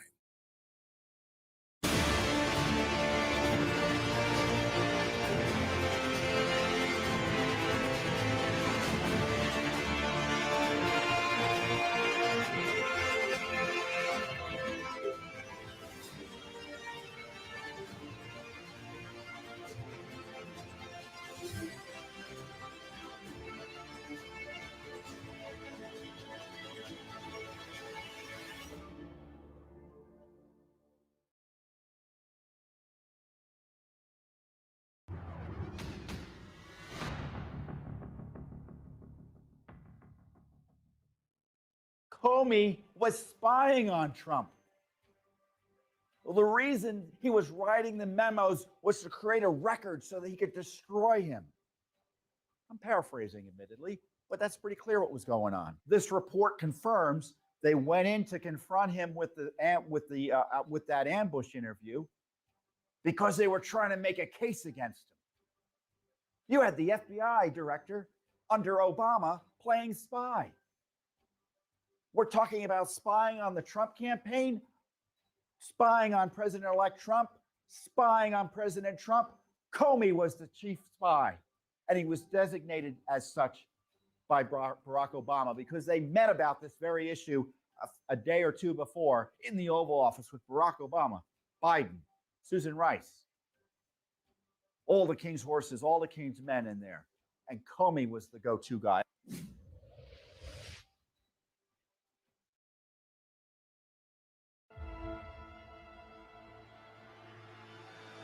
This corridor is more than an energy project. It's an attack the weak against the strong. We as conservatives have ultimate faith in people. This is Bethlehem, the birthplace of Jesus. Give it to God. He is doing this for a reason. This is about veterans as they see themselves. This is one sick person. There is a way to find justice. At home with me, Paula Dean. I show you how to be happy in a hurry. Absolutely beautiful. We have a history. We should learn from the history. I think the best way you can thank me for being a veteran is be a good American. Mr. Gorbachev, tear down this wall.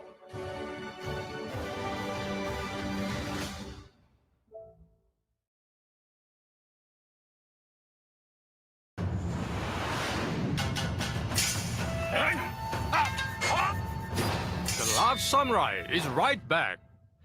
Hello, America. Hello, American conservatives.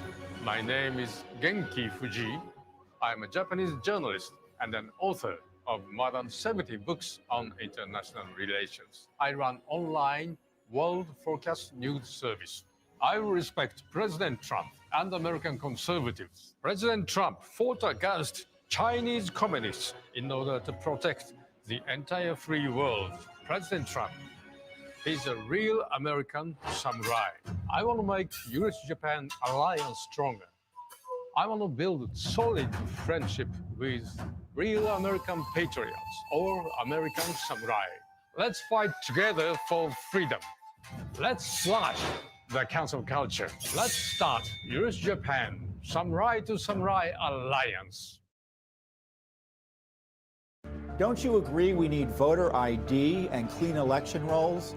Well, your Judicial Watch is in federal court right now fighting to make sure your elections will be fair and honest.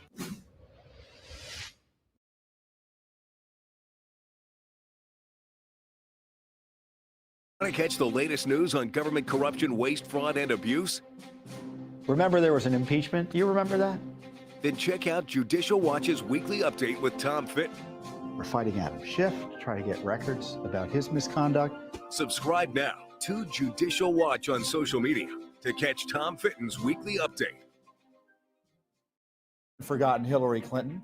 Judicial Watch exposed the Clinton email scandal, and we're in court right now holding her accountable to the same laws and rules the rest of us are expected to follow.